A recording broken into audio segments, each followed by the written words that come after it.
Mr. President. How are you? Nice to meet you, sir. Again. God bless you. I must. Chief Priest. Yes, sir. Your Excellency. How are you? How are you? Very well, sir. Good to see you. Chief Priest. Chief Priest. Yes. Lucky to be.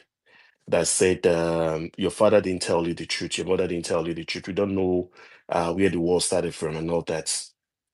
I know you would say there was a trigger somewhere, but at the same time, we are not there anymore in the sense that we are not here to hold any captives, you know. We are not here to know who was right or who was wrong. What we are here for now is how to make sure that at the end of all of these things, we get our results. Because in all of these, we are being result oriented. I think that's why most of us are here. You know, I think that's why someone like Mr. Deji will spend his time to host this spaces, comrade, and their time and all that. We are not here to bicker over ourselves and all that, you know. So I don't know who will be next on the queue now. I think Gaba Baba. I think you have the mics. I No, think you're I'm the next. Go one. ahead. I'm the one. I'm the All one. right, go ahead. Go ahead, please. No, I'm the Thank you. one. You told me to wait for Mr. Oh, Oluwa and the yes, other Dapo. people. Yes, please. Dapo Invest. Please go ahead. After Dapo Invest, Gabal Baba will go. Thank you. Please let's just keep it short to 5 minutes. Thank you. Yeah, okay. Big ups to everyone. Thanks for the space. Thanks for allowing me to speak. I think a lot of things need to be looked at. I'll start from, do we need a coalition? 100% yes. And I'll give you perspectives to that. In the 2019 governorship elections in Oyo State, I was in Ibadan at the time. Before that time, leading up to it, 2017, 2018, when everything was getting heated up, the opposition came together and said, Ajimobi won his second term in 2015 with just 32% of the vote, which means the people actually rejected him. But because the opposition were all foolish to think that they can all go on their own. Oh, I don't want to bow to this. Yeah, no. I have name. This one I have name. This one I have name. All of them all contested and they destroyed that vote. You can imagine an incumbent coming back to power with just 32% of the vote. That shows clearly that there was a vote of no confidence from the people. But because the opposition were not aligned, an incumbent came back into power with 32% of votes. That is the most ridiculous thing you will ever hear anywhere. So when 2019 was coming, PDP in Oyo State decided we are not going to be foolish again. Whatever it takes to bring together the other people, we will do it. I know the meetings that went on with ADC, Lanley, all the big wigs, and they decided to come together. Guess what happened? The governor that is there now, who is doing the second term now, Shey Makinde, won with almost 200,000 votes. I think he had 500 and something thousand. And APC, the current Minister of Power, Adelabu, had 350,000. Now, in state elections, that is enough margin for the incumbents, even though they are the ones in power, not to be able to wipe it off. Also, Shey Makinde was the popular candidate then. When the popular candidate has massive votes, you can't wipe it off. Now we are talking about national elections. I don't know how many people knows here. By the way, I'm an Obi supporter, but I won't call myself obedient because there's something about that word, But I love Obi and I believe in him more. But there's something people do not know. 2019 elections, Atiku won that elections. I was very, very, very close to a lot of people in the PDP situation room and everything. He won, as a matter of fact, he won that election with almost 2 million votes, but they wiped it off. Once the northern states that had the big votes were coming, they were just cutting his votes, Sorry, and they wiped them. just to box in, my brother Dapo. That was the first instant that we talked about an INEC server. Where people claim that the results they saw in the server was actually that Atiku actually won, and the INEC chairman election now, the NATO does, oh, now there is a server. So please just go ahead. I just wanted to refresh our minds. Go ahead. Yeah. So if people know, many people don't know this. Atiku won the elections fair and square. He won it fair and square. But enough, and they declared Buhari because it was a do or die affair for them. Buhari had to win. So when it comes to being somebody that can get the number of votes needed to win an election, I don't think you can push Atiku away in any way, shape, or form. I would say the supporters of Atiku camp and of Obedience camp have to humble themselves and properly cut each other. This argument, this anger, this throwing petals at each other is only going to waste everybody's time and give all the momentum and advantage to the APC people. And I'm being very serious when I say this. You will notice something. When they did the coalition in 2014, let's be clear, Buhari was one of the most, in terms of power, he was one of the most powerful people in the country. Tinubu knew at that time, this is the popular candidate. If I say I want to go now, I don't think it will work. This man, whatever it is a working 8 to 10 million votes in the north. This is not something we can ignore. Let's platform this guy, and then let's have somebody else stay as his deputy. And this was what they did. So it had to take one of the most powerful people that was leading that coalition to humble himself. This is something that will be needed to be done now by the Atiku camp or the Obi camp. One of them will have to say, the Atiku camp may have to look at Obi and say, you know what? The young people of this country are yearning so much, and this is the only person they believe in.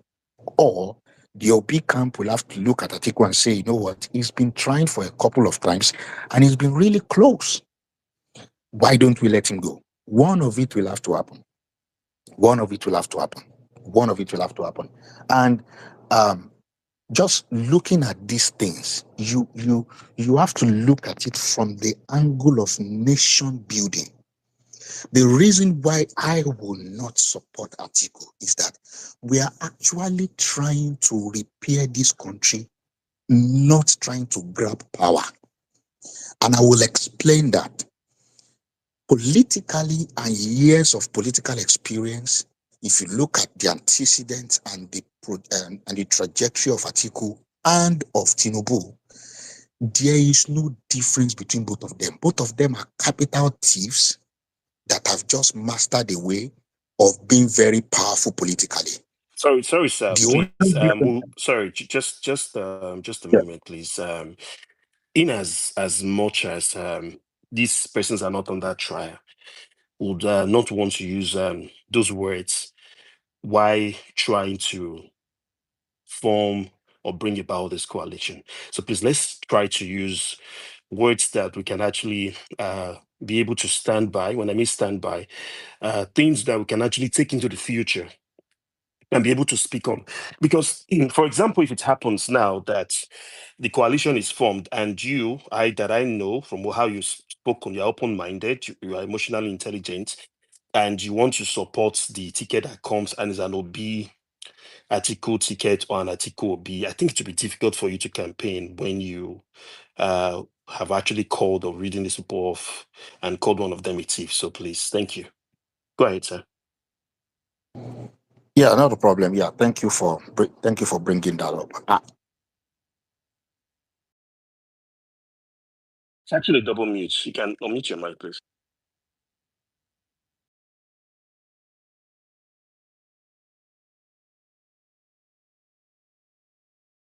Is anyone speaking? Okay. I can't hear you that well. Yeah. Go ahead. No, it's now that you you just unmuted me. Yeah. Go ahead. Okay. So yeah, thank you for that correction. So what I'm saying is that we have to look at what are we trying to do. Are we trying to grab power just to make sure that, oh, these people that we believe that they are 100% terrible, we want to chase them away? Or we are trying to make sure that we get that we are trying to say, let us put somebody that we believe can usher in the kind of country that we are looking for? That will be the question. And I think it's clear. If the clear mandate is that grab power back by all means, you go with an article. If the clear mandate is that you get back power, but also give the nation a new lease of life, then you go with the Peter Obi. And I don't think anybody that knows the two figures can even be arguing that it is all there, unless you don't want to, look at their journey and everything. That's just the truth. But how do we get there is the thing. The maturity that Tinubu had in 2014, somebody in this place has to display it. And not just anybody, it has to be somebody that has the capacity to galvanize people. In the last elections, I told people, I love Obi, but Tinubu will win. I was saying Tinubu will win not because I wanted him to win, but because I know Nigerian politics. The best way for us in this 2027, I'm telling you the truth, and someone mentioned it earlier, I told some people around me, is to go and get a Jonathan who will only use one term. The reason for this is, you see, Nigerian politics is not what the youth are clamoring for. Yes, we want a new nation. But you see, the way Nigerian politics is designed, people carry their interest above nation building. Yes, most of the political figures you see at the forefront in Nigeria, their interest is bigger than national success, glory, or whatever you may call it. To keep those interests intact, people want to know that 2031, I've been waiting since, so I've been waiting, nobody should disturb me. That 2031, nobody should block my road. If you bring an Obi or article now, they know that most of them want to use 8 years, which destroys people who have lined up their ambition for 2031 for a long time. Sorry, sir. While you round up in another 30 seconds, I just want to ask you a question. With our social political outlook right now, what do you think is more important for the average Nigerian who probably just had a meal today, or who just could afford bread and a beverage? Is it the political interest of the elites? Because now you're talking about elites who have lined up. I know you and I don't know you personally, but I speak for myself. I don't think I have. I don't think I have the capacity right now to have any political interest right now to run for any government office in 2031, or as the case may be. But probably as a member, as an active citizen, I want my country to work, and I'll do everything I need to do. Do you believe that Nigerians should sacrifice the opportunity to start a new beginning for political combination, permutation, and interest? Also, given that Jonathan's outlook after he left office till now, do you think Jonathan is has been inspiring enough for you to take him and put him on a ballot against a Buhari who's also from South? Do you think that will work? Please just round up in 30 seconds. Thank you. No problem. While I believe Jonathan might not be the most inspiring name, but the thing is, he's been a president before. And I just think that it's just one of the options. I'm not saying that that's the only thing that works, right? If people want to prioritize this, let's not use 8 years, let South use 8 years, then the best bet for you is to go and get Jonathan to use. Yeah, go and get a Jonathan to use that 4 years. But in closing, what I'm going to say is that there is a clear difference between the people who are yearning for a Nigeria that can work and the people who just want Nigeria that can work for them. A lot of the youths, and these are knowledgeable people, they are people that have gone through the 4 walls of school and everything. I can tell you that a large part of our people in Nigeria, I don't live in Nigeria anymore. A large part of our people in Nigeria do not know what it means for somebody to be a president. They do not know what to demand for somebody who is a president. They don't even know what to demand from a councillor. Not to talk of what's the name, governor or everything. Nigerian politicians get away with a lot of things because the people don't even know what good governance means. This is the major issue that we have. And right now in Nigeria, way more than 50%, and I would not put the percentage, but way more than 50% don't know what to demand from a person elected into an office. That is the biggest elephant in the room. Thank you. Thank you. Thank you very much, Mr.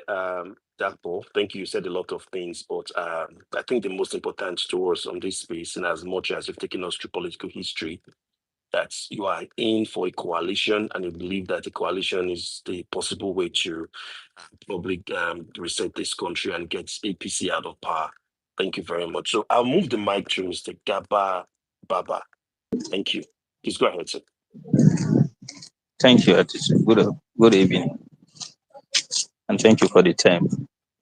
I think I'm being neutral when it comes to this coalition precisely between Labour Party and PDP. Atiku Kam, Peter Obi, and the rest. But like I always insist, whenever I join a space for coalition discussion, is that you people should please calm down as much as you can. Try and bring your emotions down in order to achieve this. I can precisely say it might be a very serious election that we can ever witness in this country so far by 2027. And it might be as easier as we can think of. But to make it easier, you people must come together, must have one voice. The idea of accusing Peter Obi stole this thing in power, Peter Obi rubbish healthcare, education, they were in strike for 13 months and whatever, Atiku was a thief, Rufai killed this and that. You people should try as much as you can to stop this. I'm very impressed by the last speaker. And I won't say much because he has said my mind. You people have to be, you have to think ahead. You see what happened in 2014. They all knew that there is nobody that can pull out the boats, precisely from the north. Being northern part of the country as decider, in most cases of the election, as decider of who is winning the election, presidential election in this country. They know that Buhari can do that. And Tinubu has to humble himself to allow Buhari to go on without any headache, any problem.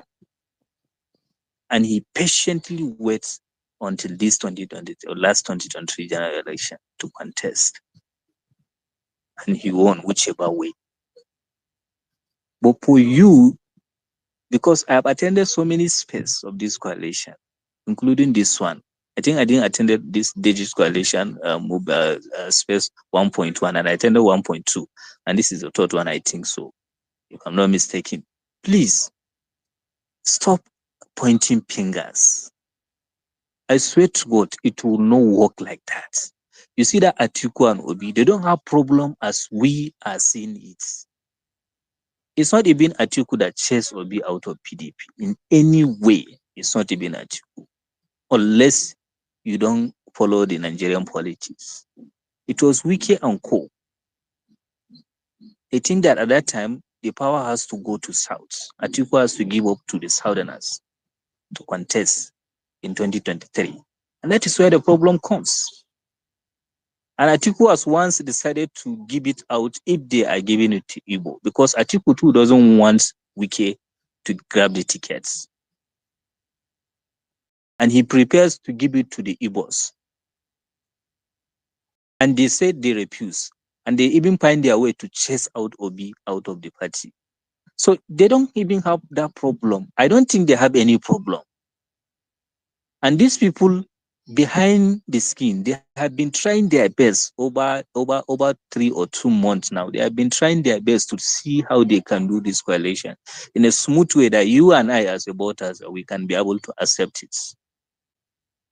So do more to keep your emotions aside and stop insisting that it must be Atiku or it must be Peter Obi, because I've been following some people that are saying it has to be Atiku or nothing.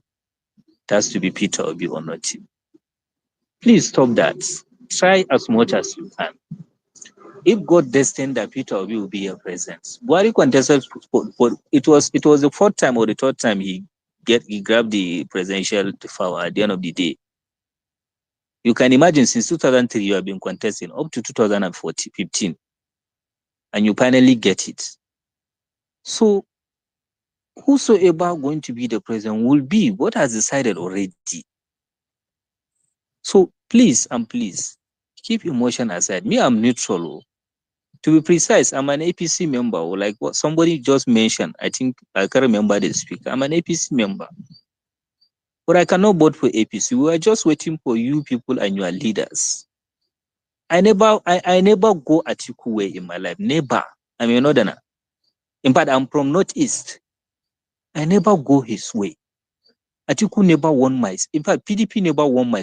How mighty Obasanjo is when he was in power. He never won my states, and nobody, no any governor or senator won my states. I think up to 2011 or 2014, 2015 general election, one senator from PDP. I'm from Mebe State. But you can imagine, to tell you that Nigerians are wiser now. For the first time, PDP won Yobe states in 2023 general election. We have governors, we have senators, we have House of Representative members, all the chairmen and whatever. And we are Buhari since 2003. And Buhari cannot influence us. Nobody can influence the states. And we fell. PDP won with landslides. It was only Meduguri, Borno states that APC won. And that one, they didn't win the election. Let me be true to you. I didn't hate APC. Up to now, I love my party. But the fact that we get it wrong, I have to be sincere with myself. So let's do this thing for the masses that are suffering in this country. Please and please. So that at the end of the day, we can save the country that we can be proud of. Whosoever can imagine, you people should calm down your emotions and whatever you have in your hearts, and try as much as you can to fund the coalition. It will be very hard at the end of the day to bring out one particular candidate and somebody will deputize the person. It will be very hard. It's not a small tax. And we are doing well by coming to the space day in, day out. Every day you will see a space. I never see a space talking about my party, APC, how we can win the election, how we can come together. We know that we don't have the backing of Nigerians. We don't have. I have to be sincere with you people. We don't have. We are only looking for a way to rig the election anyhow. So if people have to stand on your feet, you have to stand. You have to open your eyes. Don't go to sleep in the nights. Don't go to sleep in the daytime. Do as much as you can. But arguing, pointing fingers on Atiku, on Peter Obi, it will not help the matters.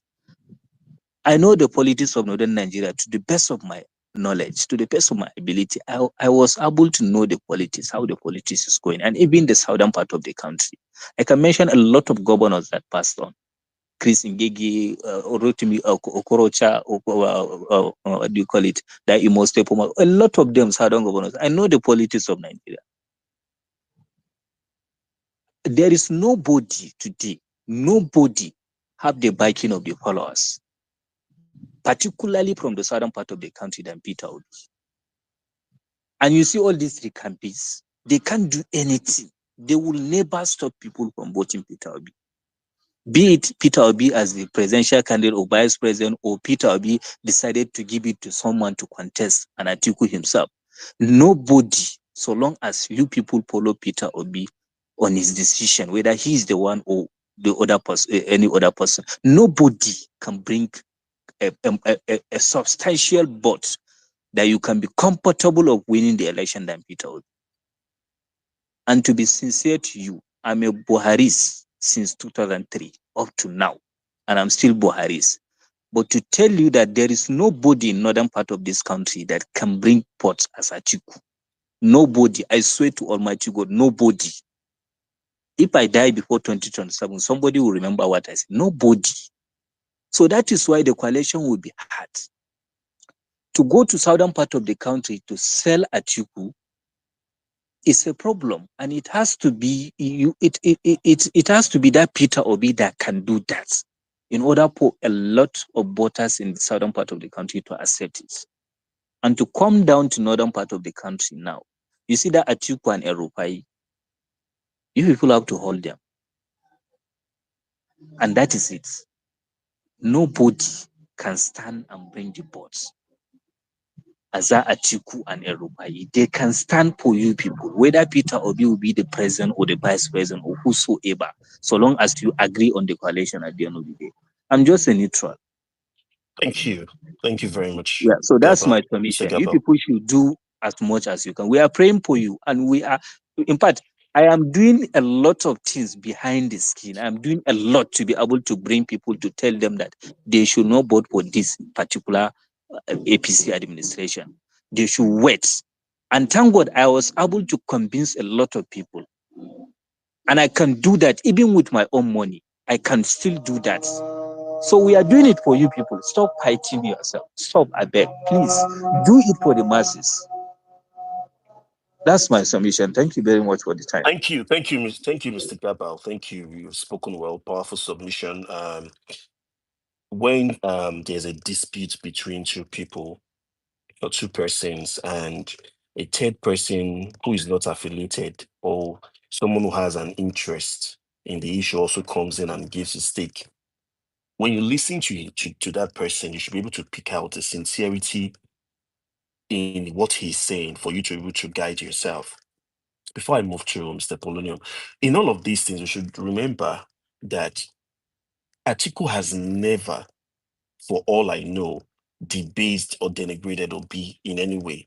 Atiku has never spoken ill, spoken bad, cast aspersion on him in any way. I think Atiku brought Obi, I believe Atiku brought Obi to his first presidency campaign or tickets they did in 2015, which a majority of us believe won that election, even though that Buhari had a cut-like followership and then he had the nod with him and they still believed in him and all that, and they decided to sacrifice Atiku and instead allowed a Buhari to continue because they felt it's still going to the north towards in it.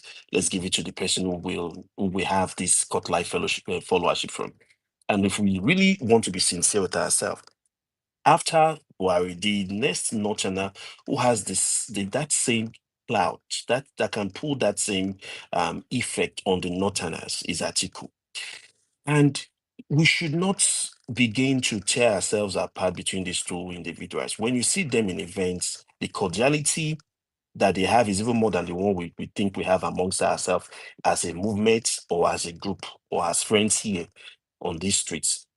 I have seen situations where Atiku have actually wanted to push forward the agenda that would make Obi prominent. We saw that in 2015, when you had the option of picking an Ekweremadu Ike, who was the Senate, I think, minority leader at that time. That was someone, if he was actually playing politics, if Atiku was playing politics, he should have picked an Ike Ekweremadu. If Atiku is all about politics, and we need the politicians as well, in as much as Obi is our leg in this coalition, who is bringing, I'm not saying Atiku is not competent or does not have his plans for Nigeria, but I'm saying if you believe that Obi is the one that holds your interest, the purpose of the coalition is to make sure our leg is also in there, so we have a say in it. Atiku picked an Obi over an AK Kumaraju. Also, when he picked the 2023 elections, we heard him, we've come to hear that he was not happy that Obi left. And he had a difficult situation to pick either Wike or Okowa. If Atiku was a power drunk or he belongs to that class of politicians that want to go in there and does not care about what the outcomes would be, the outlook or whatever it is, I think Atiku picking Wike would have been safe for him. And he probably would have won the election because we know what Wiki did in Rivers State. And we know Rivers had a lot of money to fund the elections at that time. So to be fair to the person of Atiku, I think he doesn't have any issue with Obi, personally. I think he has not done anything that you would say would hurt Obi's interest in any form. So we should allow this gentleman go into this coalition and we should please shed our sword. I know a lot of things happened in the past. On these streets, emotions are high. Oh, this happened, that happened. A lot of things happened. But at this point we are right now, we're asking ourselves, are we going to hold on to our sentiment and emotions against a Nigerian state that is perishing, against the Nigerian masses that are being impoverished, monies are being taken away from their pockets every day and given to the elites? What we have right now is an elite economy where they tell you things are flowing, but the average man has no savings. He has no savings in his account. He's either savings to save his life. Things are getting worse for the ordinary masses, and you see the other person that say they are declaring billions as profits because they are ripping off the masses via their taxes, electricity tariffs, and all the tariff subsidy and all that they've imposed on Nigerians. They keep increasing one tariff over the other. So it's at this point we need to make that decision that it's not about this person, it's about us. If you don't trust Atiku, fine, you trust to be. Then let's listen to what Obi will say after this coalition. Because Obi cannot do this on his own. Obi will not get the northern votes easily, the way Atiku will bring it to him. Atiku will not get the southern votes easily, the way Obi will make it closer to him. But what do we want to do at the end of the day? We want to remove and change our course of governance. We want to remove these people who have turned our democracy into unconstitutional democracy, where now we have first sons, first daughter of the Federal Republic of Nigeria, where our democracy is being debased and all that. Are we happy at what is going on in this country? That's where we are right now. So I'll use the mic for Polonium. Thank you very much. Mr. Polonium, please go ahead. Thank you. You have 5 minutes, sir. Yeah, thank you very much for the opportunity. I requested the mic when Honorable Raymond was speaking, and the reason I did that was to, first of all, counter him, that it wasn't all obedience who were putting out that antagonistic, posture against Atiku. I'm an obedient and I continue to remain so. And even long before now, in fact, last week I was trying to audit my tweets, my previous tweets, and to see if I am one of those people who have who are equally guilty of this charge, and I didn't see any tweets. I've always my posture about Atiku is it's been very cordial, and rightly so, because the man has over time given my own principal the same level of respect, and I believe that he deserves that respect. And it's a case of necessary evil when you compare him to the other leaders that we've had. It's he's a milestone different. And Atiku, outside of politics, in my opinion, he's been a very detribalized Nigerian. He's somebody who is, you could see his investments, across the country. He's not sectional in his thinking. He's very, very moderate. He's tribalistic. He's not. He's a very cordial politician. And somebody, if I would have preferred an Atiku over Tinubu, of course, and Buhari. And the funny thing is, a lot of obedience celebrates Obasanjo, and we give Obasanjo his flowers, and then we forget that and the same Obasanjo, his successes was with Atiku. These people brought some of the best minds we had in the country, and best minds that Nigeria has, to the government to be able to salvage the country, and they were to achieve what they achieved at that time. Yeah, political issues came up between both of them, and we saw those things, but that's bygones, right? And it's so sad that some obedience rather, continue, to have that posture. And I really appreciate Honorable, because he's been able to bring out several narratives that I would urge my fellow obedience to look at. And one of it is what I want to reemphasize. So if you keep calling Atiku these names, is a thief, is a that, is a this, at the end, all these abuses, and then at the end of the day, Atiku decides to step down and back Obi. Will you, in all honesty and sense of integrity, now turn round and call on Atiku supporters to back Obi? With what mouth? So let us be careful. First of all, the coalition has not declared its position yet. So for all these people who are running with the erroneous narrative that we ran in 2022, is you're not helping Obi. Let me just put it in simple terms. You are not in any way helping Peter Obi. If Peter Obi is the person that you say he must become the focal man there, he must be the presidential candidate, and then by trying to impose or by trying to sell him to everybody, you want to bring others down. When he now becomes the main man, with what mouth will you go and beg these people's supporters to back Obi? The focus that we have now should be to remove these demons that are in power. Yes, the narrative is somebody will say, oh, should we now then bring in more thieves because we want to take out the necessary evil? No, I do not believe that the people who are forming this coalition are bad as the people that we have in power. I don't think so. I don't believe so. And I also trust PO to make the right decisions in his negotiation with the coalition. So please, fellow obedience and non-obedience, I think the language that we need to use now is persuasion. Those who insist that it's Obi or nothing, those who insist that it's Atiku or nothing, those of us who are neutral, who believe in taking out APC first and then sitting down to build a country, I think the language and the posture ought to be persuasion. Let us persuade. Let us bring out stronger narratives. Let us bring out stronger conversations and not antagonize ourselves further. Thank you. Thank you for the opportunity. Have a good day, everyone. Thank you. Thank you very much, my brother Polonian. Powerful submission. Thank you.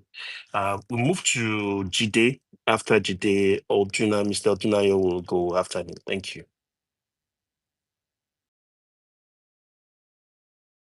Jide, are you there? Please unmute and speak.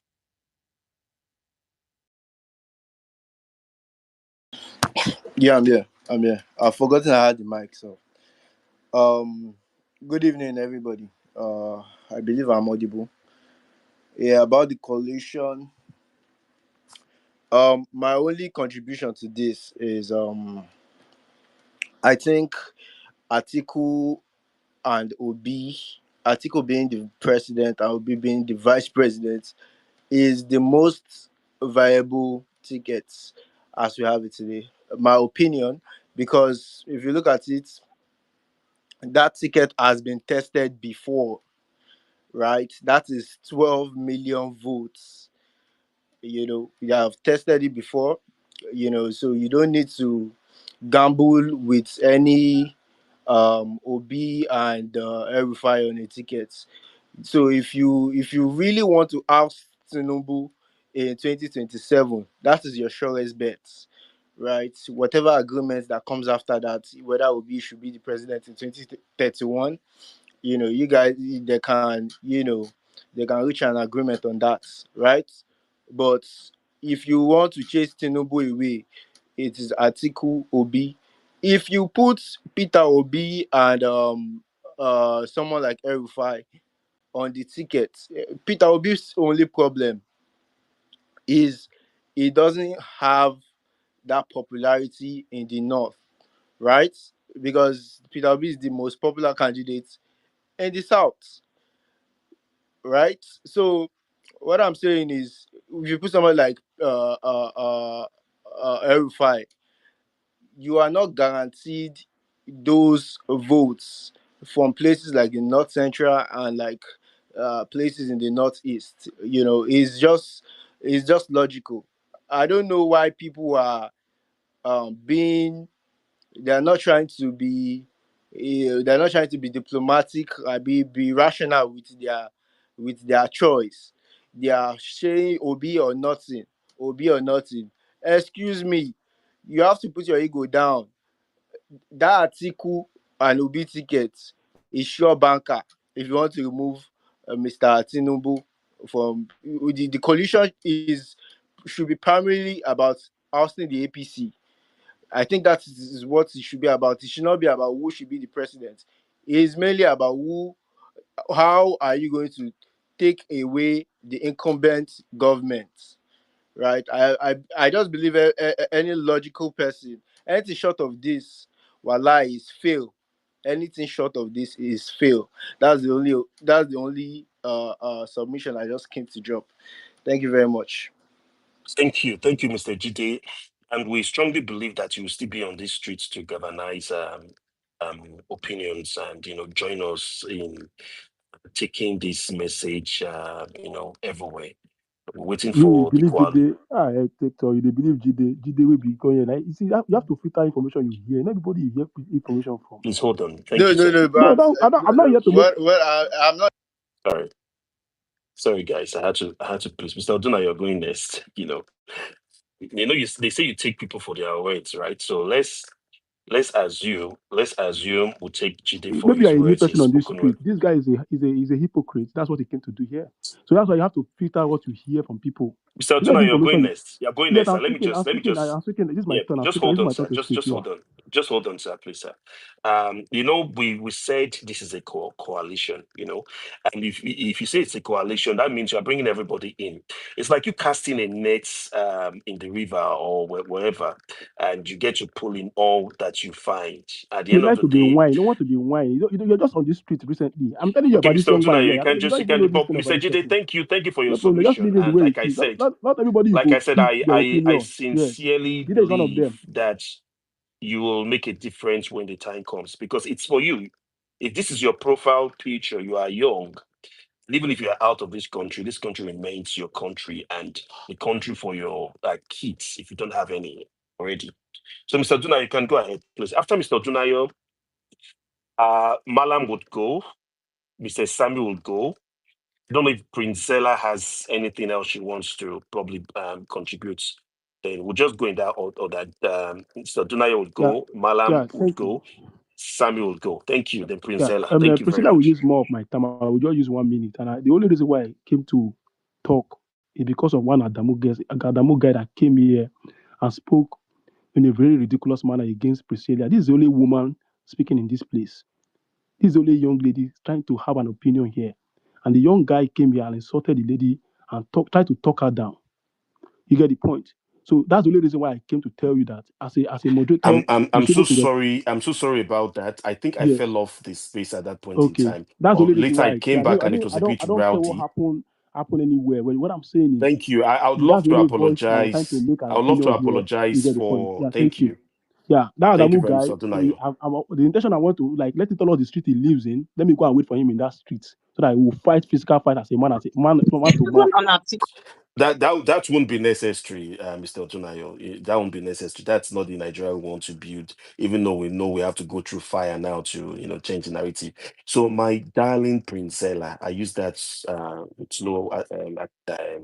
with no form of was it attachment.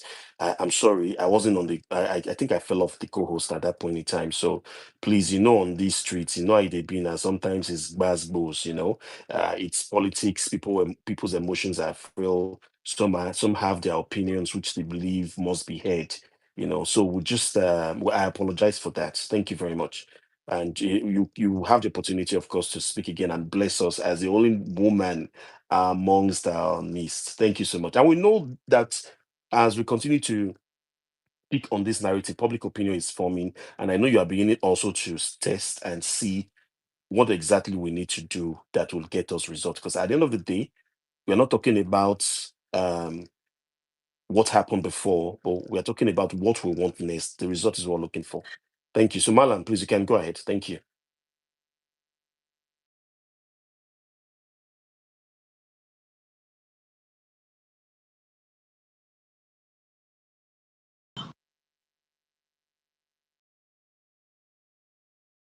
Can go ahead, Malam. Can go ahead and speak. Attitude, you did not allow me to finish my thoughts. I don't know. I I don't think like that. the co-host. I think you should allow people finish their thoughts This is my before Oh, thoughts. okay. I'm try to hearing my mute thoughts. I'm trying everybody. to open Thank my, you. my thoughts. You You cannot muted allow me to speak. everyone Any now. Can problem? you hear me? Madam, hold on, please.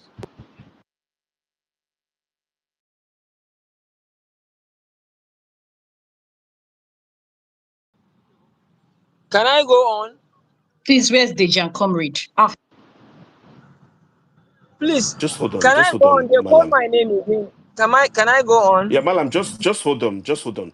Mr. Dunayo, you can Yeah, can always you hear if me? you want to, yes, if you Can you want hear to, me? if you think if you believe you still Can you have hear me? something else to Yeah, say, yes, you can allow go me to. ahead. I've told Mr. you already Malam, the reason please why I came up here. just give him a minute to wrap up. Malam, please go Yeah. ahead. Odunayo, please go So, ahead. for the purpose of this discussion, people have reason or have right to reject or argue whatever opinion they have. It's their right to have that opinion.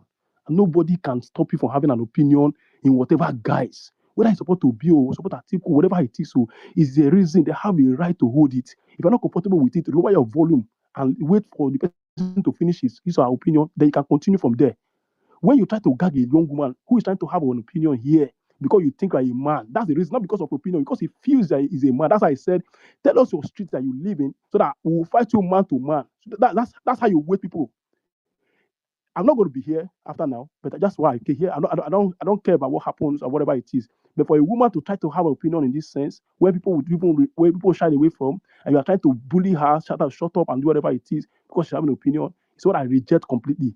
And I tell you, Adamu, wherever you are, if you're a Boko Haram member, I'm going to wait for you in that sense. If you're a Christian, I'll wait for you. Unless you're a Muslim, I'll wait for any way you want to do.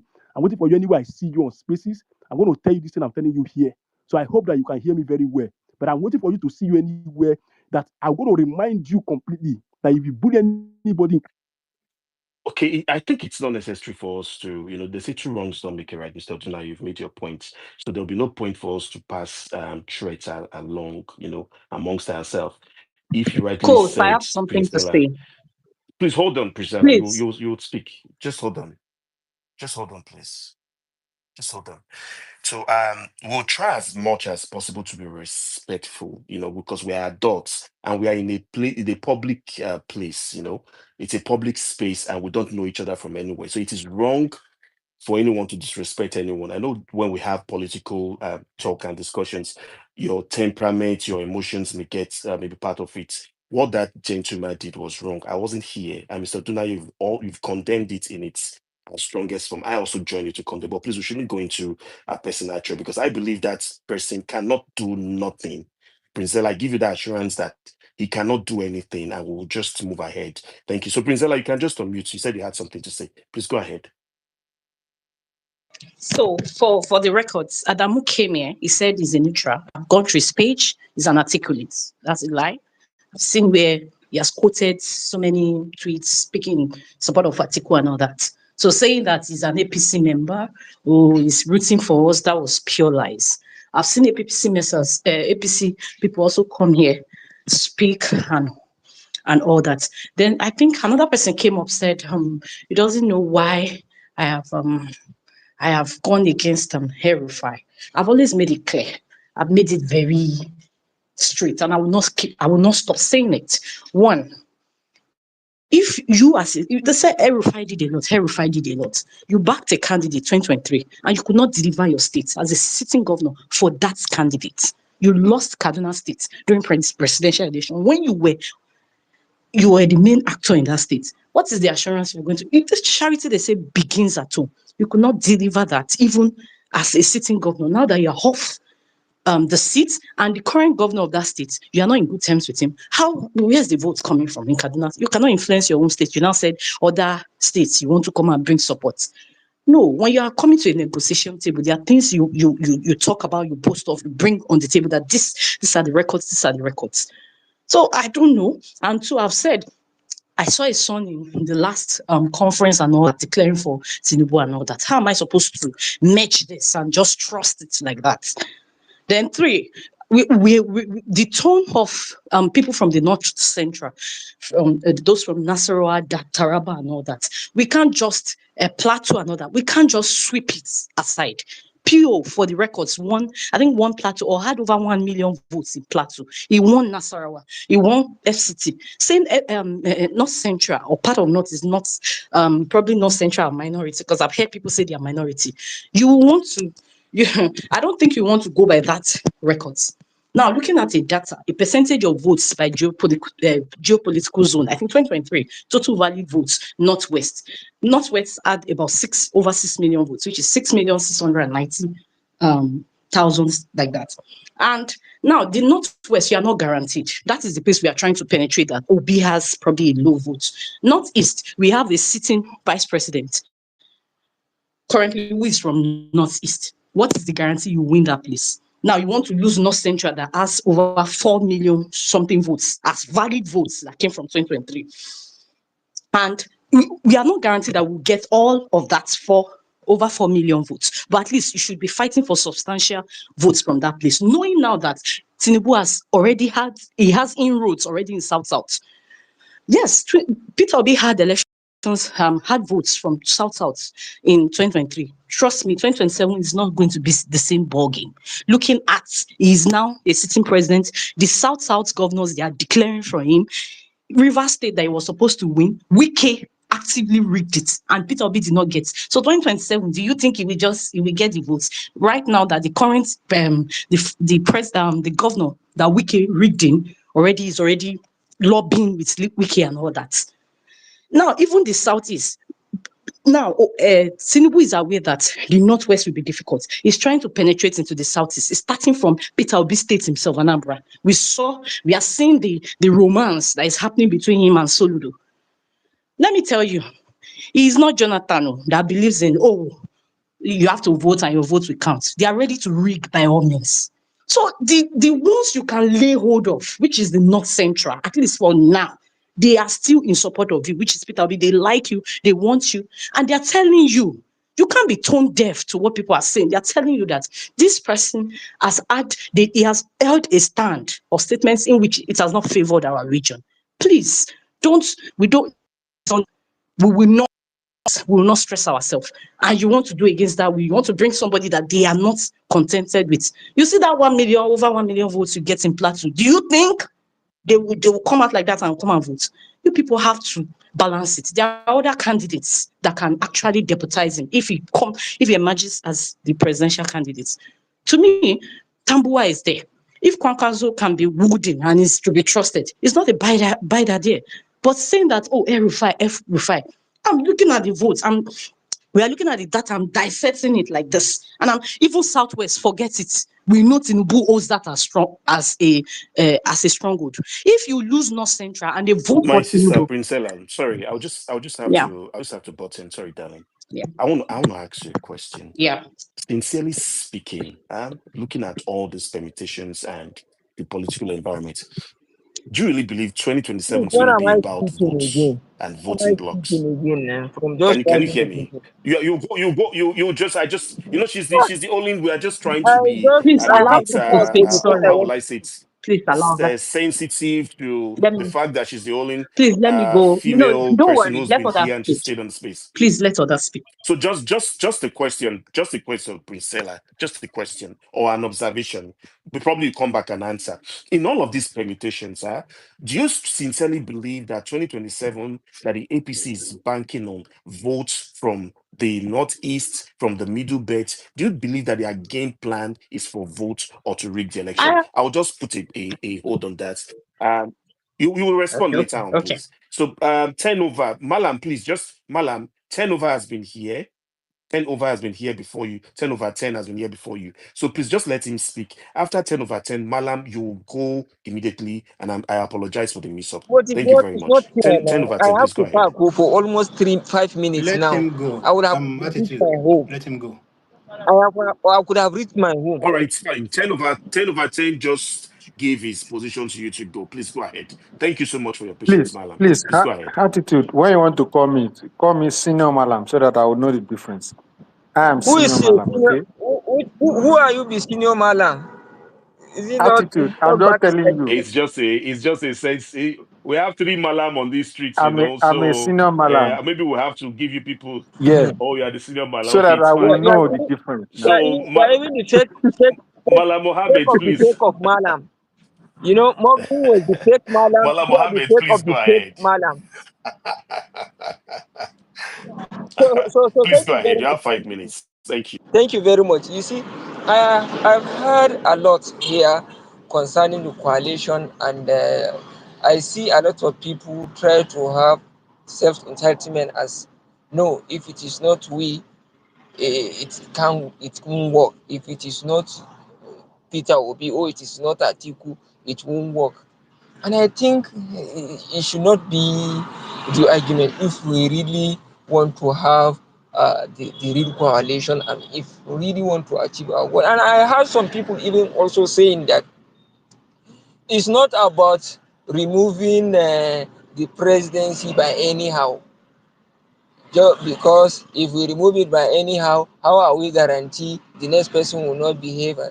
Look, sometimes elections is is like uh, approval or disapproval of what you are doing. We don't care who come next. Sometimes we don't care whether he is worse than you. What matters at this material time is that what you are doing, we are not happy about it. And if we should allow you to continue it, it will assume as if we are all agree with what we are doing. So even if we bring the worst among us, or the worst that will do worse than you, it does not matter. As long as we know that we have that power to remove you, and we exercise that power and we remove you, and it will even be better. It will even sound better to your ears that look, this fact that you are better than somebody, we are able to remove you because we don't like what you are doing. So people should forget that whether Tinubu, whether Atiku can do worse than this or that, it is not issue. The issue is that you have a problem. The person there is not respecting you, is not respecting your vote, he's not doing what you're supposed to do, and it is your mandate. We are trying to prove to him that this where you dey, it is our mandate, and we can decide to remove you at any given time. So the person coming in knowing that look, oh, even the person that is better than me is removed. So even me too, if I do anyhow, I will see anyhow. Is it that they used to say fuck out and find out? Or how did they even put that in? Fuck around and find out. Or how did they even put that in? So it is not about this.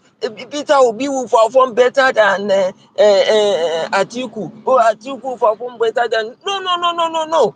What guarantees you that Peter Obi can perform better than Atiku if they are in power? Or what guarantees you that Atiku can perform better than this? The issue is the person that is there is not doing what you want, and you want to show him that look, I'm the one that give you the power to be there, and I can decide to remove you at any given fucking time.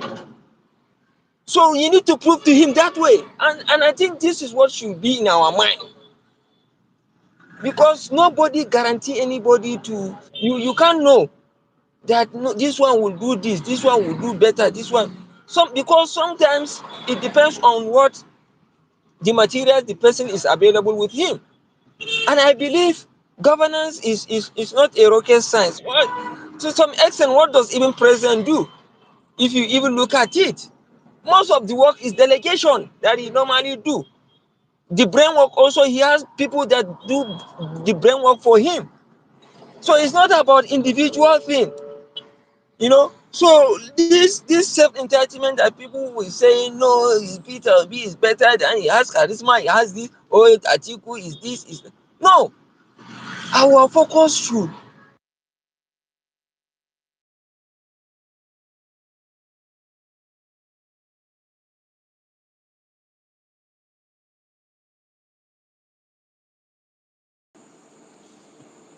Malam, are you there? Are you still there? okay. Can you hear me now? No, I that was, said yeah, that what was a great. Go ahead. okay, if we presented Atiku for example, how what vote can we get? If we can do that analysis, fine. If we presented Peter Obi, what vote can we get? You can do a domo exercise and do all those things, or use your previous data that you have, or do pre-election this thing, or do survey or whatever, and check. Do your permutation, do your thorough analysis, and find out if we do this, who will have more votes than other. Malam, Present Malam, him. Malam, a quick question for you. How united is the North when it comes to voting Tinubu out? Do you think this is a northern consensus? Do you think there is a northern consensus to remove Tinubu in 2027? Ah, you know, like I used to say to people that 2 years is a long time in politics. In fact, an hour to election is a very long time, because things can change. But as it is, as it is today, and compare to last elections that I witnessed in the 20 that the election that brought Tinubu, my expectation was Tinubu would even get maybe at least 12 million votes. But states that I predicted that Tinubu would win, you know, to my expectations, Tinubu lost those states to Atiku, simply because of they are not confident, or they are not intended with what he is doing. They don't believe him, or also with some certain reasons. And now that number, I can tell you, has increased tremendously. If if before you have, out of 10 people, you have 5 people or 4 people that can vote Tinubu, now you hardly get one. And this is reality, you know, What you about hardly what get about one. the what about the religious leaders? We hear about I, these I, very I influential said it, I said it, religious leaders I think I said it, and traditional I rulers. said it, I said it yesterday. I was shocked during this end bad governance protest. What there is one signboard that is it placard that I saw that shocked me. And what did the placard say? In a Kano here, oh, Kano here, the placard say Muslim ticket is a scam. I say, hey. So it has reached a time a Kano man will be saying Muslim ticket is a scam. The Muslim ticket that was used to convince him to vote for somebody. And another thing, there is a one malam in Zaria. He used to do short videos like this. He said, if you suck Gary now and you use sugar, they call that combination Muslim ticket. He said, how can you imagine? It reached a time that a man can suck Gary and call it a Muslim because of hunger in the country. So I don't think that Muslim ticket will make a northerner vote for Tinubu. I don't think it will work anymore. I don't think. I don't even think it is on the plan. Even the Tinubu camp, they will not even use it. They know it will not work. So that's for that. So let me not bother you with all those things. But like I said, let us look at this thing. Everybody should bury whatever he has in mind. Let's focus on the target and the goal. What is the goal? The goal is that the man up there, Tinubu, is not doing what people don't want, and he's not listening. So the best way to deal with him is to show him the way, and we don't care. Let's even bring the worst of us to govern us. It is not matter. Our aim to show that person that is there, he is not hearing our word, and this is democracy. And this is democracy. Is what people want. If there is an election, 10 people gather and elected a stupid man, and 5 people gather and elected a pious man, is that stupid man that will be the leader, because the number is higher. So it's the majority that carry the vote. If the majority of the people say, look, you are not bigger than Tinubu, you are not bigger than us, you have to do what we want, you don't have 2 brain more than us, or you don't have 100 million or 200 million brain than each one of us. So this is this. So I think we should just bury all those our self sentiments and try to look at how best we can do. If the next election we voted somebody and he is not doing the same thing, gather again, vote him out, to get it right. So thank you very much, please. Thank you. I think I agree with you. Honestly, we need to show that the power truly belongs to the people. I mean, the moment we lose that authority, as a people, then we're in deep, we're in a much bigger problem, because the politician will just assume that, okay, these guys don't matter any longer. There will even be more impunity and what have you. Okay, so I think the next person is 10 over 10. 10 over 10, are you there? Oh, yeah. Apologies. Sorry, 10 over 10. Before you go ahead, in case you are wondering, I'm not a co-host, so please don't think I'm just acting, of my own. I'm a co-host now, so I'm coordinating. 10 over 10, please go ahead. Wow. Okay. Yeah, good evening, the new co-host, Deji, comrade. I greet you guys. I will be very fast anyways. I've listened to a lot of submissions. Can you still hear me, Malambati side? Just to confirm. Okay, thanks a lot. So yeah, I've been listening and I've been um some I agree to, some I don't agree to. Anyways, well, you see what? First of all, I believe in this coalition, and it's to me, I just feel is the only option to get this so-called president we have in Aso Rock out of the way. That is just the only option to get him. He's been so incompetent, and he has continuously displayed his incompetency.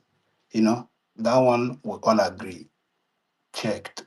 The coalition will all agree that it is necessary. Now, what you've seen, Malambati side, what you've seen playing out all this while is what I think I will call gradual for me personally. I think is a gradual acceptance of eventualities or eventual realities. Let me use the word like that. I'm not an obedient, but I am somebody who believes in what a government headed by Peter Obi can bring to the table. I believe in his capacity to change the narrative. I believe in what he can do, to be honest.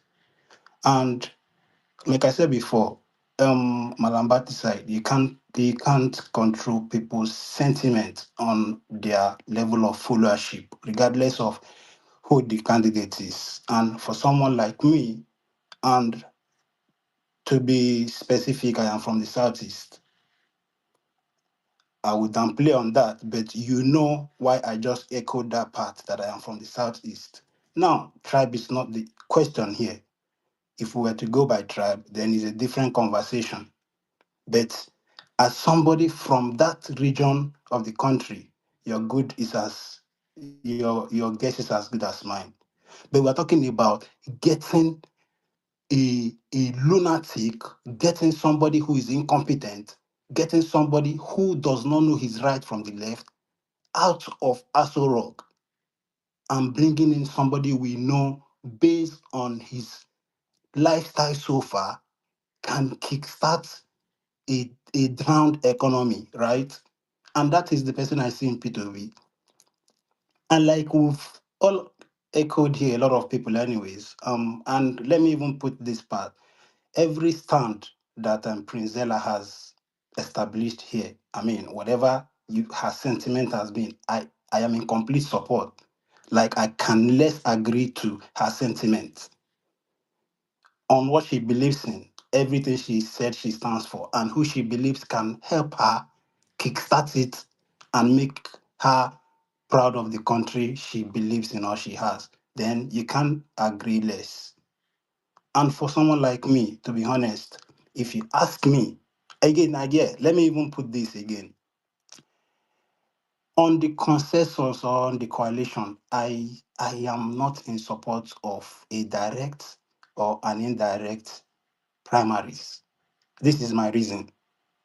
If you go that route, we have, and I know somebody I believe in P2B, that indirect or direct, we know Nigeria will be monetized. And the person I know does not believe in bribing his way to get a position. At the end of the day, what happens? You see these same people that believe in his praise being aggrieved. So I am in so much support of a consensus candidate, bearing in mind, looking at current realities, right? Atiku, P2B, and other gladiators sitting down, looking themselves in the face, telling themselves the gospel truth. Okay, the power is in the south. It has to remain there, for example, which I believe in. Who there can give us those numbers? P2B. And then they themselves look at their core north, be honest with themselves, get somebody out there. You can ask me now, so who do you think they should get? For me, I have families in Kaduna. I grew up in Kaduna before I moved to Lagos, and I still have families there. It's not so palatable to a large extent when they talk of El Rufai, but I don't think it's that bad compared to what we've seen other politicians perpetrate and get away with. That's my stand again. And another reason again I can suggest Alhaji Atiku Abubakar. You've been an elder statesman. We appreciate what you've done for the country. If you truly love this country and you want to see a Nigeria that works, it doesn't take away anything from you, from giving those blessings to somebody and then let the person deputize a P2B. And I see that person, from my suggestion, tentatively, in former Governor El Rufai.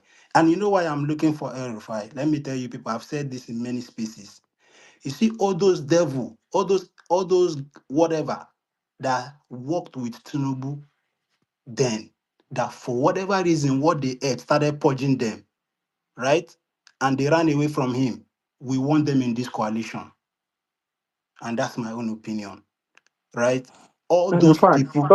sorry, L- 10/10. Let me quickly ask you this question. Okay, Yes, let me finish so now. Is it the no, co-host that is wait, asking wait. me? No, yes, it's the co-host. Yes, It's about only the co-host Erufai. that has that right. Oh yeah, Yes, ask me, yes, please. yes, about Erufai. Before you leave Erufai. So I Okay. was just thinking, do you think somewhere like Erufai will also be able to bring the insight into what really happened in 2023? I mean, in terms of IRF, Yes. the true My position answer of the is situation see. room and You things don't like need that. Go ahead. Malambati side. You don't need speak plenty grammar. My answer is capital yes. See, I was in one space jokingly. One guy was saying, give us a Rufai. He knows the person that switched off that IREV. We want him. Bring him. So what I'm saying, bro, they say bring your keep your whatever and bring your something and bring your enemy closer, right? Bring him closer. Don't tell me, I mean, except we choose to be dishonest, Erufai, if truly, like we all saw it, that something happened to that IRF, nobody should tell me that Erufai does not know. If truly. So we want all those his mercenaries. We want all those people he no longer work with. They will be very, and see, that's the fear. That's the fear.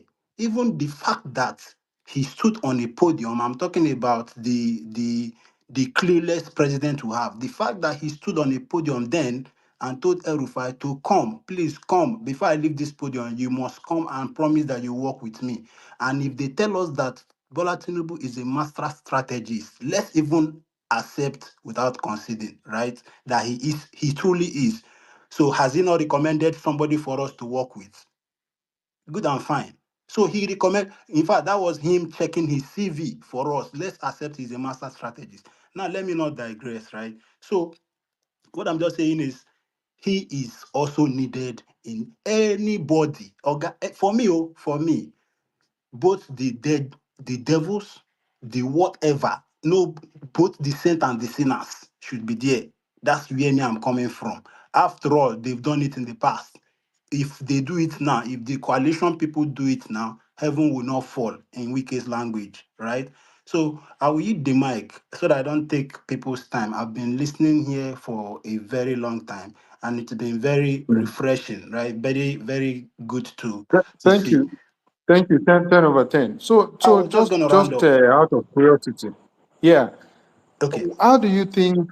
What do you think gave APC the audacity or the confidence to believe that somebody like El Rufai can be pushed out without any consequence? Because if you look at how he was treated during Let me answer you, Malambati side. Yeah.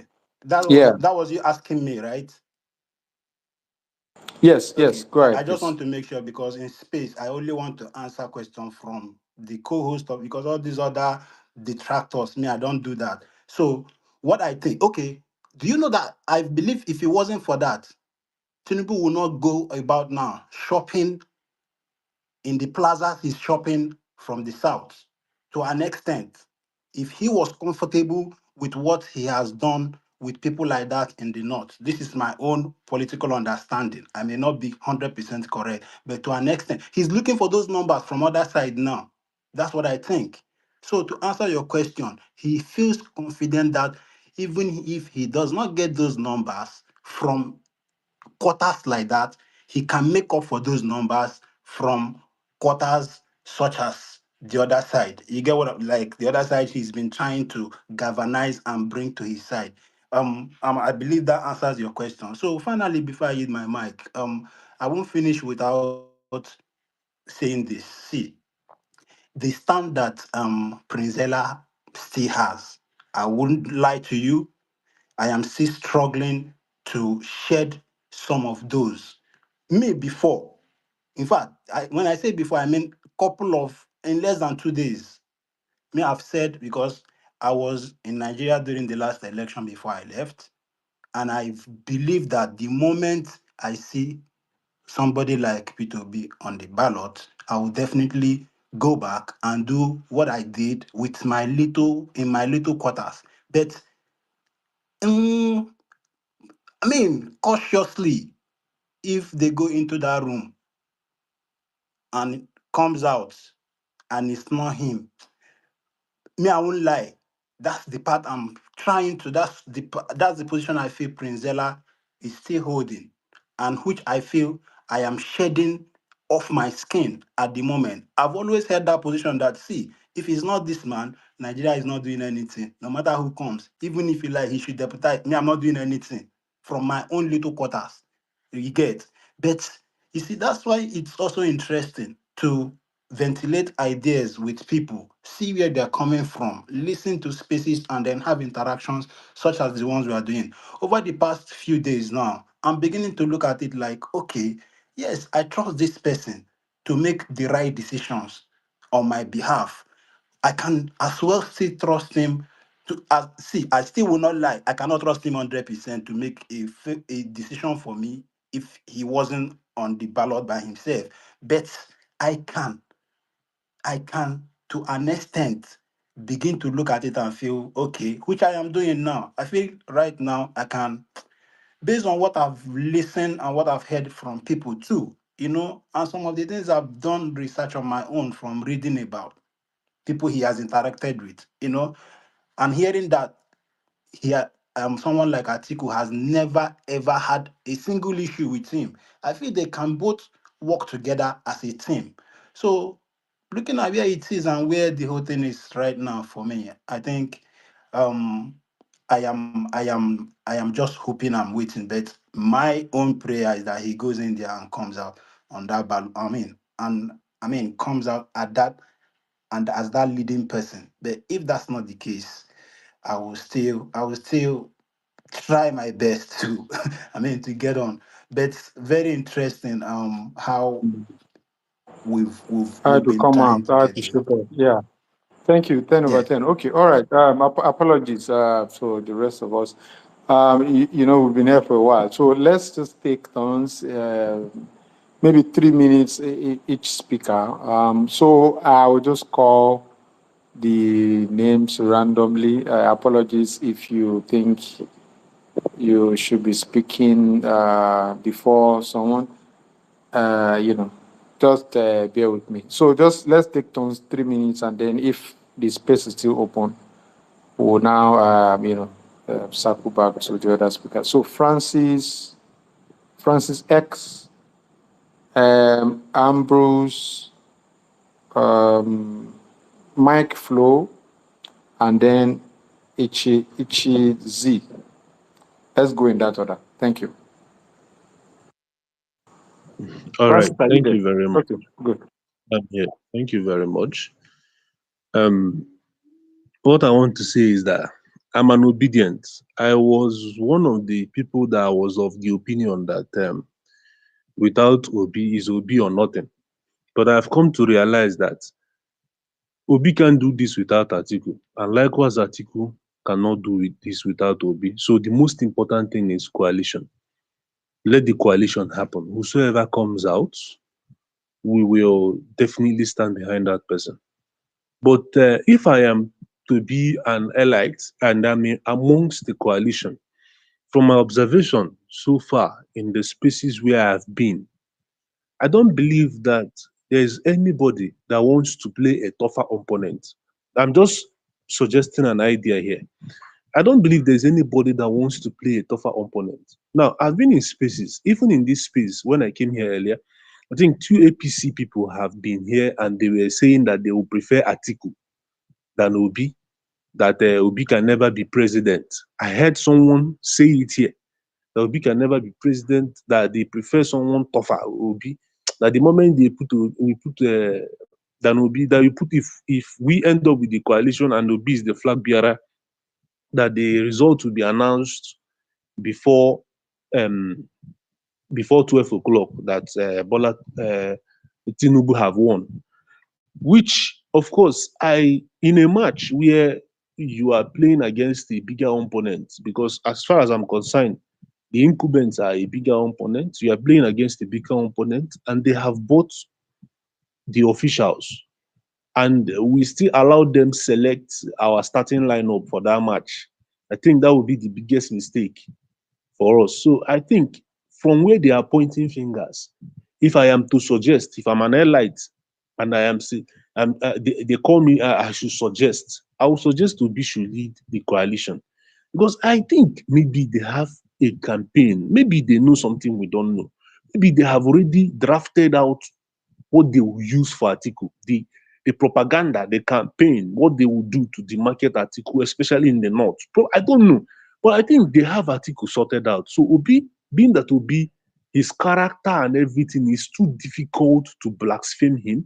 It's too difficult to blackmail him. So he is their major problem because of his idol, his level, the way, the kind of politics P2B play, the integrity and everything is too difficult to demarket him. But in Atiku, I think maybe, I don't know, in their camp, they know in their WhatsApp group, they have found out something that makes it easier for them to campaign against Atiku. So I think they are majorly flying Atiku's tickets so that when Atiku comes out, they will say one or two things and then put destruction inside the camp. That is, I think they might even want it to be an implode instead of an explode. They might even put a division within the coalition camp with what they will say, because that's what they do. They do divide and rule. So they might even put a division in the coalition camp. It will be an implosion within inside. That is why my number one suggestion. Then if my number two suggestion is Obi has built an alliance, and I think North Central is has a major role to play too in the alliance, especially for P2B, because North Central is part of the people because it's about numbers here. And North Central is part of the people Obi is bringing to the table as his numbers. Now, if we talk about El-Rufai deputizing Obi, I think there's a problem because Obi will begin to lose North Central because of that ticket. I think El-Rufai should be a part of the coalition, yes. But as vice, I can So say please, no. But can you wrap up in 1 minute? Thank you. yes, I will. So, but being a part of the coalition, of course, I can support that. But being a vice, no. I think we should be looking at this Bala Mohammed, who is the current chairman of PDP Forum. If he can be part of it, he will, of course, bring structures, especially some PDP governors who are standing with him. I think a meeting is currently going on in his in his conference center in Abuja currently, considering the closure of their secretariat by Wike. There is a meeting going on currently in that Bala Mohammed because he's their chairman. So I think he will also bring structures along with him. So this is my opinion. I'll yield the mic. Thank you. Thank you. Next speaker, please. Ambrose.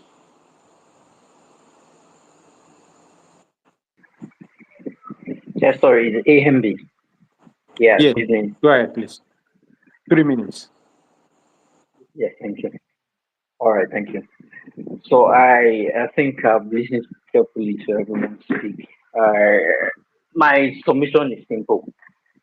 So whatever coalition that is going to be formed, I think of course should be based on the interests of Nigerians.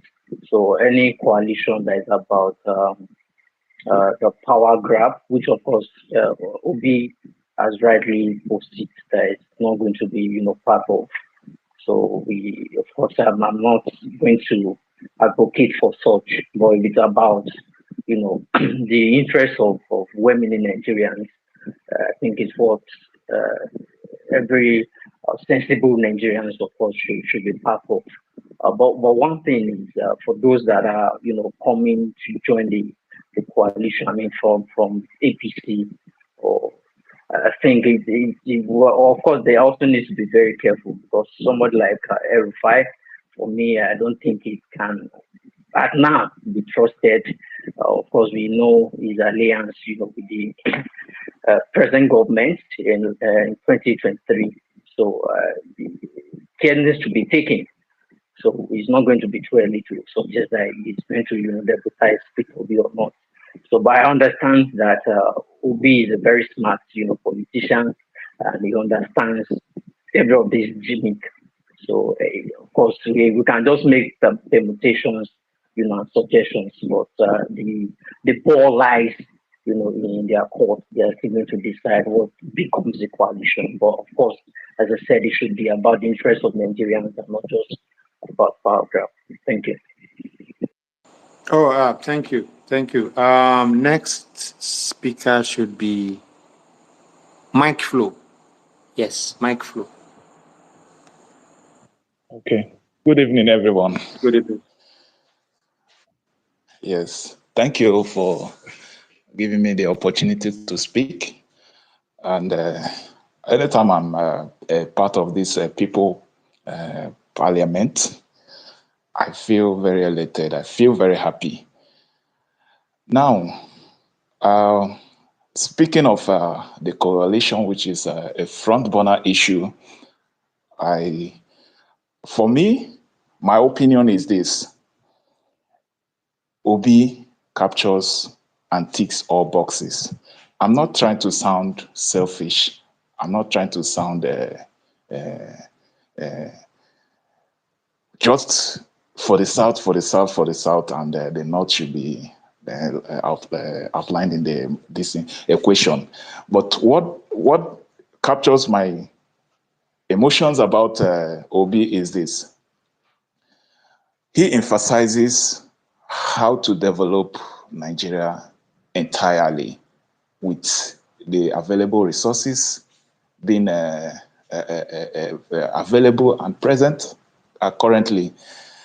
And the last time at the coalition meeting, he mentioned a lot of things he believes the North for, that the North has the capacity, the North has the wherewithal to grow beyond where it is. He has told the North, and I don't think anybody will. Then, if you can cast your mind back, you will remember that Jonathan was one of those presidents then who was very keen at developing North beyond where it is, even beyond the interest of the northern leaders. Jonathan worked so passionately for the North, but unfortunately, the political bigwigs ganged up against him, and they used the people and their naive emotions to remove him. So this is an opportunity for the North again to capture such person who is not from the northern side, but still factors their interest. Also taking note that it is still the time of the South. Obi has always shown his love for the North. So from my own view and perspective is this: the North should crash all their support to Obi, and if it doesn't look too embarrassing or too much of a mockery on Atiku to deputize Obi, he can anoint someone else. He can anoint someone else to do that. But for us to miss another opportunity of fantastic leadership in what Obi has outlined is something I don't want any Nigerian to ever think of or believe that can happen again. We have suffered misrule under APC government, and I'm telling you, I'm in Abuja presently. Many people cannot pay their rent. Many people have cut down on the number of times they eat. Families are living in abject poverty. People are just groaning in pain under this administration, and it behoves on us to come to light and reality that this has to be the end of this evil party called APC. So whatever we are doing, the argument should not be who is supposed to lead, but we need to use what do you call it? who is capable, who has a track record, who can do it, who can do this, who can do that. This is the kind of people we are supposed to be entrenching to lead the coalition. 1 minute, please. Okay. Please, yeah, round up in 1 minute. Thank you. Okay. These are the kind of people we are supposed to be entrenching to lead the coalition. So for me, I'm not being insensitive to the North, but it's a kind of an appeal to them. They should rally together for P2B. They should rally, please, they should rally together in support of P2B. I don't see Atiku fixing this country the way P2B, because a lot of mess has gone down into Nigeria's politics and economy. A lot of mess has, in fact, the country is going down the drains. It needs saving, it needs salvation. We need to come together, forget about all these tribalistic emotions. We need to shelve that. We need to put that aside and save this country first. We need to save this country first. As at the moment I speak with you, Burkina Faso is making gradual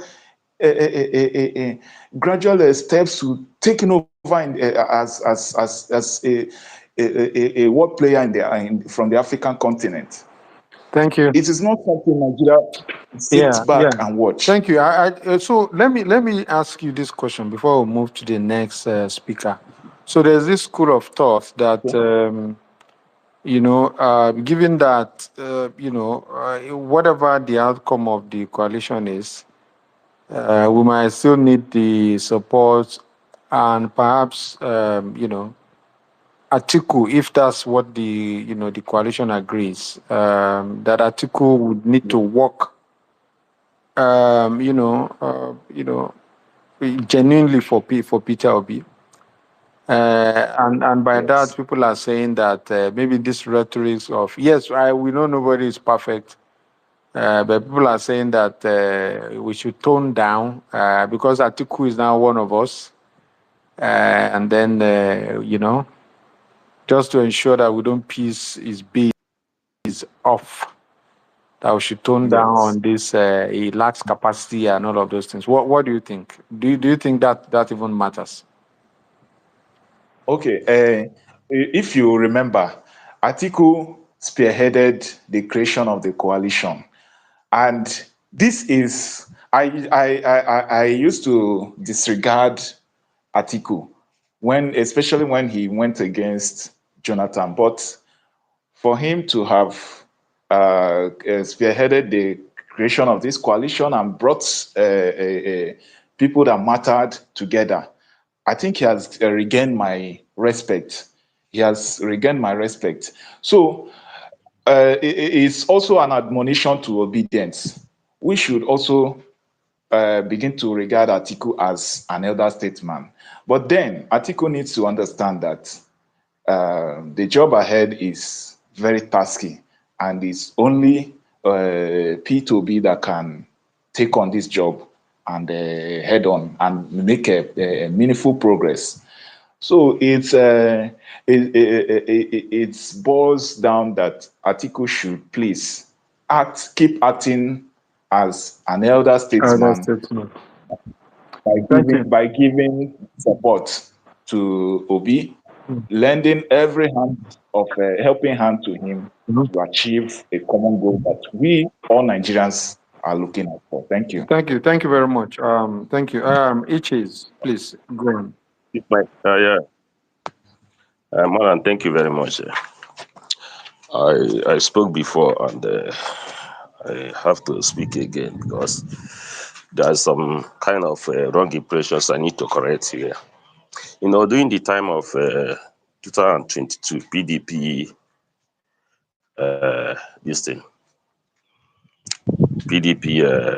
primaries, some people don't even understand what happened there. Personally, Atiku like Obi, yes. Atiku never wanted to contest in that election. He said that if they can zero this thing down to Southeast, then he'll be off from the market. But because Wike is very selfish, he think that he's financially buoyant, that he can buy unbuyable, he can do anything he likes. He say no, it cannot happen. So when he said that, Atiku now say okay, they have to throw everything open. That was when Atiku came in. This is for some people that don't understand what happened then. The problem is not Atiku then, the problem was Wike. Wike caused everything that happened then. Then back to this correlation we are talking about. Back to this correlation we are talking about. I will first start with Francis. I will first start with Francis. Francis, your first point is noted, is valid. But for your second point, it's not valid. Me and you know that Bala Muhammad doesn't have that political weight in the north.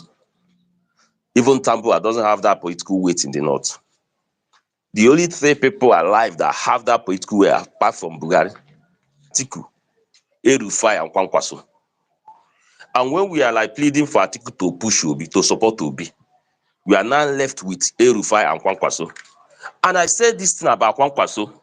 Kwankwaso has pride and it's not loyal. Even if Kwankwaso deputize Obi, Kwankwaso is going to give Obi very big problem. You understand me? And for people that are trying to play down on El-Rufai, I have to make this very clear. I've said it again. The politician that has the highest or the worst baggage in Nigeria is Tinubu. And today, Tinubu is the president of Nigeria. So what has El-Rufai done that Tinubu never done 3 times or double? Why we keep on dribbling over this matter? I don't understand. What we stand to gain is what we should be looking out for. Not all this morality stuff or morality stuff. Morality stuff will never take us anywhere. What happened last time? This is APC. They don't believe in play good politics. They believe in play dirty. And you have to play that dirty. You understand me? So, and another thing I have to make very clear here. There is this Malam. I've forgotten Malam's son, the man here in this space. Malam Muhammad. That guy is an APC man. 2 or 3 days ago, I was in one space like that. I think PDP space. He was there. The way he was, castigating P2B, the way he was praising Atiku. Somebody that voted for Bugatti first term, voted for Bugatti second term, from his mouth voted for Tinubu. How do you think that such person will have a sense of reasoning? How do you think that such person will reason very well? It's not done. It can never be possible.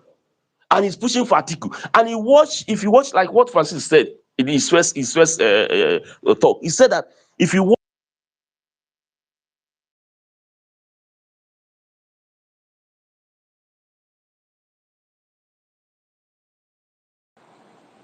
Sorry, that was a kid. Hello.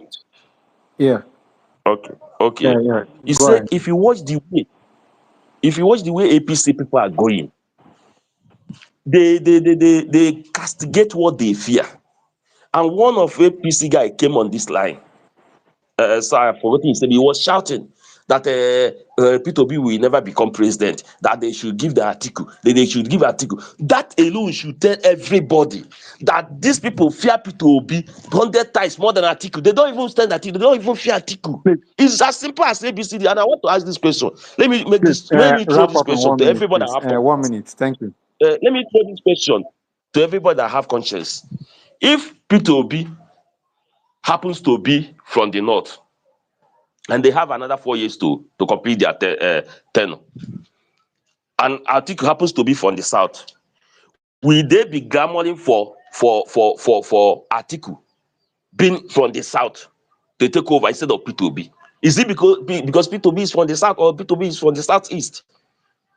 You understand me? And another problem is all these sycophants around Atiku. I said it again. That the problem, not even Atiku.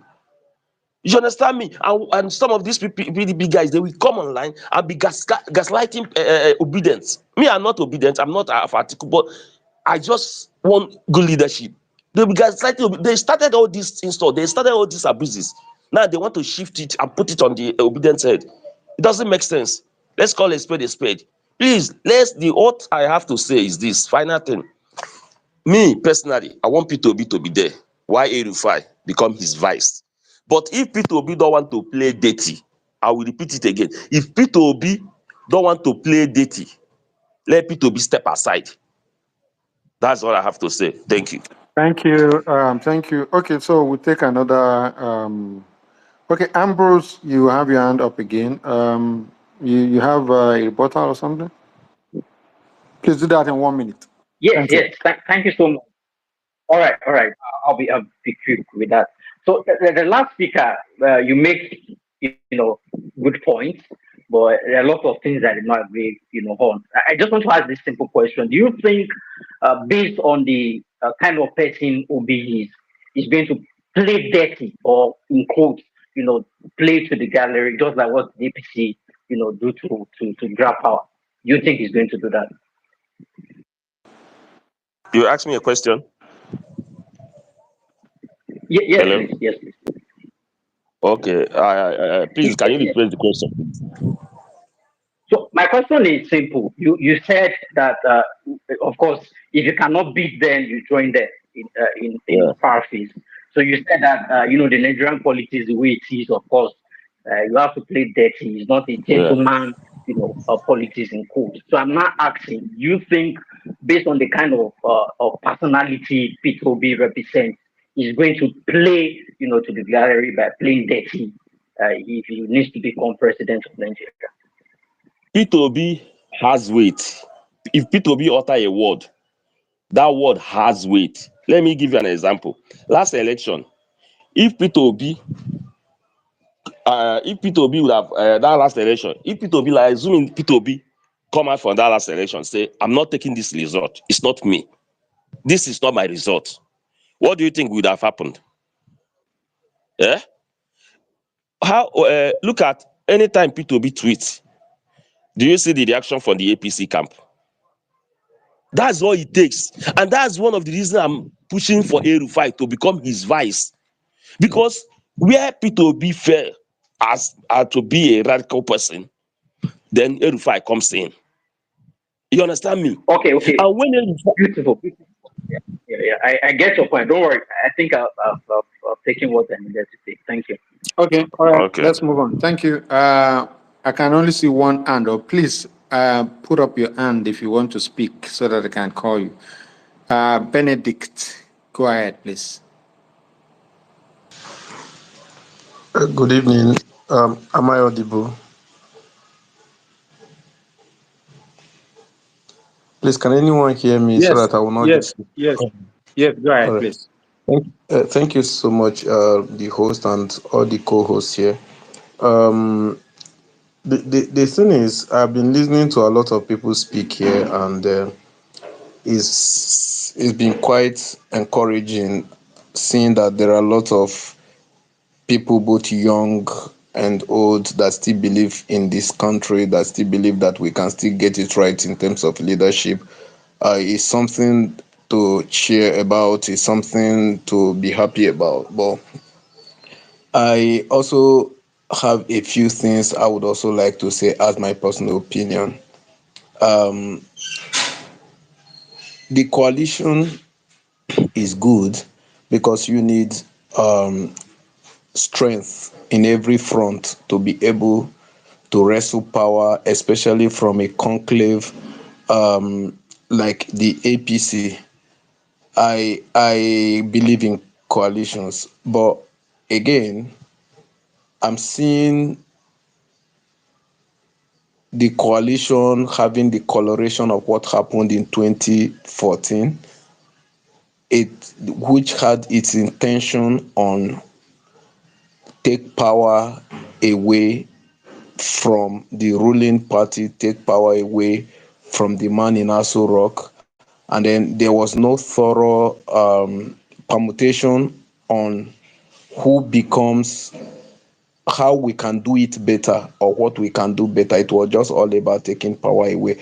And then again, in 2014, it was more or less about taking power away from the south to the north and all of that. And that's exactly what we are seeing right now. It is about wrestling power away from the APC or from President Tinubu, as it were. And I don't really think there is any clear cut motive that puts Nigerian first in all of those coalition. I'm seeing a lot of people now trying to say that Atiku is this good, is that. I'm not saying Atiku is bad, but again, some people are saying that El-Rufai can be a deputy to Peter Obi, which on paper can be good, but if you understand the El-Rufai's mindset, if you understand El-Rufai's human ideology and political ideology, social ideology, you will know that he's a very, very dangerous person. El-Rufai is a Buhari that is educated. The only difference between El-Rufai and Buhari is because Buhari is an illiterate fanatist. El-Rufai is an educated fanatist. Fanatism is enshrined in their political ideology. Buhari never hid it away from public glare, but a lot of people were too blinded by the drive to wrestle power away from Jonathan. And El-Rufai has consistently displayed that. And then somebody is saying El-Rufai will be able to wrestle power, he can deputize for Peter Obi. El-Rufai around Aso Rock with Peter Obi will frustrate Peter Obi, because El-Rufai is not just a politician. El-Rufai's ideology is rooted in religious fanaticism. That is how he thrives. That is how he got to where he is today politically. Whether you argue, whether you like it or not, or whether you believe me or not, is a different ballgame. El-Rufai is more dangerous than Buhari. And having El-Rufai in Aso Rock to deputize for somebody who is a kind of maybe open-minded like Peter Obi, who will not want to hurt anybody, who will not want to trample on anybody, is a very dangerous thing for Nigerians at large.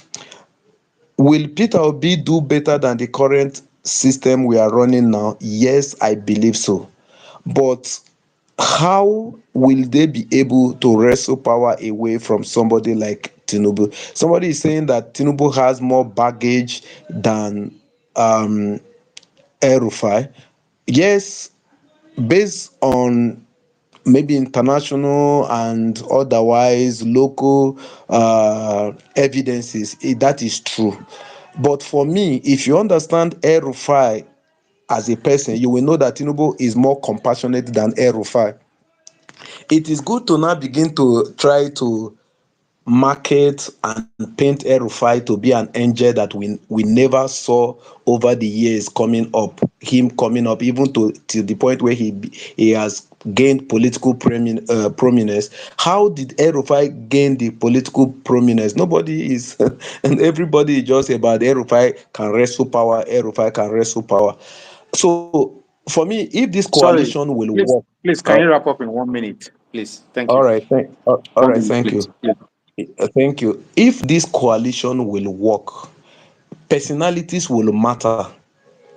We are talking about Nigeria here. We are talking about setting a system. It's not about, okay, let's just fix Peter Obi there. Let him just come and do his thing for 4 years. We will ask him out, and then we will take over and run the system again and readjust the system to fit all our personal interests and all of that. It should be a sitting on the round table to be that. There should be a clear-cut ideology that puts Nigeria on a pedestal of 15 years, 20 years developmental agreement, no matter who is the leader at any time. If that coalition is projecting that, then I will support whoever they are bringing to be the flag bearer. But if there is no clear-cut developmental agreement, I mean concrete agreement that is projected for the next 20 years, to help Nigeria grow economically, recover economically, then there is no need for it. It's just all about power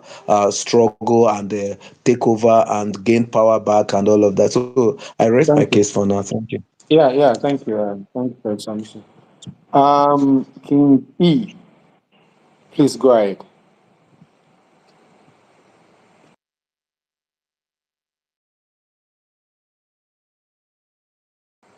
King Easy. King Easy. Oh, okay. I heard King A. Sorry. Sorry. Good evening, good morning, good afternoon, everyone. I'm a skeptic, and I'll just reply first. H's on his comment if Peter Obi was an Hausa man or he was from the north, and I think he said Shetima. Sorry, guys. King Gizi, can you hear me? Yes. I'm sorry. Please hold on. Okay. No Please. problem. No problem. Is Benedict still here? Benedict, eighty I'm percent of your submission was focused on how terrible El-Rufai is. So let's try to get your own pathway to seeing Obi become president, right? So what exactly do how do you think that will happen? Tell us. all right. For me, I believe that for Obi to become president, first of all, he will need to a bit upgrade and heighten his political will to be able to speak the language of winning an election. Obi is too innocent to win a Nigerian election at the moment. That is where it starts from. You see, he's good. He's a good man, and that's why we are rallying around him. But to win an election in Nigeria, Obi needs to a kind of up his game and speak the language and develop an electionary will. That is where it starts from. Then again, I'm not trying to say that the coalition bringing in every force together, both good and the bad, is wrong. But what I'm trying to say is that trying to project El-Rufai into the public sphere of the Again, you're gone coalition to will El-Rufai. be a big So for mistake. Obi, That's Obi, what I'm so saying. I'm not so trying to say that so for him you, being at the background or Atiku being at the background. But again, I think to deputize for Peter Obi, they should a kind of that is part of their strategic okay, movement to get a more sellable candidate, a more appealing candidate that will deputize for Peter Obi. That all because we right, are talking all about right. winning people's Can you hear me, confidence please? here. Yeah. Please, we are trying to engage. There's no need to. I'm not gagging. I mean, thank God you've already spoken. So anyway, Yeah. so again, half of what you said again is about El-Rufai. So first of all, let's even get the basics right. Are you do you want the coalition to happen? Let's start from there. Yes, I want it if it has a roadmap that has a developmental blueprint for not just for 4 years, but for 20, 30 years, because that is how a nation, it's not just about Please wrestling let's power, just it's about let's development. not speak in ambiguity, right? Okay. Development Yeah. framework, all those things. I mean, they will not come and show you, even if they do, right? So let's focus on just the political aspect of it. So you agree with the coalition? Fine, that's all I needed. I So have my reservation about it, even though I agree, because the problem that brought us to where we are today as a nation was brought about by coalition. so what? So, So I but mean, you can again, say you don't like it. So this is not a space where. no, no, no, no, no. I'm not because I've weighed the option. It's not about my So why like why and why it's why about why do you think it has to be coalition despite your reservation? Why is it that? why I think it has to be coalition because of what it takes to win an election in Nigeria and because of the heterogeneous nature of Nigeria in terms of electionary. I believe that you need all from every angle to come together so that they will be able to send the message across board. That's why I believe that coalition will actually be what will be able to wrestle power with the APC. That Excellent. is that, yeah. So at least you agree that you know these guys going at it alone will not get them anywhere, right?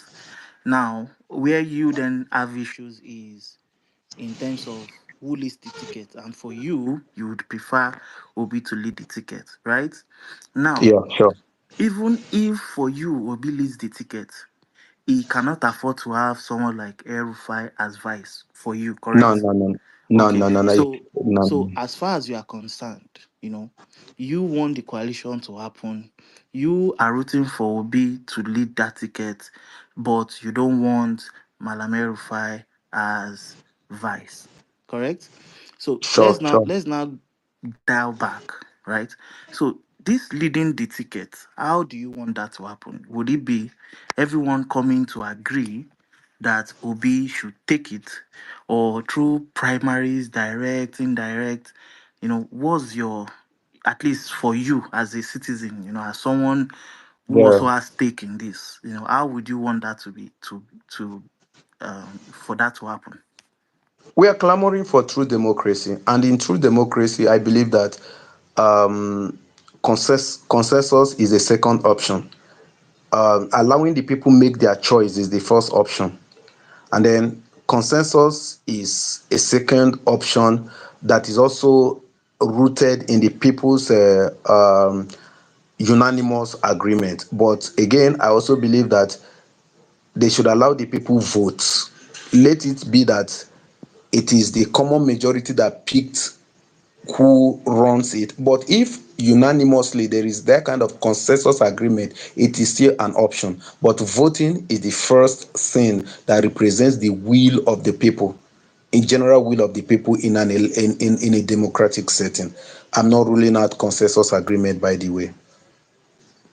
Okay, fair enough. So you recognize the fact that we might end up doing a primaries, right? So Sure. now, considering the fact that PO is your favorite in all of this, in this coalition, if it then happens that it is going to be a primary election, will you, make it as a point of duty to be a member of that coalition party, so that you can also add your vote to that vote that will bring PO as the leader of that ticket? Definitely, that will be subject to. Okay, of course. The first thing we are talking about now is the leader of the ticket. So, if my preferred candidate for this election, 2007, because after 2007, other better candidates might emerge. But for now, I think if Obi is the one leading the ticket, then the option of being part of the coalition is not a question to even ask at all. Because if we are in, we are in. If we are out, we are out. That was not the question I asked, but it's fine. Let's move on. Um, I'm sorry, guys. Malam, if you can hear me, please request for the mic again. When you were co-host, I didn't know that almost 100 people were sent out of the space. How many people have you blocked, Malam? How many people have you blocked? I got DMs, but I just could not speak. I was like, oh my God.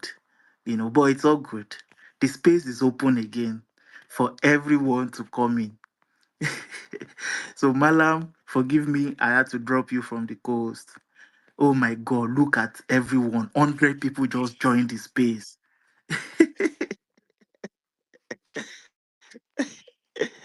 Thank you This for is holding this forth, though. is Thank you.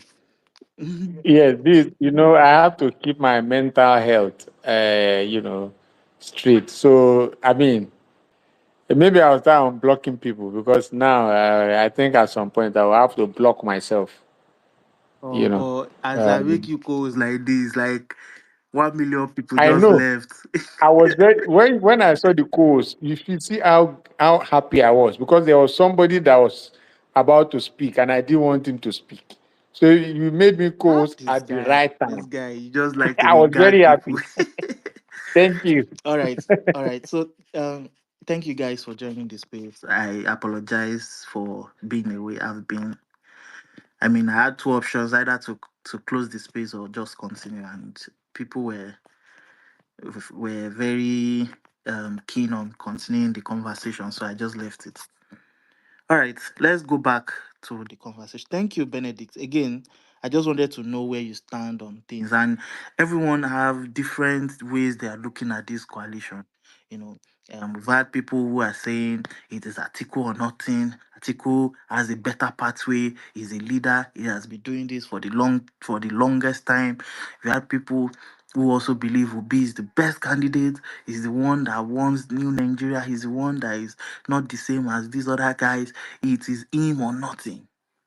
Then we have those who are then, flexible in their approach to this. They're like, okay, it is, article, if it's article, fine. If it's Obi, fine. They are fine. They are going to support anything to remove this president. They are good with it. Then we now have other people as well who, according to them, they want Obi to be president, of course, right? It is Obi or nothing. But even in that Obi or nothing, it must never be El-Rufai as vice president. That's where they draw the line. Like that's their own, center, right? So everyone has approached this coalition conversation in so many varied ways. Like the permutations are endless, and that is the purpose of this sort of conversation. Again, this is an open space, not we are allowing everyone to speak here for at least on this space. Because I've also noticed a trend. My APC borders, for some reason, are also inclined on the Atiku Obi ticket. And if you ask me, because I was listening to when Macno was speaking, and I just came to one conclusion. They actually don't believe this. They don't want you to actually do it.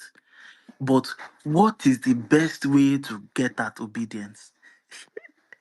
What can these people say that will rile up obedience to the extent that they will scatter everything?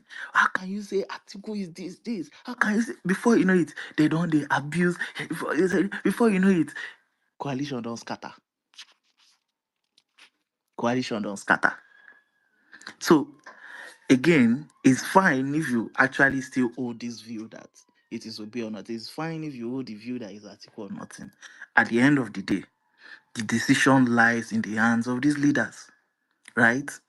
But there's also a lot of damage you can do. There's a lot of damage. And the best way is not to say or not to try to talk against the coalition. No. They would agree with coalition. Okay, let's do coalition. Now, make it seem as though it is like Article 9, and this is not whether they believe in that really. It's just that once they know that they are minimizing Obi's influence, it will annoy you. It will vex you. You go vex. And it is that vexation they are counting on. That is my own, that's just what I think as this thing is unfolding. That's why I'm actually very, very interested in listening to APC voices, because they kind of help you sort of you know read in between the lines. Anyway, let's continue. Again, thank you guys for joining. So King Zeze, sorry about that, you were speaking earlier. Please go on. All right, thanks. So, just to say, like I was saying, H is on now. So, Cosmos Madoka, the Koshan research chairman, said something I think last week that the Igbos are being treated as a defeated people. A lot of people lost their mind, but I understand what he was saying.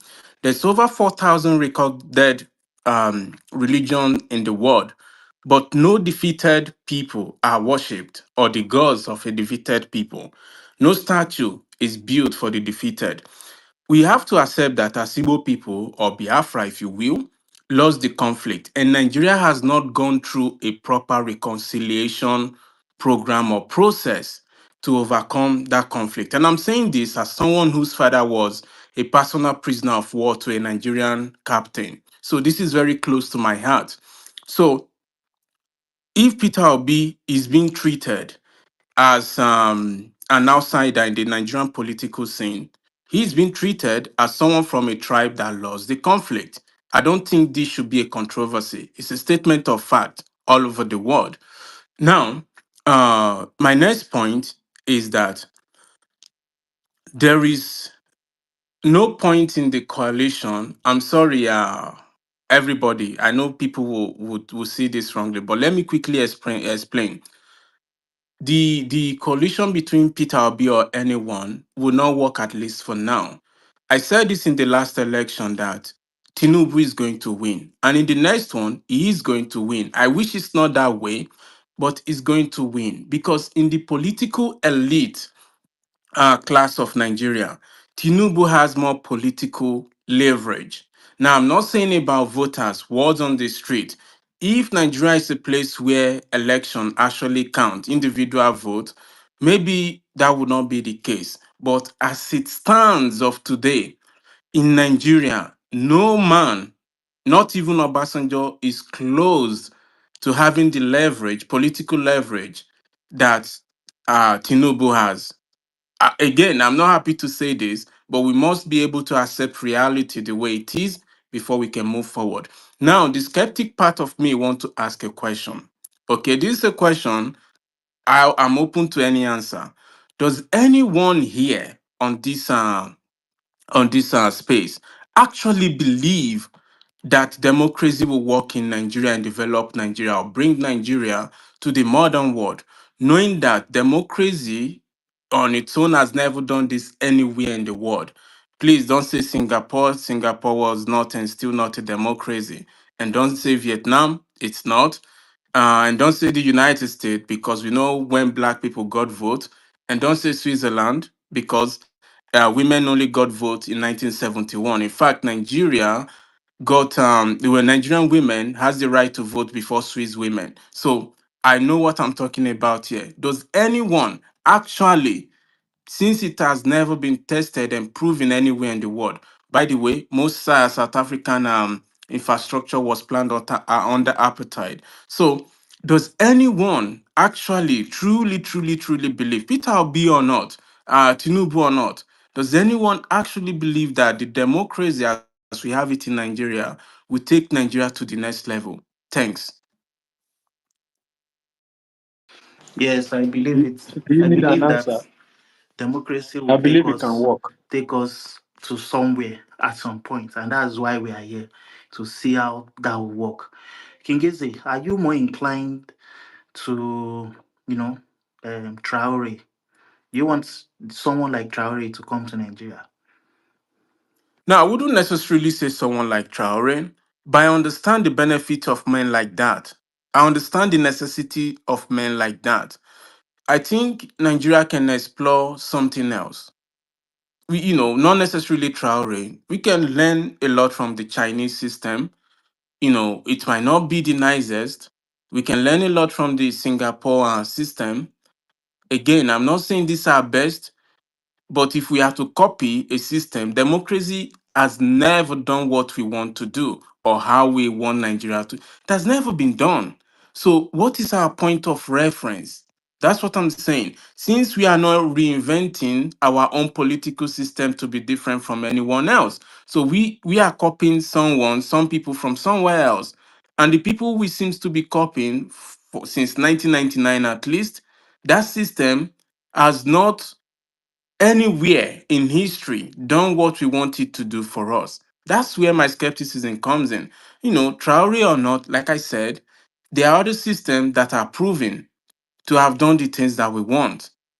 So Traore is new. It's more similar to Gaddafi. He worked for some times, but power got into Gaddafi's head, and he got betrayed and all sort of things. We know how that ended, and the Okay. effect is still ongoing. Thanks. Thank you, Kingeze. I mean, see, at the end of the day, um, your way might be the best way for us. Who knows? Who knows? Who are we to say no? It is not. But what I would just say is that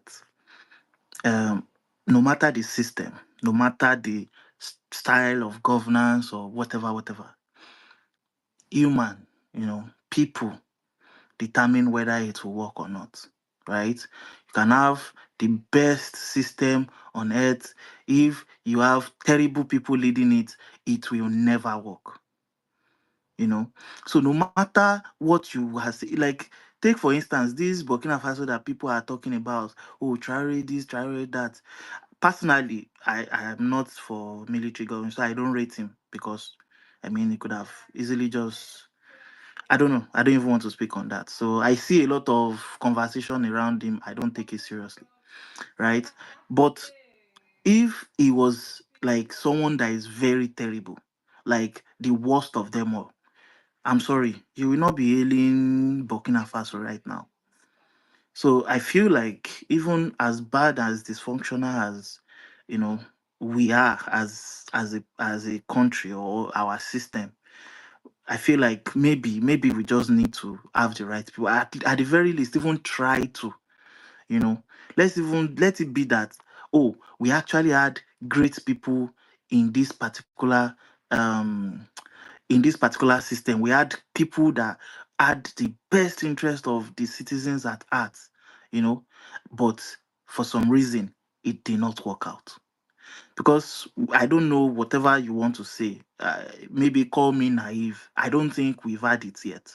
I don't think we have those people that were actually invested in, you know, leading properly, right? So until we have that, I can't really speak against, you know, our current democracy as we speak. I mean, flawed, you know, as it is, right? I just need to, you know, fully see for myself that okay, we tried, but it didn't work out, right? So personally, I'm just looking at the people. You know, the people in charge of these systems are the ones that determine how the system will move. And King Gezi, just to put one last thing, is to say that there now becomes a time where you've had successive great people leading the country. You know, in that way, they would have then built strong systems, strong institutions that it will now matter. It will not matter whether they have the worst of the worst leading them.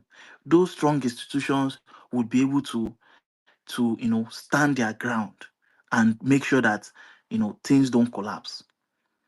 So I think that's what I would just say on that. So we this is not even the space to be debating the system and style of governance, but thank you anyway for adding your voice to the space. Let's move on.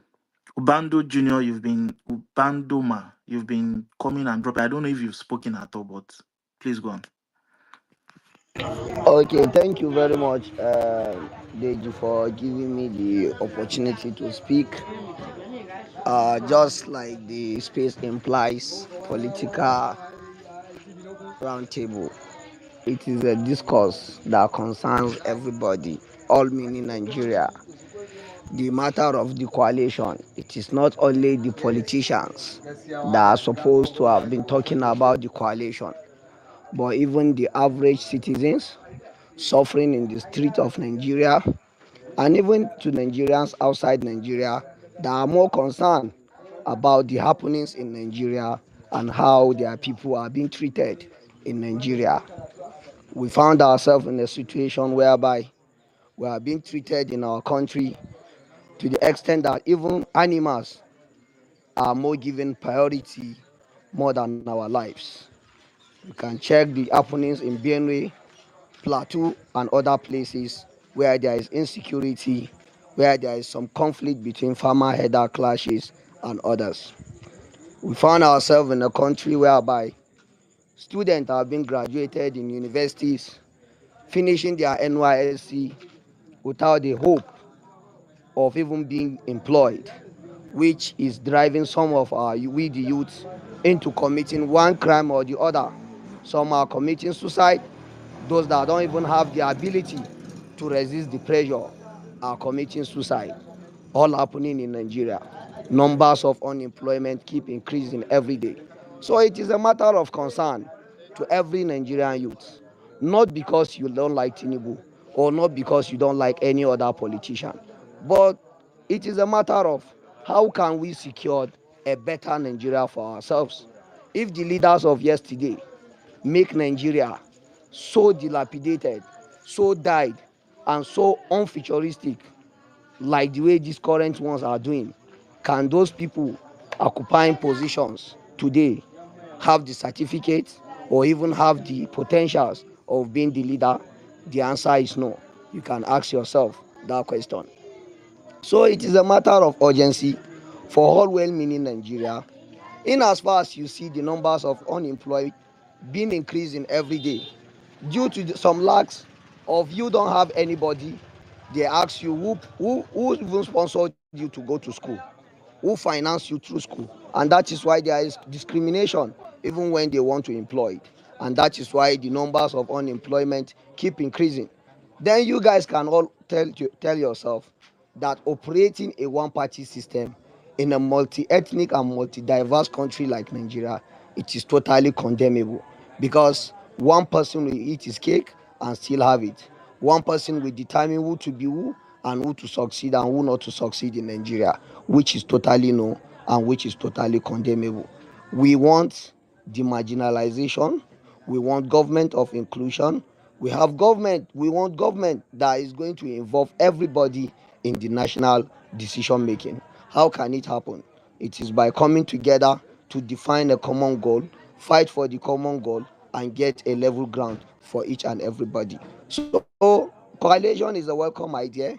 It is time for everybody to go back to his leader or anybody he believes in, that this person can speak on my behalf in the position whereby they are speaking and decisions are going to be made, which is tell your leader, oh, it is all about negotiation. Negotiate about our own ambitions, tell them about our goal, tell them about our dreams of Nigeria, the kind of Nigeria we want.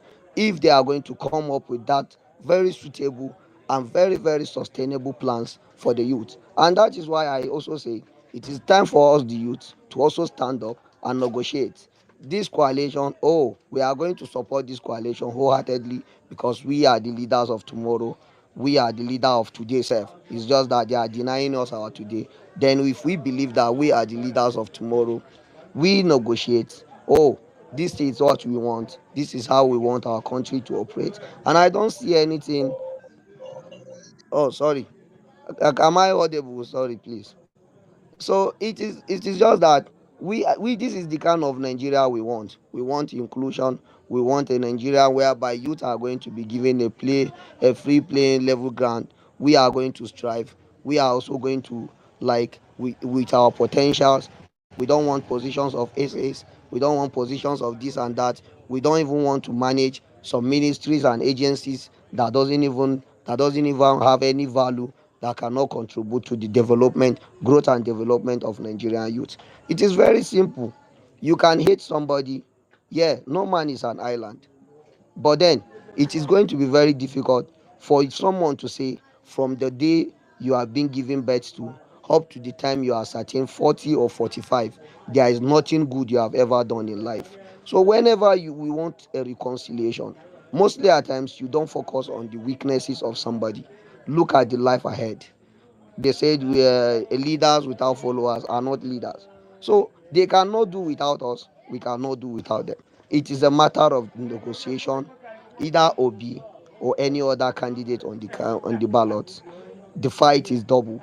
We want a better Nigeria. We don't want a country that is going to be turned into a one-party system. You guys can be seeing in every of their statements, they keep pushing it to us that it is not bad to operate in a one-party system. Somebody even tell us that democracy will develop multi-party system even affect the development of a nation. And you guys can see how they are doing things, family and friends affairs. So this is not what we want, and this is not what we even need to talk about, either Obi or any other candidate on the ballot, for as long as it's going to take down APC. Because go back to the legacy of APC since 2015 when they come into power. Somebody, I post a video where I see a video on TikTok that say if presidents in Nigeria since 1999 are going to be cell phones, they say Radwa is iPhone, Jonathan is Samsung, and Buhari is an Itel, and they say Tinubu is Vivo. So Vivo simply means something that you cannot even operate. You don't usually get out the normal Vivo we see on floor. Even if you inside or install your WhatsApp, you will see how it's going to be giving you headache. So it is totally what we don't even want, we should not even discuss about. Now it's time for us to settle our differences, come out with a laudable voice. We that even have voices, that have mobile phones to be coming on spaces to discuss. To God who made me, the average Nigerian outside the streets is just waiting to hear that this is the formidable force that is going to combat Tinubu. The gathering yesterday that was done in Abuja, you will need to come and see it on the ground. We that we are just normal, we are very close to the people on ground. They were looking at the video and they were very exciting, knowing, having hope that something good is going to come out from it. So I just urge all of us to please push more further for this coalition to come. It should be on a very very objective and productive means, not to just take power. Me, I also support that, but then we should negotiate, and I believe everybody representing the coalition are the people that have Nigerians at heart, are the people that understand the dynamics of Nigeria, and they are also going to come out and negotiate something good for the betterment of all Nigerians. So at this junction, I am employing all of us, I'm pleading with all of us to support this coalition, to support this coalition, and to support this coalition with pure mind and with the dedication and consistency on making sure that we have a government of inclusion come 2027. Thank you, Deji. Thank you, comrades, for giving me the opportunity. Thank you very much. Uh, Yeah, yeah, good day, Deji. Yes, please, can I just make a quick submission and no, drop no, down? please hold on. I'm sure when you came up, you saw people before you came up, so just chill. But I've been on this space listening for more than hours now. But you met speakers. What I'm saying is, all the speakers here have been here before them. But You've been go here ahead. before them listening, or you've been here before them Yeah, on the speaker listening, section. listening. Go ahead, go ahead. It's just I just wanted to point out a few things, and then Then this you King wait for Geze your that turn, claims sir. his name is King Geze, I smelt his hypocrisy from a mile away. But Please go ahead. hold on, please. No be fight. Please, because you've been on the listener session, does not just give you Go ahead, go priority ahead. over. Yeah, go ahead, go I ahead, get. go I'm ahead. I'll speaking to wait. everyone who may think the same. So you've been on the listeners for a while. It is when you come up, you have to stay on the queue. So I'm sorry about that, guys. All right, let's move on. So just by my own count, right? I know Kingezi have spoken, Honorable spoke earlier, Mbadoma has spoken. So I think just the other speakers I'm going to allow to speak now. So Olawale, please go on.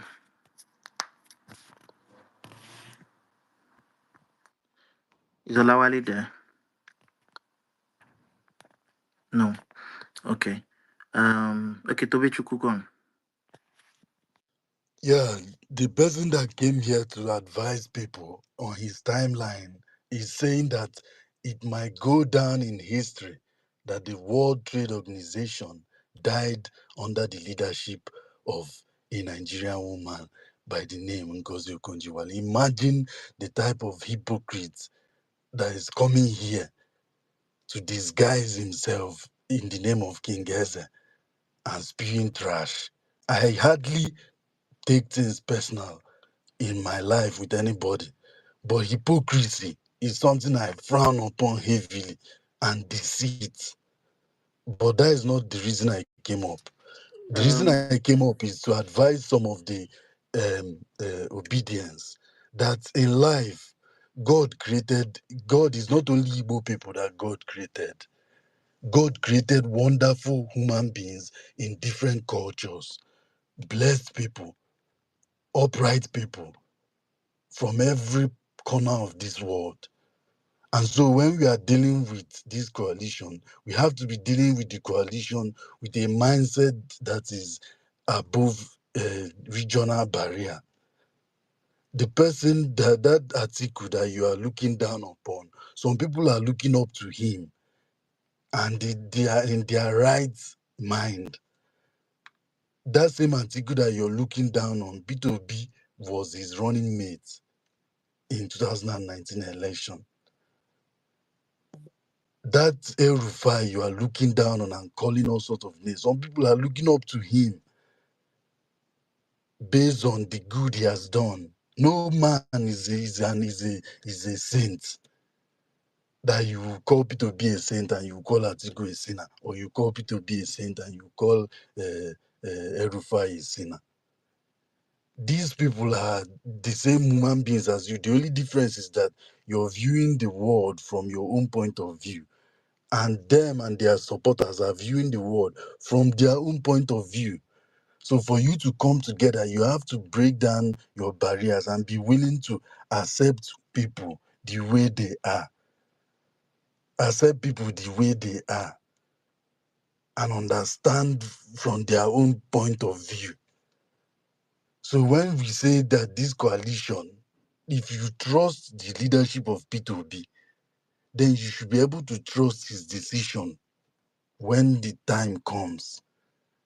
Whether he's coming out as the leader of the coalition or as a running mate, you have to be able to hold down your emotions and your personal biases, you know, and accept the outcome of that coalition for the betterment of Nigeria. Because Nigeria is at stake. Nigeria is being hijacked before our eyes. Nigeria is being hijacked. So it is at that we are at that critical moment where even I don't want to make some comment, but we have seen cases all over the world. We have seen cases all over the world where you have to make alliance with somebody that you are not compatible with for a common goal, for a common good. You have to put that your saintly attire in your pocket and shake hand with that person that you think is the devil for the betterment of the future of the country. Because the way Nigeria is going now, countries like Zimbabwe might be a child's play, but God forbid, or Venezuela, Venezuela that was proud in the fact that they were the richest country in terms of oil deposits. Look at Venezuela today. Go and look at their economy. Arguably the richest country in terms of oil reserve. But look at them today. And that is where Nigeria is spiraling quickly into. Because a few criminals who, you need to understand that there are some people that are leaders. There are people that are leaders, they are born leaders. There are people that are tyrants, but they don't know that they are tyrants. Most tyrants in the world today don't even know that they are tyrants. Look at the way Nigeria is going, a country that is arguably, let's say 50% Christian, 50% Muslim. And then look at the outcome of the last election. And then look at all the killings. Has the president visited any of these states or these local governments where we are seeing pile of bodies of Christians? Has he visited any of these places to show empathy at least? To at least show empathy to what is going on. Look at the appointments. One-sided. Is that the way Nigeria is going to go? So that the next president will come and will still do that same one-sided and Nigeria will keep retrogressing. It will not work that way. It will not work that way. We have to support this coalition. Support this coalition. I'm speaking to the obedience. That saintly attire, put it in your pocket for now, for the interest of the country. Because You see this alliance between the Southeast and the North. If, God willing, this alliance is successfully created, Nigeria will be transformed. This alliance between the North and the Southeast, if it is successfully created, leading up to this 2027 election, it will be an alliance that will transform this nation, and a lot of baggages that have been buried will be rested. So support the coalition. And if you truly believe your principal, P2B, who I also support, you should be able to understand and support his decision, whichever decision they make in that coalition, as to who will be the front runner. If he comes out as the leader of the coalition and agrees to a four-year term, and then maybe wait for the turn of the north to complete before it come back to the south, and then he can vie again, or he might go in the first term, and his idea of implementing a one-term presidency might come to pass even before the end of his tenure. You know. Lastly, this person that is claiming that your name is King Geze, your name is not King Geze.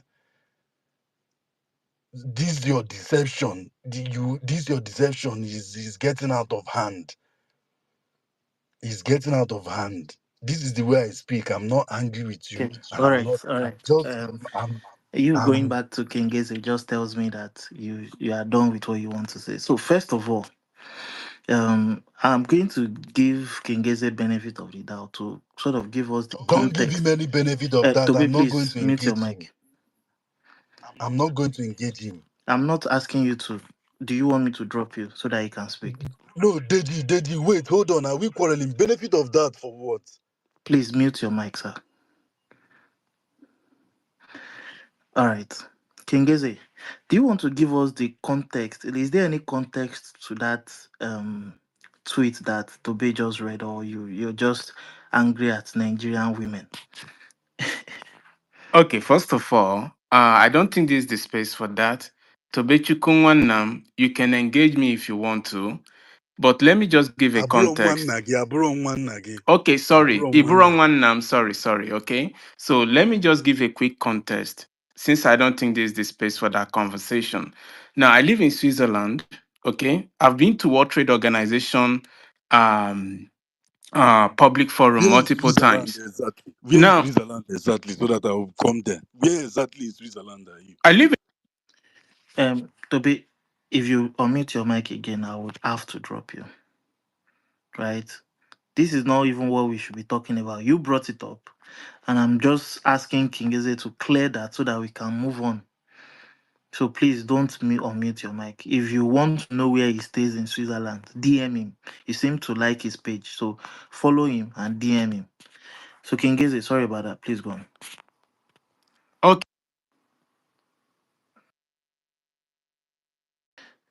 No vex, I beg. It's the mute. Sorry. Just try and unmute once it allows you. Okay, I live in Lausanne. If you want to know, but anyway, what I'm saying is, I follow geopolitics a lot. So my statement on Okonjo-Iweala is based on the current event in the world. The United States can back out of many of their what's it called trade deals, which are supposed to be upheld by WTO. But under her leadership, such deals are not being upheld and they don't seem to be doing anything about it. This is a statement of fact. I'm not a sentimental person. She's an Igbo woman, I'm an Igbo man. So I don't play maybe because she's Igbo or Nigeria, we support by every means necessary. I don't play that. Sorry, okay, you say you are not my brother. Sorry, Tobechukwu. I don't play sentimental politics. I don't even play politics. It's a statement of fact. You can see trade deals collapsing everywhere which are under supposed to be upheld by the office that she's leading. So we can, like I said, if you're interested, we can go deep into this in a different space. However, Yeah. the reason I raised my hand before is the coalition, which is what we are talking about here. So the coalition, what I understood, I haven't lived most of my adult life here in Europe, Britain and now Switzerland. Coalition is a political system where sometimes two opposing parties or two slightly aligned, not fully aligned political allies or entities comes together to form a government because one party cannot have an outright win. So, which means they are leading based on negotiation. There will be concessions. So, for example, now let's assume things goes well. Peter Obi and Shatima or Atiku, whoever, coalition, they win. Okay, next election, they start ruling. So Peter Obi now says, people are dying in Benue by headsman. Let's take a very strong security stance. And Shetima Atiku, whoever from the north, says, this is a good thing, Obi, but this is a coalition, right? Before I allow you to take a drastic action towards that, I understand security is important. However, people are ringing me from my constituency, from my base in the north, that most of these headsmen are also people, and it might affect innocent ones. So take it slow or don't act until X amount of time. The people here, now here's my question. The people here, because coalition needs to be understood what it is. The people here who are supporting coalition government, do you guys think that's a good thing? Because again, understand what coalition is and how it is run is because you cannot win outright. That's the reason you have it in the first place. And you have to give concession to whoever you are ruling with. Will the people here be happy with that? Because the system has to be analyzed as much as the But some people are already saying they're happy with it and they want that's how they want to proceed. Can you okay, ask him what he great. wants? Can you ask him what he wants? Because the more he's talk, the more he's exposing himself. The more he's All right. speaking, the more he's exposing That's himself. a fair question, Kingeze. It's I mean, not Kingeze even you. already said what he wants. He talked What do about you want? the What style does of he want government he in feels short we should term? have in Nigeria. Like the type of democracy we currently operate Ask him is not short term. working Short for term. us. What does he want short So, term? It's not so, Eldorado so I think socialism you already and sort of this. explained. Anyway, Kingeze, please round up in 1 minute. So to just, I don't have anything else to add because, like I said earlier from the beginning, my first What do speech, I you said want? What do you to want is Bechuku, what we're calm down asking. now. I'm not fighting you. Calm down. Let me speak. I will answer you. So, like I said earlier, I'm a skeptic. I ask questions, and I'm open to any answer really because I like to learn. So to answer your question, and I'm done. Except if I have something else to add later. Tobechukwu, I don't think it's here. But to answer his No, I question, what dropped I him. He what was being unruly. what I want in short term is the restructuring of Nigeria. You cannot build house on a swamp. You have to lay a good foundation. Short term, let's just say we're still suffering. Okay, but the restructuring of Nigeria in terms of how is this country going to proceed? That's what me, if it's up to me, would want. Not like a quick fix. It never leads to anywhere. Thanks, everyone. Thank you very much. I mean, let me know even because I don't want to take any. But when you read that, I was just thinking it could be the trade deals that was collapsing. But you've explained yourself.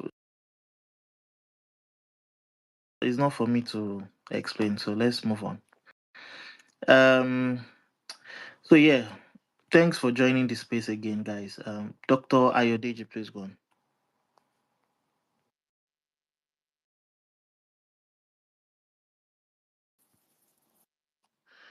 Dr. Ayodeji, please go on.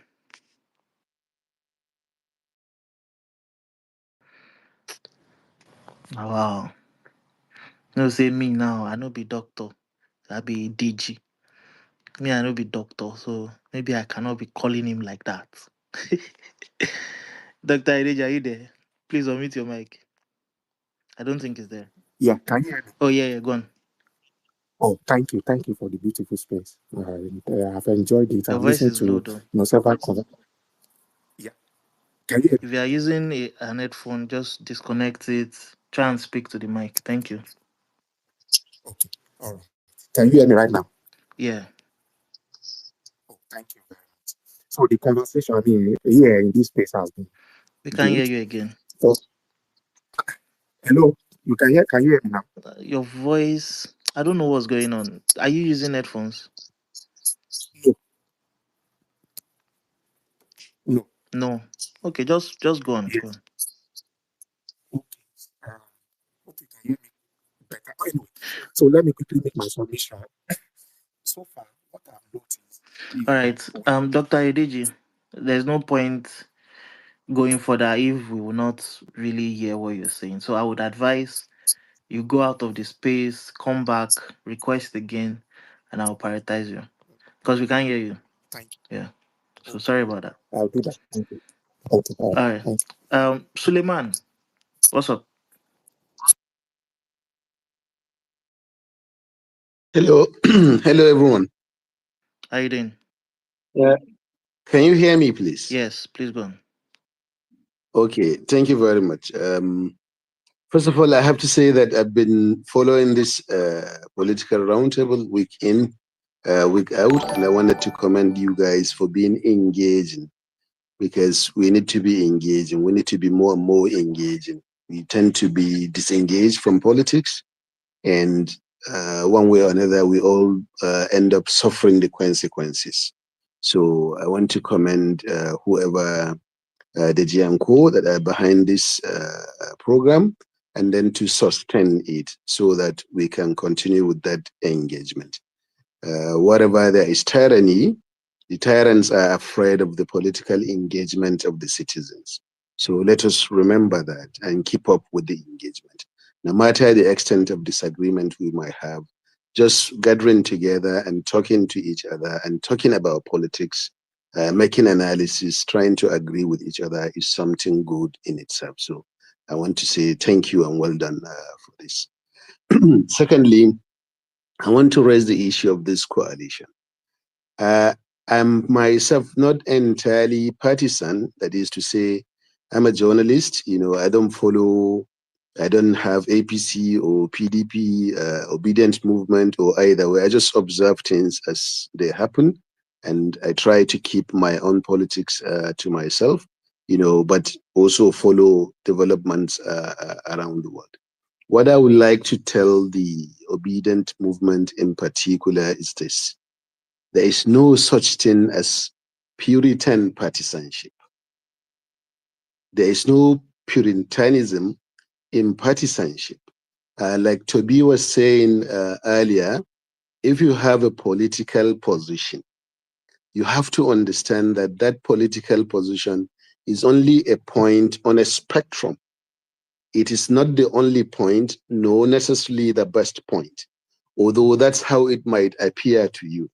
It might appear to you that, oh, what I represent as an obedient is the best thing ever in Nigeria. But that's just one viewpoint in reality.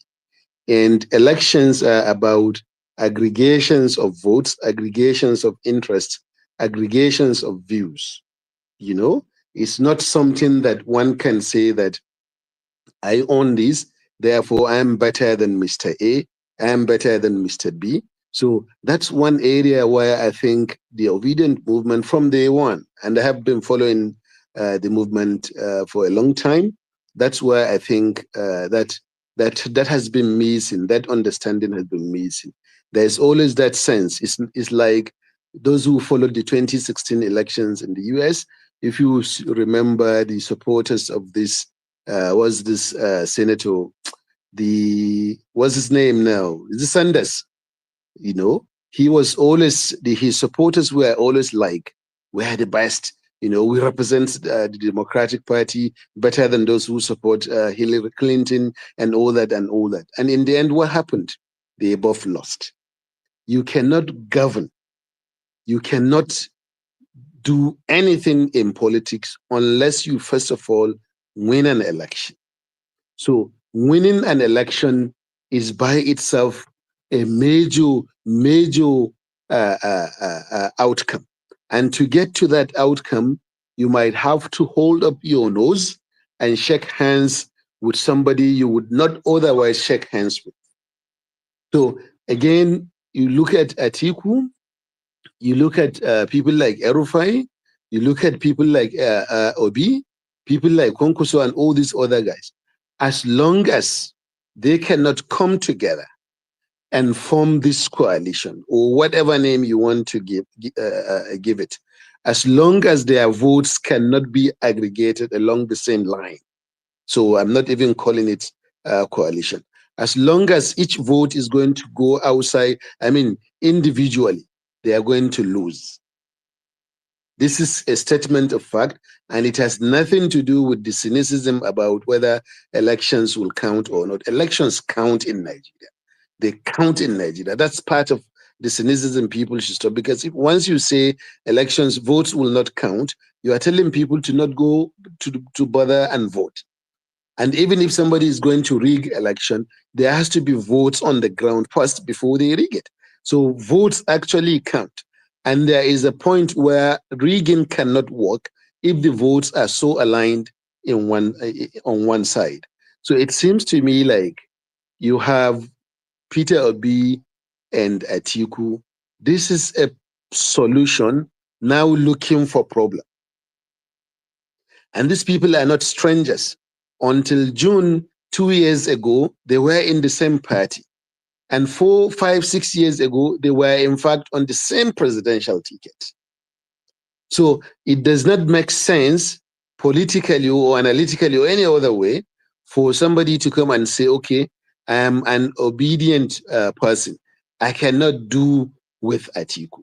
I cannot do with Erufai and so on and so forth. When it mattered the most, when Buhari needed it, he paired with people like Tinubu and others, and they got the power they wanted.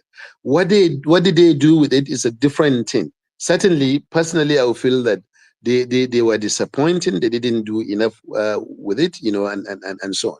But on this occasion, it's not just that Nigeria is running towards a one-party state. We're already there in that one-party state kinds of thing, because every day we can see what's been going on.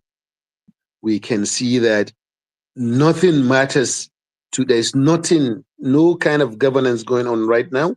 Everything that the government is interested in, and not just the president, but all the other political functionaries around him, the only thing they are interested in now is 2027 election. And they are not interested in 2027 election in terms of policy to say, okay, let me come up with the kinds of policies that will sell among Nigerians so that those policies will enable us to win the next election. That's not what they're interested in. Because that one, above all, is difficult. It's hard. But what they are interested in is if you can bring this person that can give us 10 votes or 1 million votes or 50 million votes, bring it to our side. No matter how much it's going to cost, we will do what we can to pay you for it. That's all they are interested in. So those on the other side, the opposition now, if one is facing south, the other is facing north, the next one is facing east, and so on and so forth, that's defeat already there. It's simple, and it's just not in Nigeria. It's the same everywhere. As long as the other opposing parties, particularly in a third world or developing context as ours, as long as you cannot come together, you are not going to take power. And it is not going to be because you were rigged out.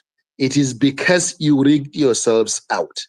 Because once your votes and your voices are going in different directions, you have already lost the argument. It's very, very simple. So I would like people to have this understanding that your position is not always the best, and it's not always the only one. So it is fine to join up with other people, because if you are not at the seat, how do you hope to influence the process? You cannot. But if you are at the seat, at the table alongside other people, then you can say, okay, this is what I represent. Somebody was talking about the Benue situation earlier. As somebody who is closer to Benue right now, I know that a lot of what is understood about it is largely misinformation. There is problem in Benue. There is problem in Benue, but the way the problem is perceived is not like it is Hausa people or the Fulani people who are killing these other people every day. It is a lot more complex than that. But I don't even want to go into that. The issue is, suppose you have a particular idea about Benue, and you think that, oh, a drastic security measure needs to be taken in order to stop the farmer herder clashes. How are you going to be able to do that if you are not at the table at all? You're not going to be able to do that. You will just be on spaces such as this and talk and talk and talk, and it will not solve the problem. And if those who are there at the seat are not interested in that, your issue does not get addressed at all. Okay. So people really have to have an understanding of what it's at stake. That if people really, really want an OB presidency, because what this is all about for the obedient is an OB president. I mean, an OB presidency. If you want that, the path to it will not be Puritan, will not be neat, but it is possible. Thank you very much. Thank you, Suleiman. I just have one question. So we can see some northern governors, some northern politicians. You guys can hear me, right? Okay, because I saw Yes, I my can hear alarm. you. Anyway, so we can see some northern politicians coming up, endorsing the president for 2027, Northwest, Northeast, North Central, Northern governors, and all of this. And yesterday, we also saw some northern leaders in a meeting or conference, whatever you call it, with the opposition voices or leaders. So, which of these northern leaders should Nigerians, you know, trust more? That okay, these ones are more influential than these ones. What do you think? Which of these leaders will regular Nigerians sort of listen to when election day comes? Thank you very much. To paraphrase your question, you are asking me to what extent will the coalition in the opposition be viable? Am I correct? I mean, yeah, but now vis-a-vis the influence of the The leaders other, that have yes, endorsed either side. Yeah. yes, yes. Thank you very much. Thank you. My answer to this, I will give two answers. First of all, down south, people always have this sense that the north is one place. Sometimes the way it's represented, people even think like it's one person, actually. Not just that it is one place or one people, but just one person, that they speak with the same voice and so on and so forth. It's never been like that. There is always contestation in the north as well.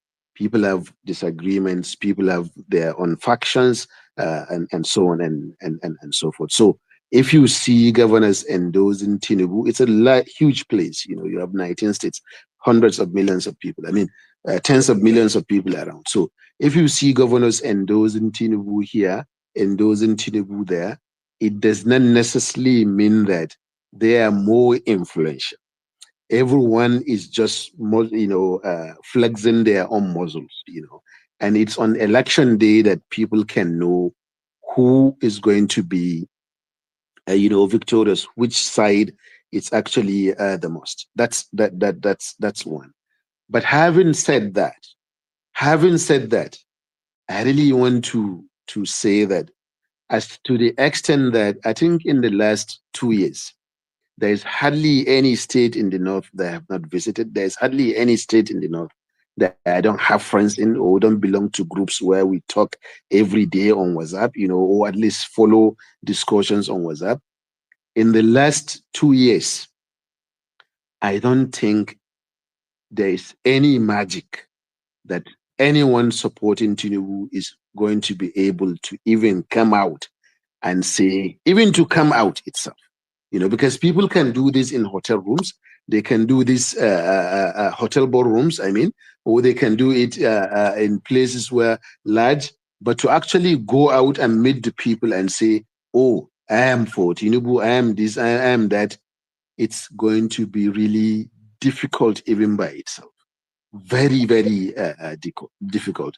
In other words, believe me, the only thing people are looking for is a viable direction. Somebody to stand and say, okay, we stand against Tinubu no matter what, and provide that direction and that leadership, and in a way that makes it appear, reasonable and viable. And I think that false will be very difficult to bring down.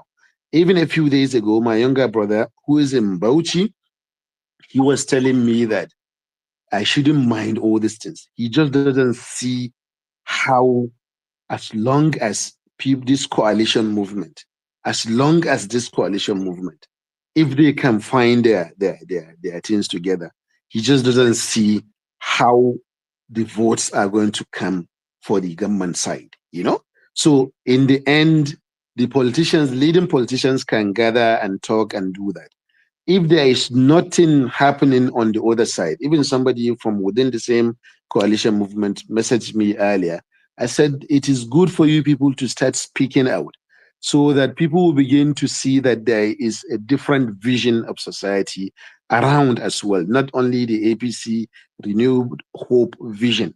But if you allow the space to be occupied by only that side, the corresponding impact will be that people would think that's the only thing available. One party is not something that, but it's also mental. If people see that that's the only party available, chances are that that's what they're going to vote for. Or if they cannot vote for that, they just stay home. But if you give them the alternative, not only in talk, but also by deed, you come out and people can see that, yes, you now have some sort of equal or relatively equal opposition within the system, then they can follow. And even some of these governors that you see that are doing this, are doing that. I wrote in my column last week, the origins of the KBAC presidency, because I wanted to understand why is Tinubu leaning towards more and more despotic tendencies.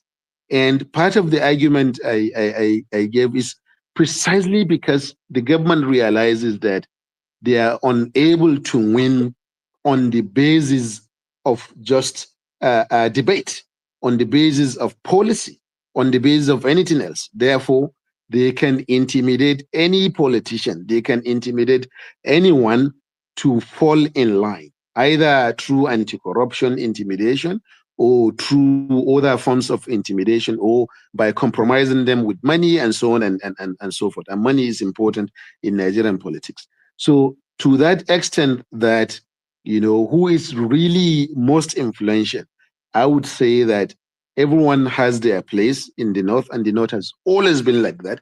Even during Sardauna, there was also NEPU, and NEPU was powerful still.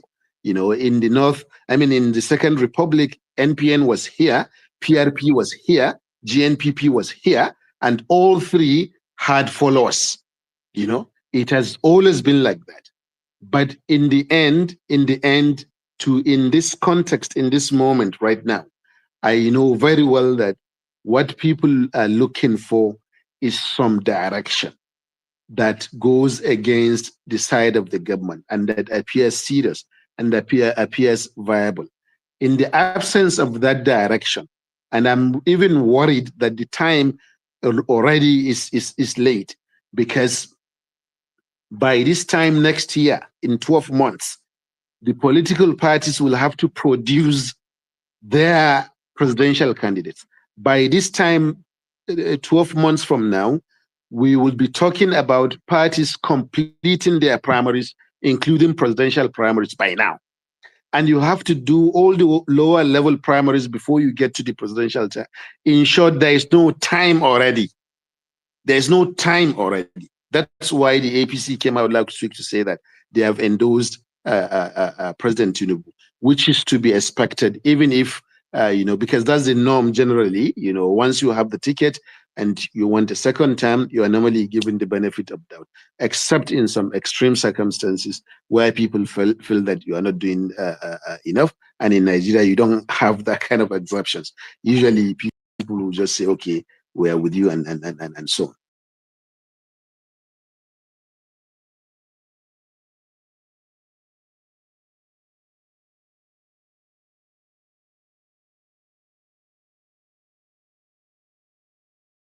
Together the videos that I saw. Initially, I was even thinking maybe they are doctored, but then I saw it on Atiku's.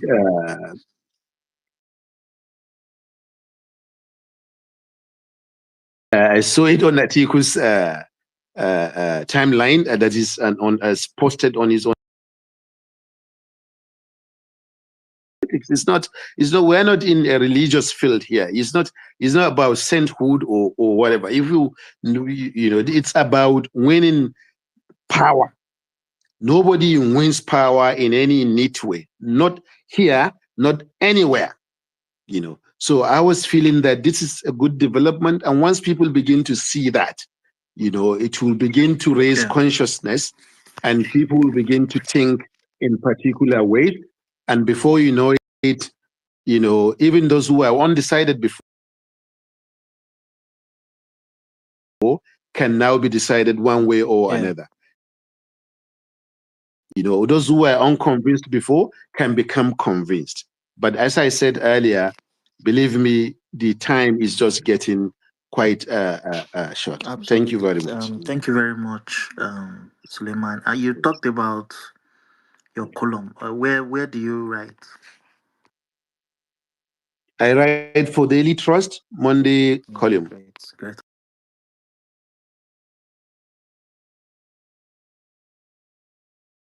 Please, just one question.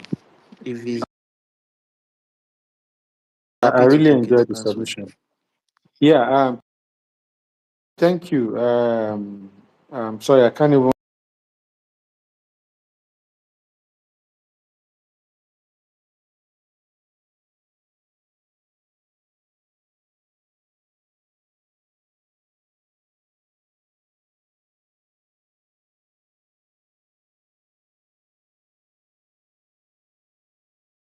Please. What's his name now?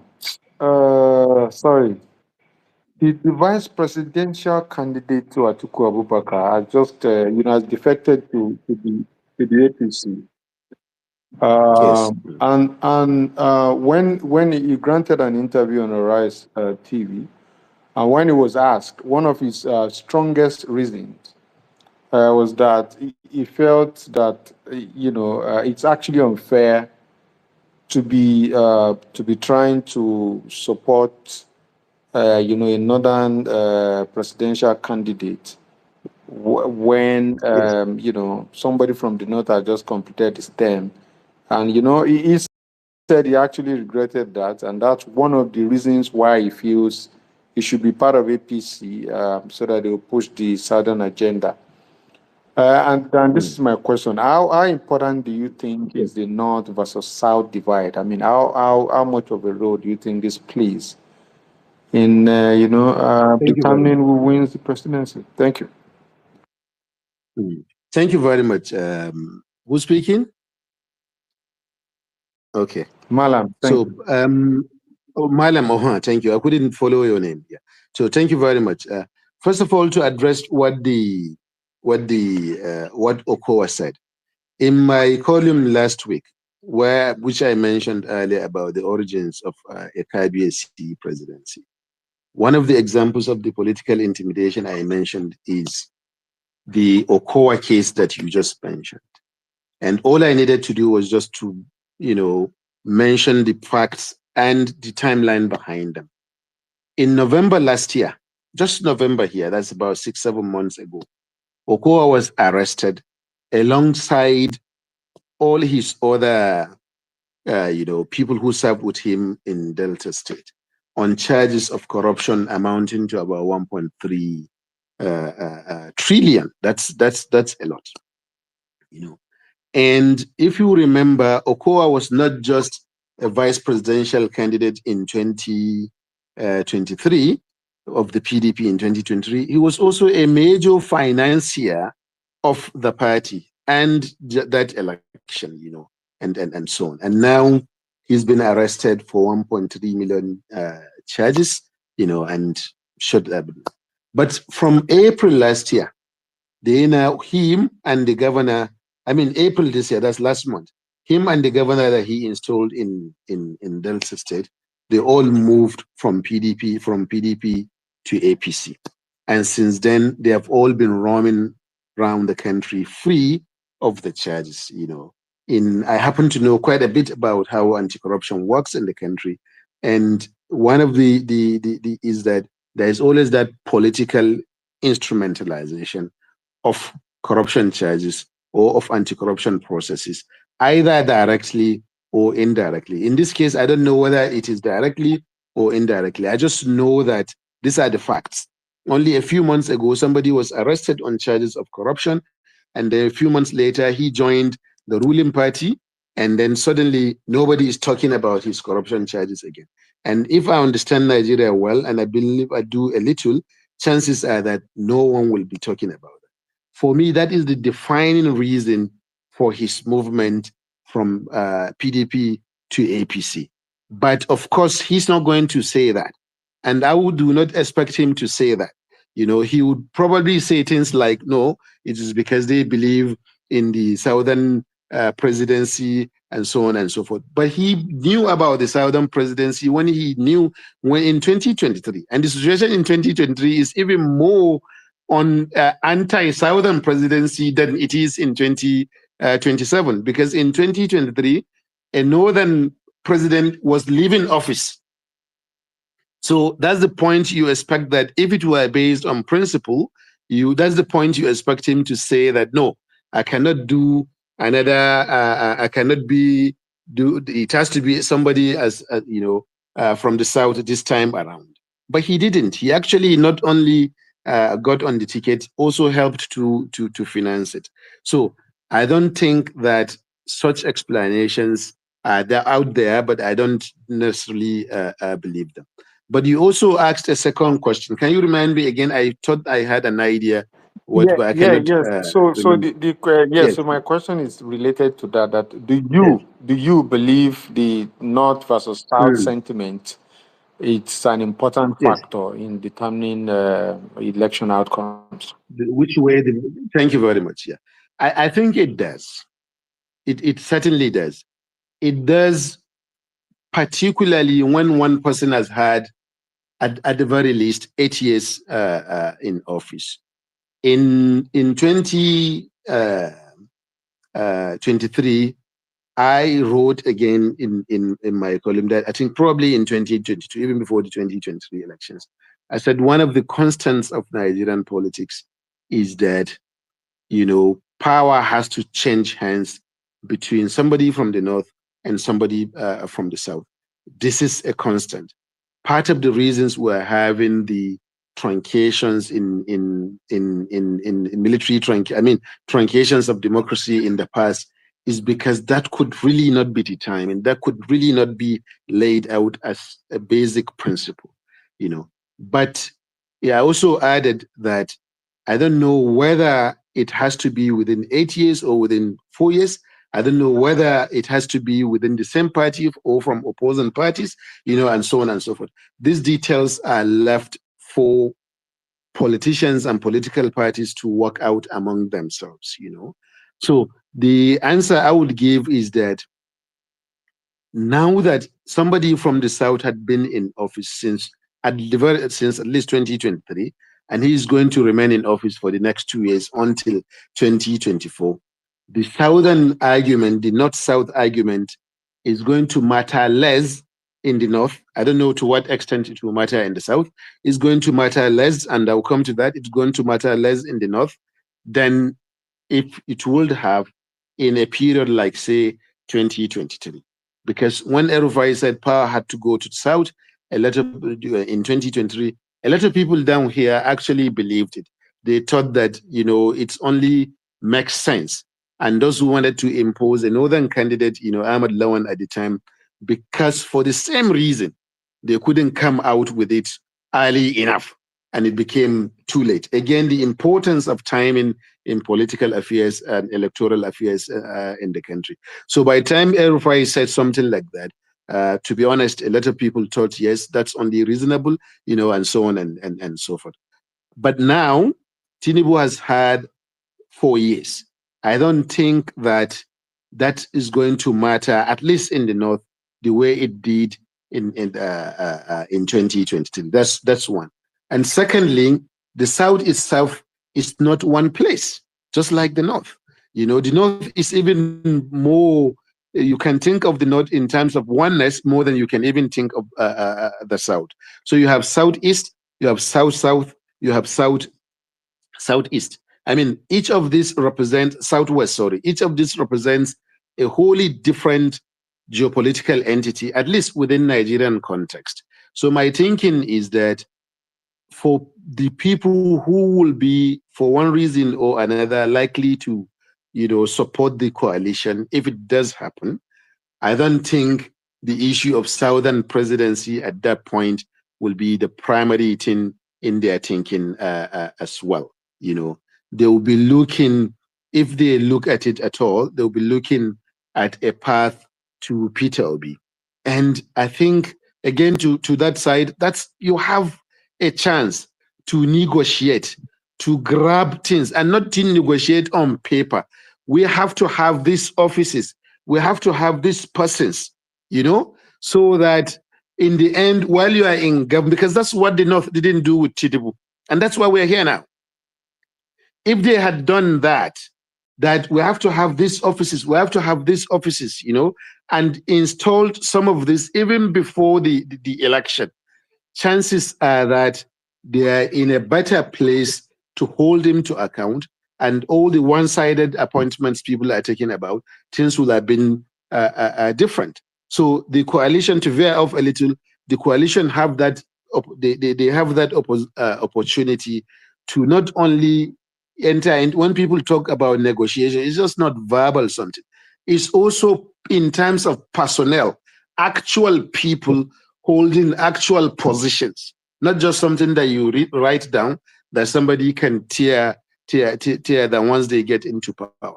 It's in terms of personnel, in terms of people. Okay, Deji, you're going to be this. Tobechiku, you are going to be that. And it's agreed upon right now and made known, publicly known, not necessarily hidden, so that once somebody comes in, you begin to put that, you roll that structure into function, into office, and then you have some leverage, to also monitor, because it's politics still. It will not necessarily 100% guarantee everything, but it's better than the current position where you are. So you monitor your eggs are now in one basket. You now monitor that basket by all means until the next election. Thank you very much.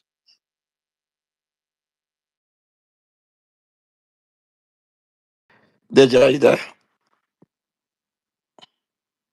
Deji. I think it's a way there. So I don't know Oh, if there's a queue. But, I'm really enjoying this speaker, if I'm being honest. But others have to speak. King Gazin, King Gazin, Yeah. calm down. People they calm down.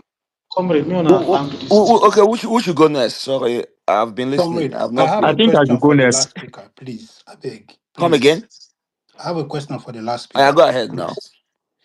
Yeah, Mr. Suleiman, thank you so much. Wonderful submission, and it was Thank quite you. interesting listening to you. Please, for someone like me, I've always considered Yes. an Erufai a very, very useful asset as far as this coalition is concerned.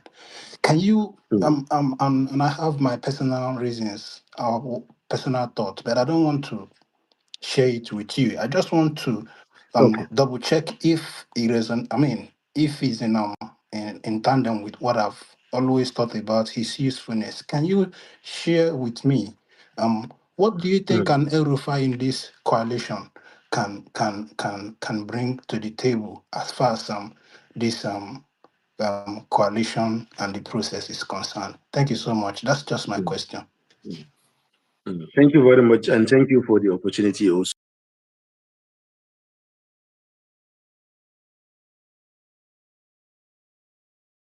to be able to speak.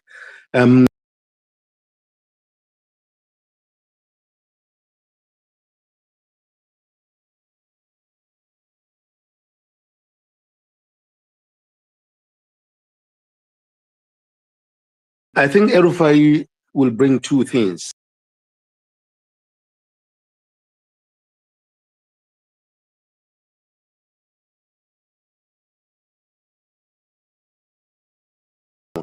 But what you can not take away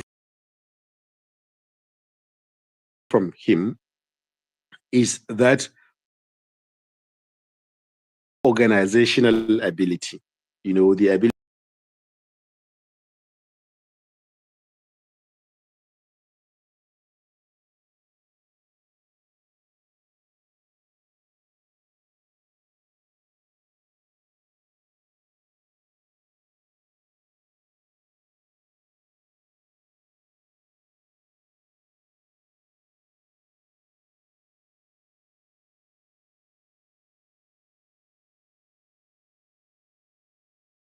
What partisan politics is about. We're not ever.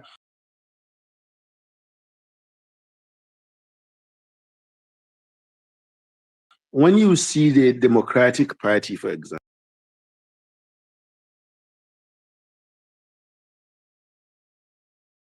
an interest within them, but in order to win and to be able to form a government and say something, or have a say, in a way that actually matters, they will, find a way to bury differences and then come together and work together, retain their differences, but work together and then find ways to agree and win power and do something for themselves and for the things that they believe in. That's politics.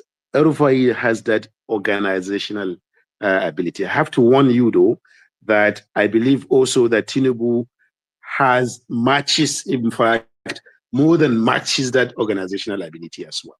And he was part and parcel of the entire process too. So they understand the game. So it's going to be a lot more interesting than 2015 because you now have two very able and capable persons in because the image of Tinubu as somebody sick, as somebody who doesn't know what he's doing, that's not the correct image.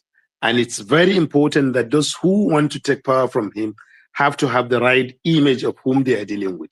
He is not stupid, So Erufai has the organizational ability that he can bring to the table, and as I said, he's already demonstrating that. And for me personally, I think that's what even an Atiku would have seen in him and bury the hatchet and embrace him again, despite their previous experiences within the same Nigerian politics. So that's number one. Second, Erufai is also widely regarded in the north here as a Buhari protege. People still think that they don't see him in the way that they see Buhari, as that Buhari is for the poor, Buhari is for this or for that. So many things, folklores, the way Peter Obi represents to a large number of voters in Nigeria today that Buhari represents in the north. That representation is still there and is still strong and is still a valid political resource for the next election. So Erufai is seen as a very strong, how do I put it?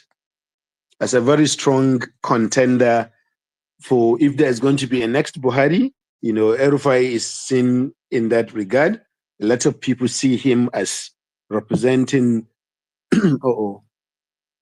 as representing Buhari's uh, uh, politics, as representing, he was able to take Atiku to Buhari. The gap between Atiku to Buhari prior to this election is worse than the gap between Atiku and Tinubu. far wider than the gap between Atiku and Peter Obi.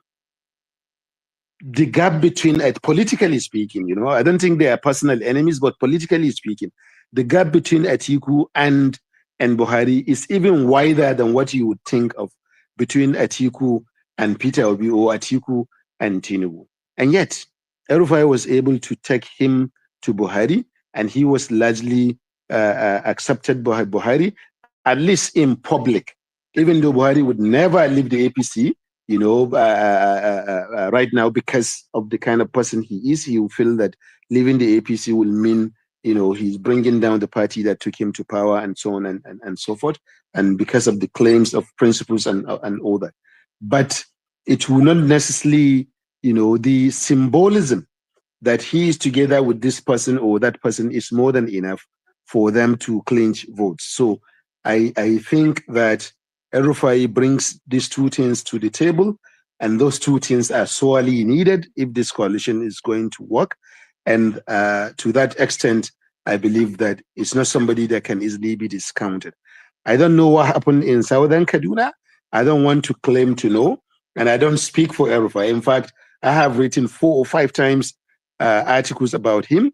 But maybe more than 50-60% of these have been highly critical, to the extent that I don't want to mention the things that follow. So, but you cannot deny him these two things, and I think that given the opportunity, he has what it takes to at least give the government a serious bloody nose as we speak. And what I think about this particular one thing I would like to say for this coalition thing that people are talking about. Sometimes you build bridges not because you can walk on them today, but because you might need them tomorrow. Let us suppose that this coalition actually works, and you have an Atiku Obi presidential ticket, but that ticket falls short on election day. What do you think that means in 2027?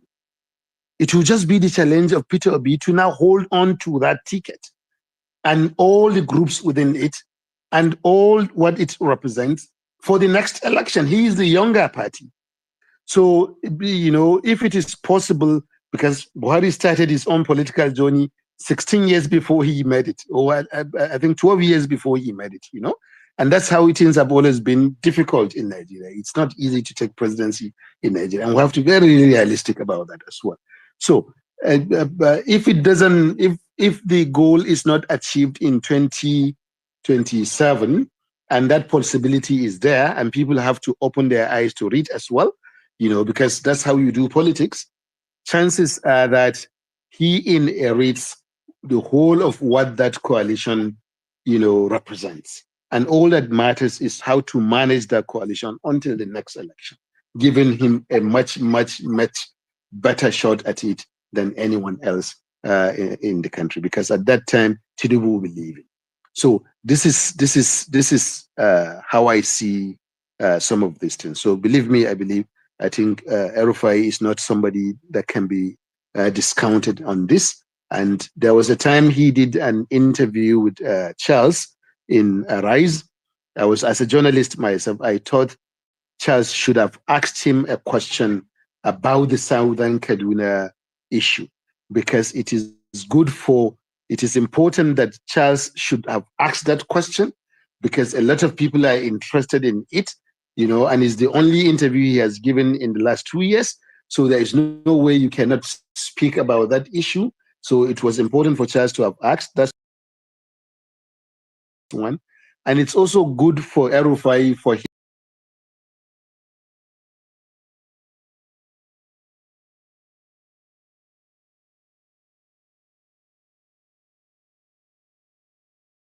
him to have had an opportunity to address that issue.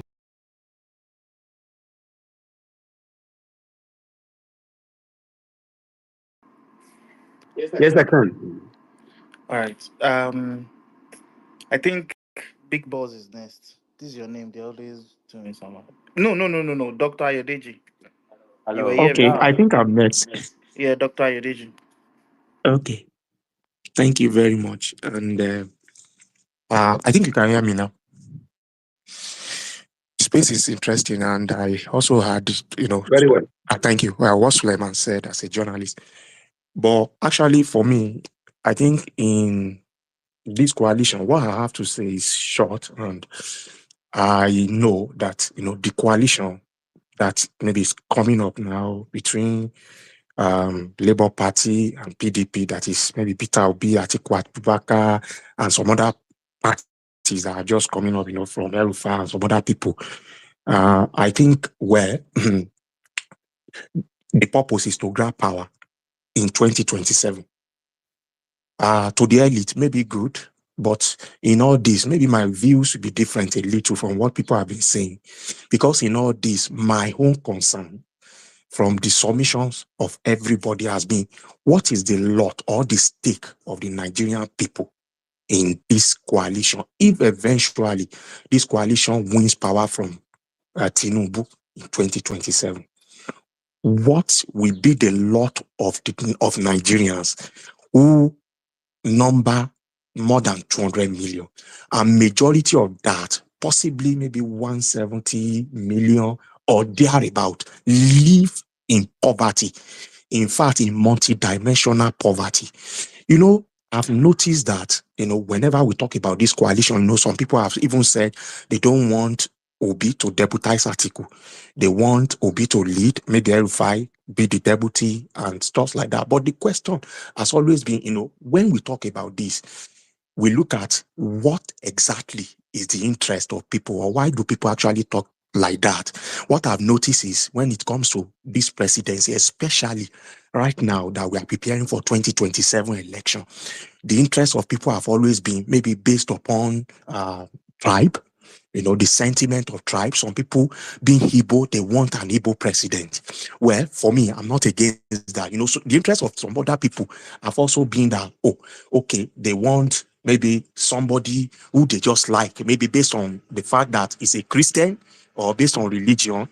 Well, to some is good. I don't have issue with that too. But for me, I think the issue I have in these things is simple. It's just the fact that what exactly is the interest of the Nigerian people in this? How will they benefit? People have spoken about about Atiku Abubakar, about Peter Obi.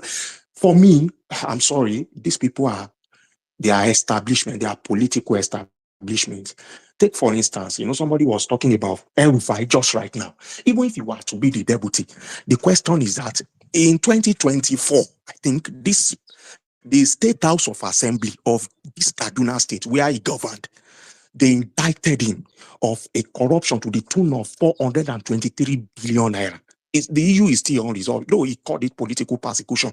But again, we also should notice that ICPC indicted his own chief of staff of corruption of about 155 million naira. All these people are the people we are touting to come and lead the Nigerian people. Is quite unfortunate. And when we talk about Atiku Abubakar, we all know, or PTDF is still there. We know that the scandal is there. In fact, the U.S. House of Senate, they indicted him and his wife about, a scandal that is totally about 40 million US dollars. All these characters are the people we are touting. Sorry, even Peter Obi, look at Pandora paper. The issue is still there. And these are people that have touched power at one time or the other. They've led the state at least. The question is, how did they transform the state they led? How did El-Rufai lead people out of poverty? Southern Kaduna, before he became governor, you could travel easily in some region, in some communities there. Right now, as we talk, bandits will not allow you to drive safely in those areas. If you are going from Kaduna, maybe you are going towards Zaria. How did he lead Anambra people out of multidimensional poverty when he was governor? What is there now? People talk and talk and talk. Olusegun Mimiko was the governor of Ondo State. So at the time, people were touting him. But the point is that he also did his own bit. Every governor will do their own bit. But the question is, what did these people do? Now, not to just to dwell so much on that, because I know we don't have time. So my own take on this thing is that All these people, like somebody was saying, I think he said he live in Switzerland and, talking about, do we actually, with democracy actually solve our, I believe democracy can solve our problem, but it depends on the way we handle it. Maybe we don't even call it democracy, like some other developed world are calling it. I know BBC at a time, I think they feature an article, they call it autocratic benevolence. And maybe or maybe I read or I heard it. But what they were saying in that report was that there will be some time in which somebody will come into power. It will be like democracy, but there will be some changes this person will make that will benefit everybody. And they gave the example of Singapore, example of Indonesia before 1998, and some countries like that have come out of multidimensional poverty. So for me, I think at this time, that is what Nigeria needs. I'm Doctor, sorry. Malam, please, Doctor, Yes, please, sir. can please, you Yes, please. sir. wrap up in Malam, one hold on, minute, hold on, please? hold Okay. on. Just, Thank Yeah. you. I did here, No, so man, okay. yeah, me self don't even come, so. So, doctor, please round up, gone. Okay, all right. Let me just round up because I know my opinion differs from what everybody has been saying. So for me, I think at this time, the question will be, how do we chase this man out of power? This terrible president that we have in 2027. Well, fine. People have talked about coalition. It's good. It may work. But I also believe that if the Nigerian people, like somebody's election still do count, people cannot rig in a place where they are not popular. That is an axiom that everybody believes in. So I believe that if all of us in this space can educate Nigerians that you can have maybe, I'm not political. People might know I'm not. For me personally, I'm nothing, but I'm not political. Maybe people You can are bring 100% somebody. political. I am Arrogant. not. See, maybe You will people, be a I love the politician. country, It's and okay, that is why guys, I'm saying guys, I guys, everything better I'm guys, let him saying. guys, finish. guys, Maybe Let him people, finish. guys. Let him finish. Let He's him almost finish. rounding up, but We'll you just are let her you are finish. interrupting him. Doctor, continue. Doctor, please continue. Sorry about that. And you people don't even have respect. It's literally my namesake, and you are interrupting him. The next person that I, interrupts him gets dropped. Doctor, sorry about but that. there's no proof that you are the sick now. You are Deji. He's Ayo Deji. What if you are Ade Deji? Well, let him continue. Doctor, please go on. You are muted. Unmute. Yeah, Unmute your please, mic. maybe is it double mute? I don't know. No, no, no, no. He might not know he's muted. He might still be talking. Doctor, you are muted. Unmute your mic, doctor. Well, I see now. so you may hold my mic for whatever you like, but that is my own No, submission. Thank you. Doctor, well, we didn't. That was I was trying to get people to stop interrupting. Please hold on, guys. I was trying to get people to stop interrupting. So sorry for muting. No vex, I beg.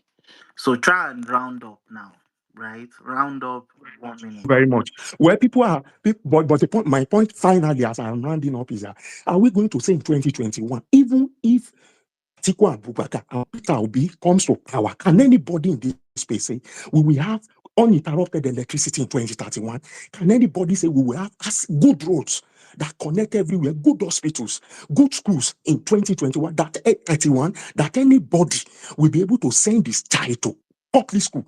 Can anybody in this space say that in 20? I'm appealing to our consciences.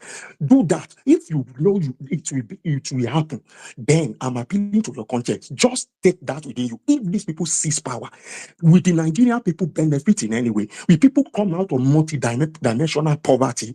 So that is what we are Yeah. talking about, and that is my own belief. So thank you very much. Interesting point of view. Excuse me, guys. So, All this you engineer, please hold mentioned, on now. which one Hold are you on. Ah, yeah, enjoying? yeah, yeah, please, please, please. Let me make the So for the benefit of the listeners, I think it would be best we know where you sit on this, because you've come to tell us how this coalition is a coalition of terrible human beings, right? So I think it would be nice for us to know where we should be directing our energy to. Uh, Doctor, who in currently politically If that is a active? question for me, let me Yeah, quickly go on. answer that. For me, I think where we should direct our energy to should be people. Sure. Even if this coalition, We see. I'm thank you sorry, very much. Doctor. Who this Yeah, person yeah. can be, Okay, okay, okay. I want to Deji, I answer your have a question. question for guys Doctor. Please, now now one why by are you one doing now. this? Let the guy speak. Just hold on. All right, sorry about that, doctor. Thank you very much. Okay, yeah. Thank you very much. Yeah, who this person can be. We have people that we know all over the country. For instance, there was it. Somebody just mentioned it here now when somebody was talking about Okonjo Iweala and the rest and the rest. Whatever it is, we still have young people. It could even be Aisha Yusufu. It could be somebody. Everybody, you can lead the country. Forget about all these people that here in Western world, where many of us live. People that lead their government. They don't have to wait. Some of them are 40. How old is Emmanuel Macron? Some it's not up to 60. But So some of these doctor, people are these very people you young. are mentioning, they are not necessarily politically active right now. We can't call them. We can't say they are politicians. I mean, so definitely, whoever we are going to go for has to, at least Yeah, in the be short term, interested. has to Yeah. be active right now. So who is currently active, politically speaking, that we should direct all this energy to, doctor? Well, He's whatever afraid it to is, mention I names. know you are trying to just, I mean, I understand your question, but if I will go, that is why I am not political, but for me, that is why I'm supporting Shogore, because he does not hold the views that all these old people are I said holding. it. And you can laugh or whatever you like. I don't know him. I've never met him, but I've read what he supports, what he stands for. And when I look at those things, I look at somebody who can stand up to people like Babangida. Do you know who these people are? People that hold the country at the jugular. How can Nigeria ever move forward when people are sitting on oil blocks privately and something that should be for public benefit and they are pocketing the money? We are all hypocrites. You can laugh or whatever you like. All these things are the fact that people know that this country can never move forward except corruption is dealt with and make to if it's not dealt with, at least to the extent that Okay, doctor, it's public okay. institutions can function, Yeah, but then we have doctor, no don't hope. you know Bring that Guys, any guys, wait, so politician, wait bring all now. these old One by people, one and now. they no, continue I to just wanted to continue, ask to the No, no, question no, continue, to so no. continue, and Toby, they can mute continue your to mic. kill the institution. People, Doctor, it's okay, it's we all okay. have children. Thank you, I'm rounding up. We all have children. We all have people. Continue to send them to the Western world. Very soon, they are sending them back now. Okay, Kuwait just okay, doctor, hold on. renounced citizenship from some people. US, Donald Trump is touching something like that, if not for Senate and everybody Doctor, can that's you hear still me? holding it. So that is my own view about the country. So All right. thank you. Thank you. So Thank you, it may be doctor. different So from what everybody believes, but that's my no, view. no, it's Thank you. fine. It's fine. At the end of the day, right? We are all but looking Deji, please, for can I a way engage forward. you? No, you No, no, no, cannot. no, No Toby, personal beef. hold Nothing. on. No, it's No, no, not. no. Forget We are my not voice. It's stretching not. this conversation. Please, sir, mute your mic. We are not stretching this conversation more than that. No, I no, no. was Are on we the not space. allowed to ask questions, No, you Deji? are not, Abba, why? Toby. This is a personal attack. Oh. I don't know Yes, why it you're is. attacking me It like is this. Why are because you personally attacking me? I you don't do don't what? listen. To I've host asked space you to is stop. why are you making this whole thing But more Deji, I've difficult been than on it No, this is? space for more than 3 hours, even when the other lady was Have you still. not spoken to Bechuku? he has spoken. Half of his submission was an attack to another person. Can I You've had ask your time. question, Deji, please? Enugu, please hold on. I mean, just hold on, I beg. No vex, no vex. So, Doctor Ayodeji, thank you for coming up. So I get you. mm. We cannot all have the same mindset and approach to things, right? So big ups to you. But my issue here, and you can call me naive or whatever, is that I want a very, very short term solution. To be honest with you, your solution looks like a very long term one. In fact, you are not the first person to have expressed these views on this space or previous spaces, right?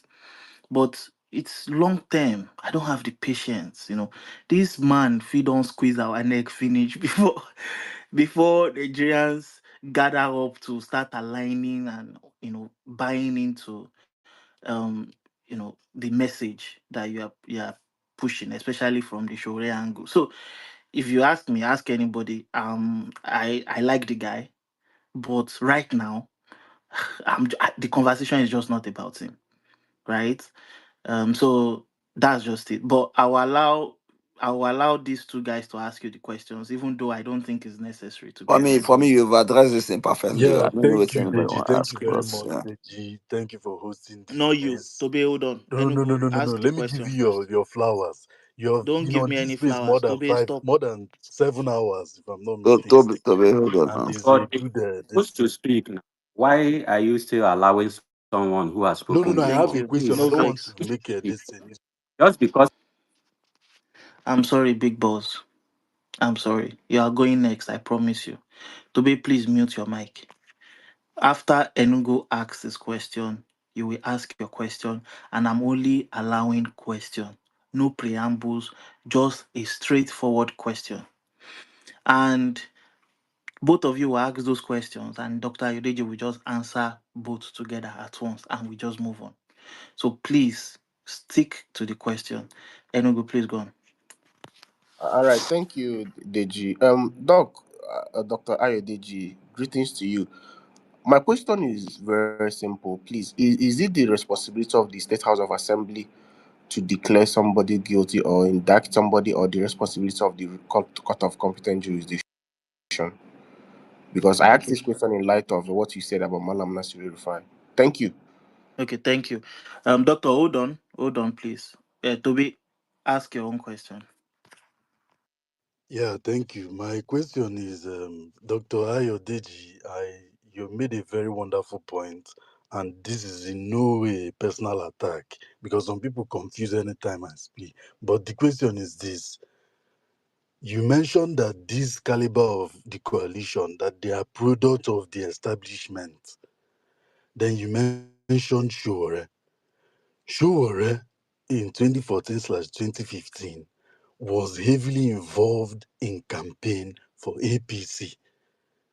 Through Sahara Reporters, he engaged a lot of interviews that we watched. In fact, we have a video from Sahara Reporters themselves. Your question, please. So my question is Showore not part of this same establishment that we are facing today? Wasn't he part of them? That's my question. All right, Doctor, please go on. Okay, thank you very much. Well, why personally I cannot maybe let me start from the first question about the about El Rufai and what the House of Assembly did in 2024. Well, fine, there could be part in which the House of Assembly may not have the legal power, so to say, to hold someone accountable for misappropriation.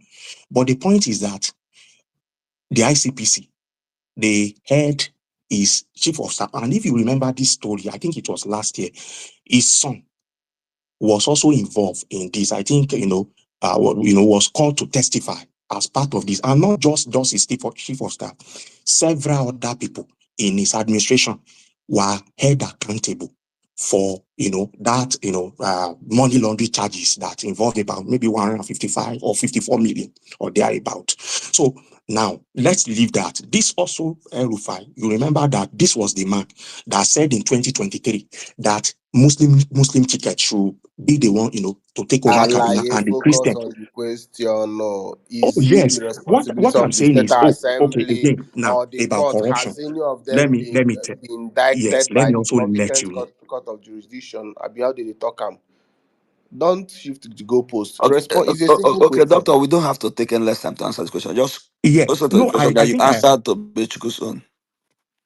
okay, yeah. On that one, finally, if I will say that it is only in our part of the world to where we say, oh no, this corruption, this allegation is not enough. And unfortunately, we have had weak institutions like EFCC, ICPC, that all they do is just to bring up charges and they don't follow it to a logical conclusion. And that is why we are talking like this, that one governor somewhere that was indicted by the State of House of Assembly came up with an allegation. He was indicted, and we are saying it's not their constitutional, even if it's not their constitutional role, the real legal organization should have taken it up and concluded. But unfortunately, we do not have that. But then, whosoever we come to, we come to, say something, should not even be tainted. But let's leave that, like you said. To the second question, for me, I cannot hold Bill for Shovore. I don't know him personally. I don't, know his something. But what I do know from what I read is that when you say that it was attacked the PDP government,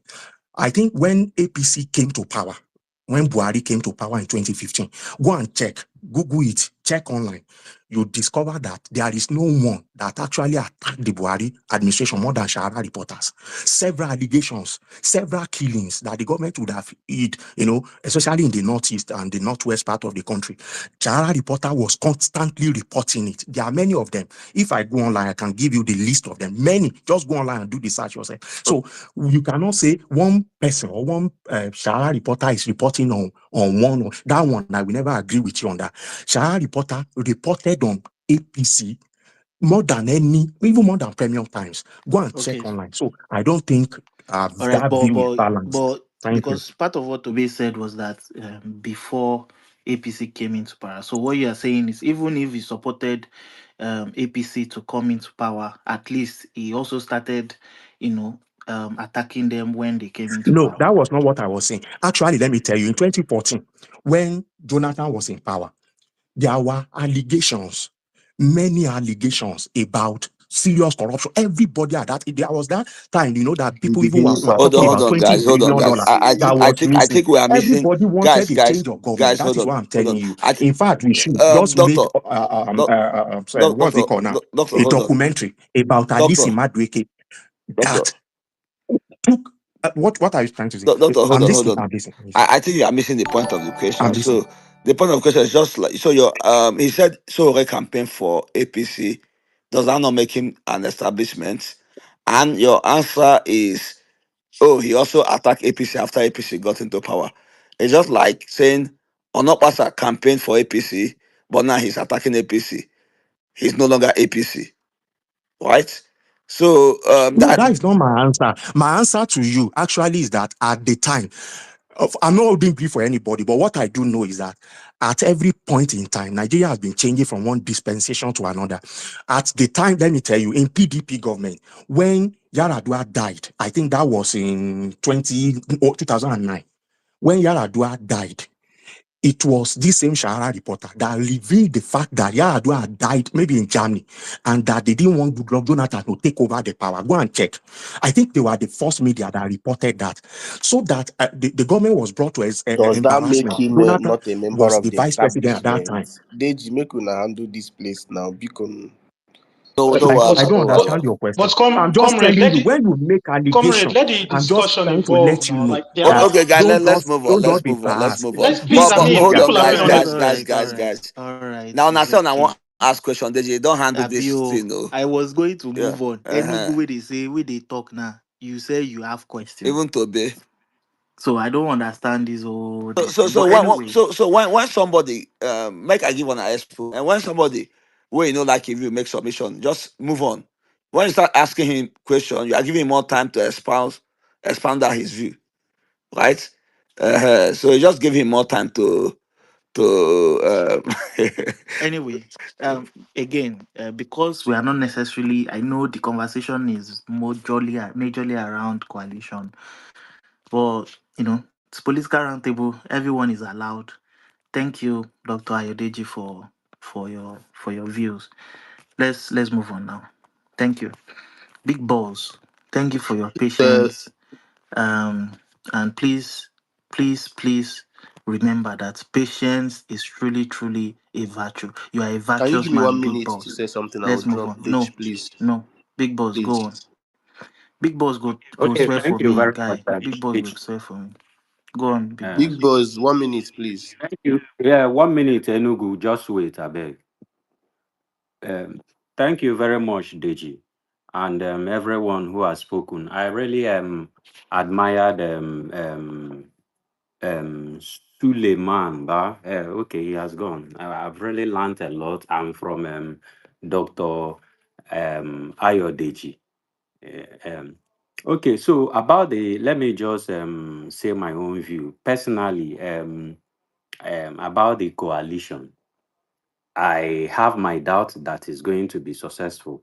But I will come to that. First, I would also want to comment. I want some people who are like me, who are proponents of the coalition, to understand that the coalition is shouldn't or is not. Let me not use is not or shouldn't be about P2B or the obedience. I think most people should get that into their score. It should be about Nigeria and Nigerians. It should solely be about the interest of Nigerians. Someone was asking, that is where I appreciated Ayodeji when he asked, what is the coalition going to benefit Nigerians? What have they said that they are going to do differently that um, APC didn't promise Nigerians that they were going to do differently? APC promised a lot, said how they were going to reduce fuel to this one to one, that 1 naira was going to become equal to $1, or the $1 was going to be equal to 1 naira. But we saw what happened, that it was at 200 and something during Jonathan's time, PDP time, and all of a sudden it was 400 and something. We can now see that is 1,006. So that is where I kind of align with Dr. Ayodeji. The coalition shouldn't just be about obedience and about grabbing power, or about Peter Obi this, Peter Obi that. Um, I want to. Someone also mentioned here about the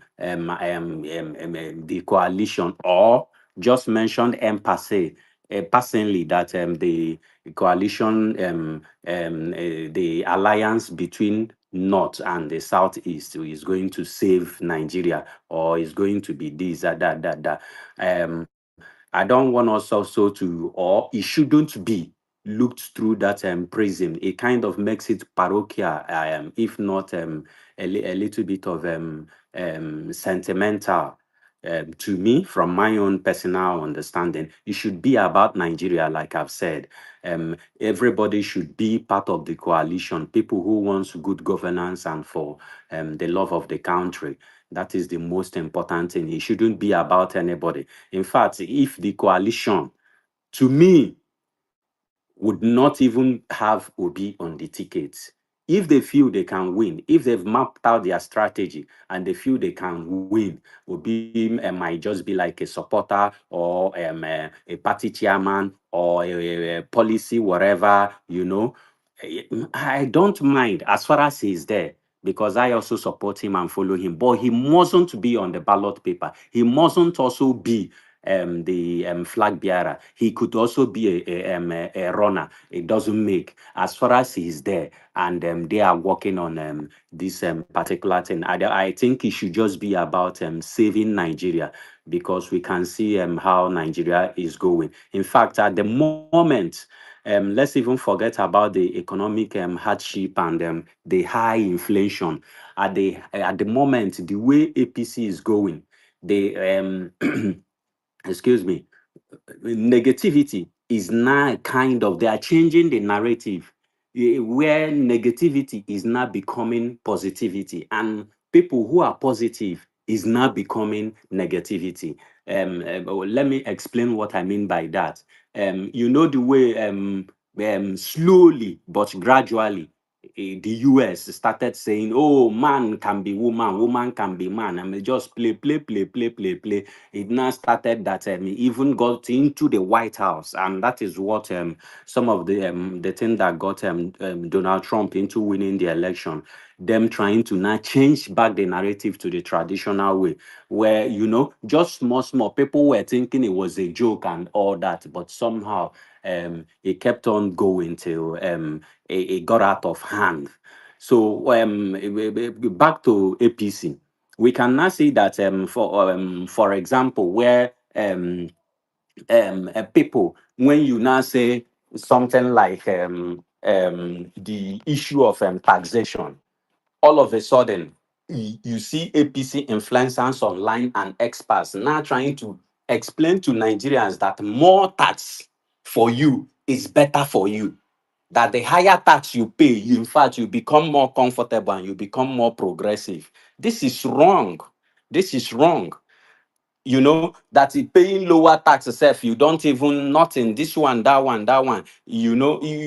This type of mentality. A lot of things that used to go this way have now become the other way. Left is becoming right, and right is becoming left. That is just the distance. Like another example is the issue of one party. any one party system becomes either a communist, is only communism, or totalitarian, or fascism. It becomes a kind of fascism like that of Benito Mussolini, where they have this one party system. We can also see it is a form of Nazi in Germany, where at a point Hitler kind of degraded all the other party, and the Nazi party, that's the National Socialist Party in Germany, that's the Nazi. It became the only party. This is how APC is going. Tinubu himself, who has come out publicly to condemn Jonathan that time, that PDP, the way people were decamping during his time, one party system that is bad, have now come, APC have not turned around to now start saying that one party system is even better for Nigeria, that multi-party brings ethnicity. Why the core principle of democracy is multi-party system, where several people have to contest, and several parties and several platforms. Even in the US, where there is two-party system, they have mushroom parties there that is not just the Republican and the Democrat. There are several dozens of other parties on the in the back, you know, and just like in the UK too, where they have the two parties. It seems they have two-party system. In the background, there are other parties like that. So what I'm saying in essence is that gradually APC is just turning things around. In fact, you can also see the case of Pan-Africanism, like what is happening in Nigeria, with Nigeria and Burkina Faso, which we have nothing. Nigeria doesn't Make your even point. share This is about. so big. What you were saying. Okay, okay. I don't know whether Deji is still there. So maybe Big Bal, you might just have to round up in 30 seconds. Yeah, yeah. Engineer Khalid Please, is going next. Engineer Khalid. Okay, don't round up. Deji, please, where am I on the Why queue, do I please? have to round up? Can I speak? Why are Please, you cutting me Hold, hold, short? hold on, guys. I beg, Big Bal, please, just round up. Round up in 30 seconds, yeah. Big Bal, tell can us you hear about me? fascism and that. Yes. Just round up in 30 seconds. Because- Big Bal, can you hear me?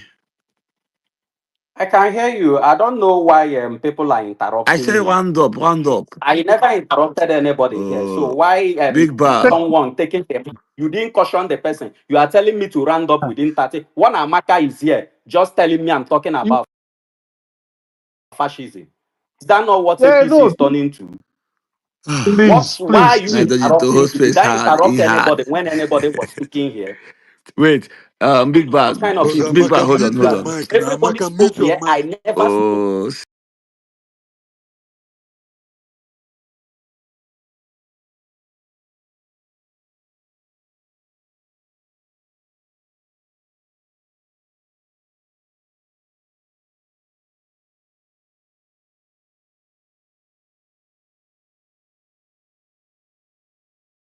Big Bal, see, um, the host wants to sleep, so want to give everybody chance.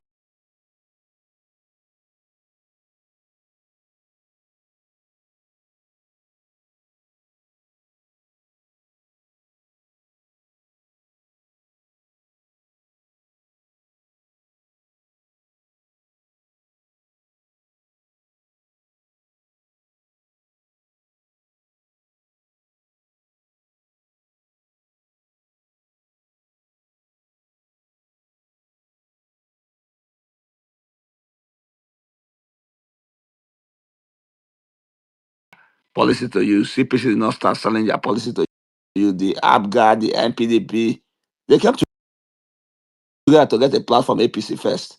Then APC sold their policy to you. So they made their case on that platform. I don't know if you allow me to make a point. Hold on, Amaka, there are people before you. So, Engineer Khalid, go ahead. I think it's your turn, according to Deji. Yeah, yeah. Thank you, comrade. Now, well done, Deji. Well done. You see, I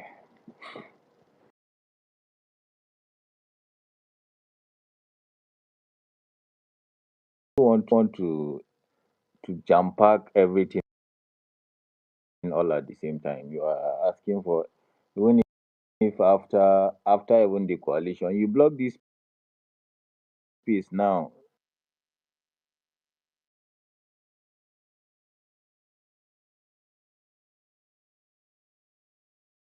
I can hear you.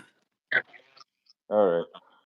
So I said, if you block this space now, you say uh, nobody will go out of this space until they tell you manifesto of APC. I don't think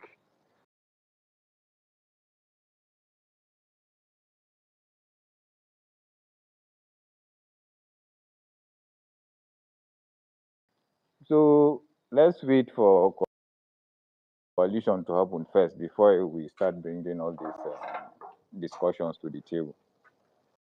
So, first of all, let me start.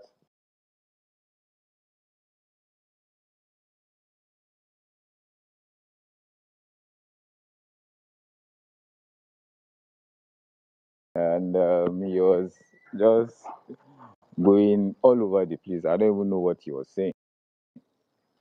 People were asking, he was supposed to explain to Nigerians what they have done, what they've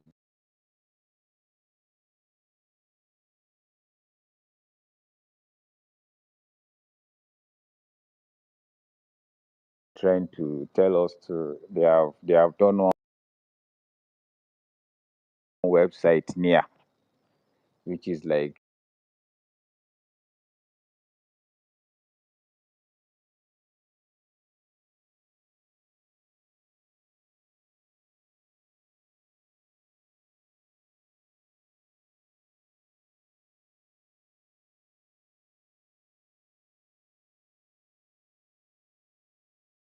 you said you are trying to fix the country. Why are you bringing this person? Why are you bringing that person to the table? Okay, you cannot hold anybody to morality is the last thing that APC and Tinubu and his foot soldiers should be using against anyone as to how are you going to fix Nigeria. That's the last thing they should be doing. But I don't know, for whatever reason they are trying to use that tactics against people, and then some people are buying into that because someone is saying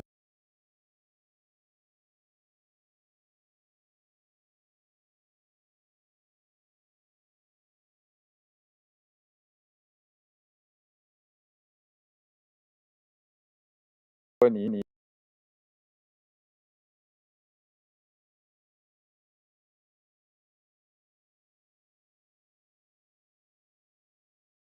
the same thing, and not just today. This has been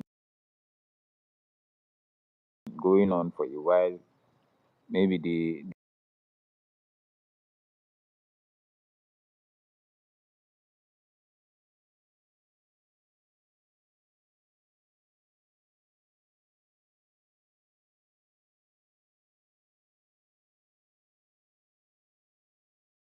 until that coalition either happens or it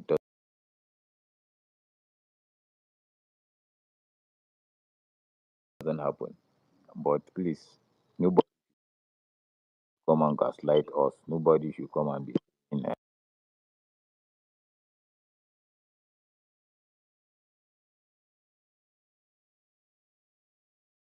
I think that you don't even sleep. Um, so, King Geze, go ahead. Hey, one more sorry, I see you.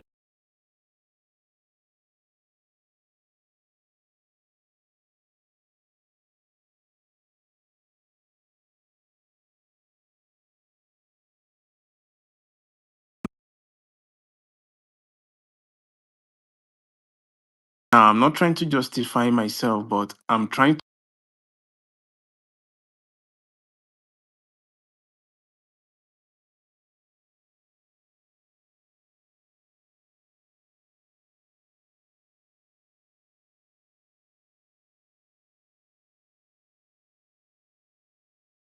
to just make sure people understand the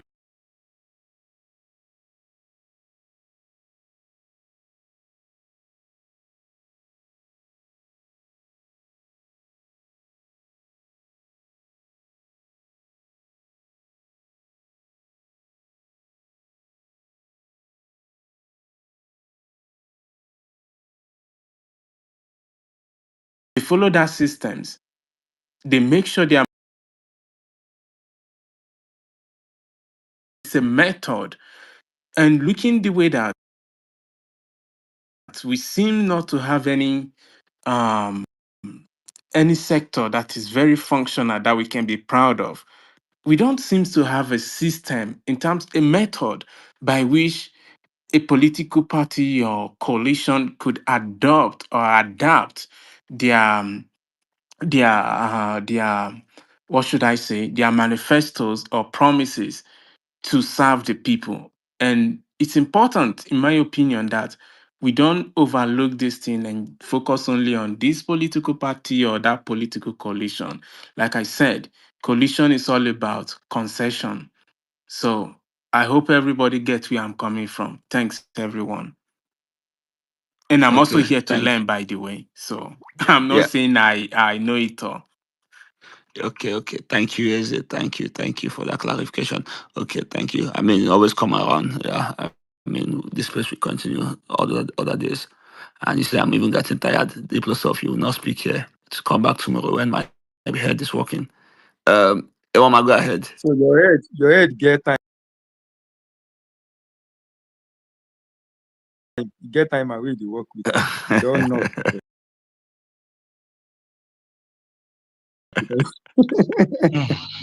Coverage.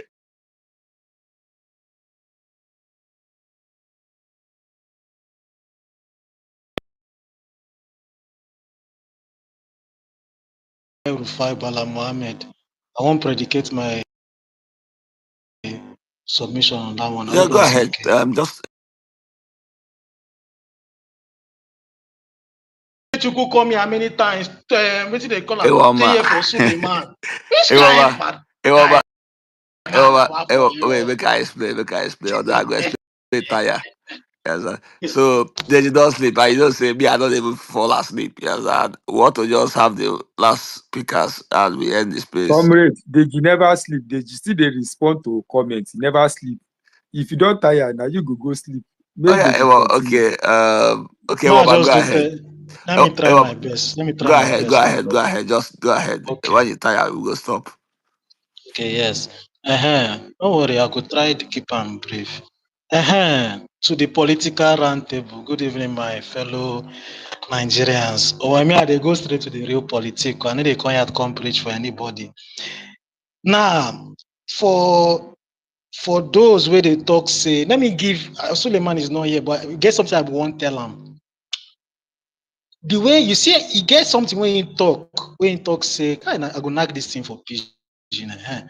He talk say, say, just like Buhari, he was describing something in Buhari and El Rufai. See, just like Peter Obi has his something, just like Buhari, he was juxtaposing, between Obi and Buhari. And now, for I ask her now, say, how you for feel or how people for feel where that court following where Buhari gets. Say they tell am say make him advice. Waiting for be the out like waiting for be. Because the truth is that like, and I've said it in on this space before, a lot of people are trying to paper over the fact that some certain people cannot accommodate certain bias and prejudices, and it needs to be squashed. On this, I think it was 2 days ago, comrade, all these things on I talk. There was a guy here, I think he had left Nigeria for like since like the mid 2000s. He was saying that, he started thinking about this coalition. You sure say PO no go this thing. He said, when he hear the man talk again, he said, oh, my bros, I no go fit. So don't that thing, there's a way, comrade, you can't see. It is going to be ultra difficult to get people. I'm hearing people talking about how they should just go in with the something, whatever candidate comes out. Bros, if you no lead that ticket, 70% of that support don't come out. We could all see, we all watch um,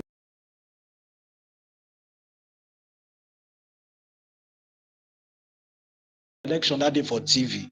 That's everybody's business.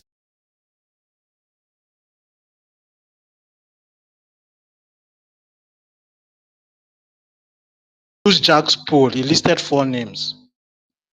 Tambuwal. Now, the kind of compliment that PO needs is someone that can inspire millions of voters to come out on their own volition, not just him, because he did very badly in the Northwest and Northeast. So that is like anybody that is coming has to be bringing that thing with him. Now, Tambuwal has been, I'm assuming everybody here understands what patronage politics are and whatever is, so structure and all that. Tambuwal has been in government for a very long time.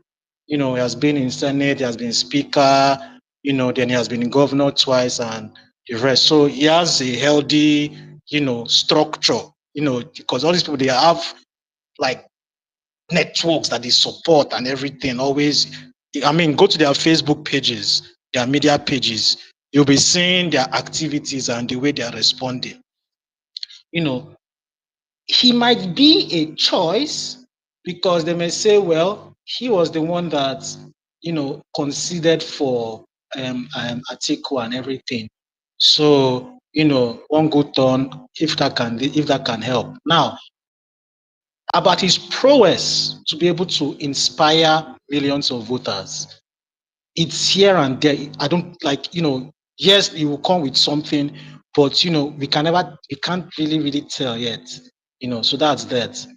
Enter El Rufai. Comrade, you've been here when I've described El Rufai. Unfortunately for El Rufai, because the truth is that even looking at Atiku and El Rufai, people were talking about how Atiku and this thing. Atiku was not really courted by the North.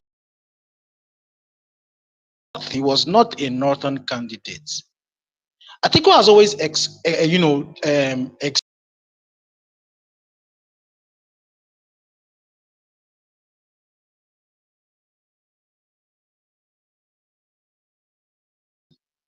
El Rufai also had that going for him in the beginning. Former BPE, former what do you call it, FCT minister, blah blah blah, and like Suleiman, his politics went too conservative.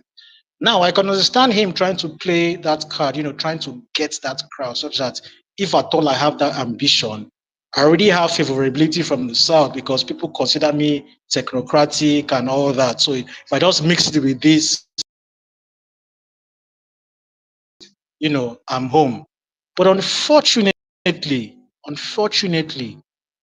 the Southern Kaduna and the something happened, which is now a huge spanner because that's a very important block for obedience. So it has become a very controversial ticket. Now, there's someone on this space now I've talked to at the back, and I told the person, I was like, the ticket is very toxic.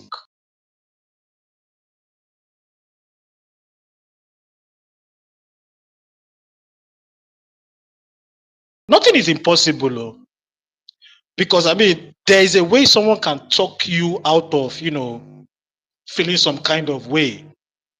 If that is possible, then maybe, just maybe, but it's a risk. You understand? Because people say don't use emotional when people are emotional with politics. Sentiments are different everywhere. You understand? So that's the El Rufai one. Bala Muhammad, governor of Bauchi.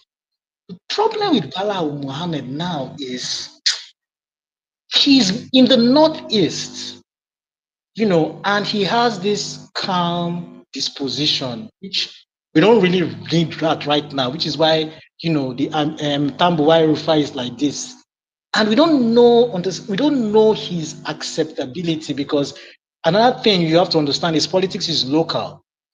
There are local dynamics in those places, just like even this Bauchi, there's talk about how El Rufai has serious issues with, Dahiru Bauchi, and that's a very influential person, in the north. So we don't know Bala Muhammad's how he can be able to inspire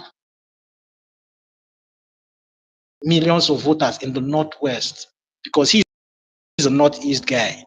You understand? But it's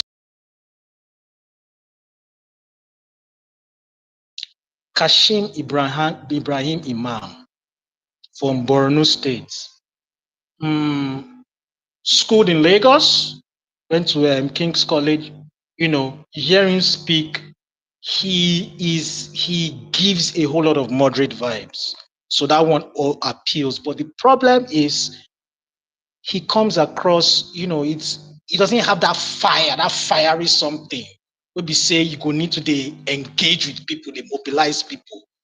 But so he ticks all those other boxes that lots of people can be comfortable with, his whole political career and all that, and he's an OG and all that. So even from the polls, what we're left with, like the person that is even leading, because we're waiting for Jack to blow his second one, is still the Tambuwal El Rufai. I think Tambuwal right now is on like 42%.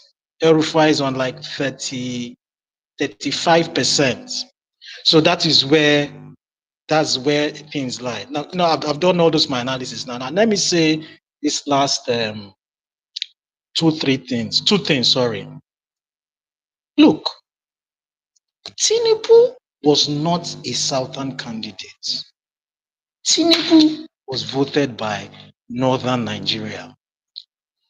So looking like at the psychology of human beings, just normally, it's not working out for you for something you supported. You can't come and bring the argument of poverty is groaning, blah blah. See, you can't use all those ones. Everybody is going through it. So if you've made a mistake and you need redemption, you can't still be saying that you still want to eat that your cake and have it.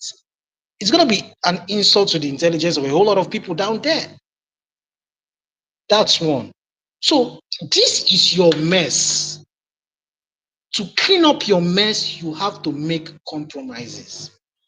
And it is also, when people talk about there's no puritanical policy, you have to make concessions, you have to make compromises. Why is the compromise and concessions still just referring to one person? They're not referring to other people. It's just one person has to make compromise, which makes it kind of sus. Now, lastly, when people want to talk, make juxtapositions about electoral crowds and all that, Trump did this, Trump did that. Ladies and gentlemen, I feel very uncomfortable when people use just the US to describe democracies because there are over 150 around the world in different ways and forms. Anocracies, full democracies, liberal democracies, tight democracies. So you can't be using a global northern country that has a high amount of informed electorates to be comparing in Nigeria that has a mostly unsophisticated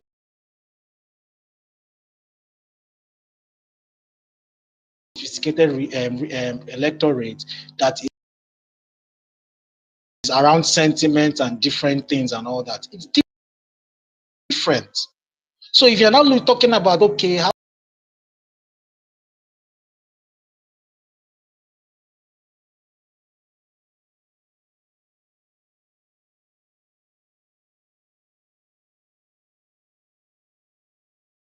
he started as a youth leader. Now, of course,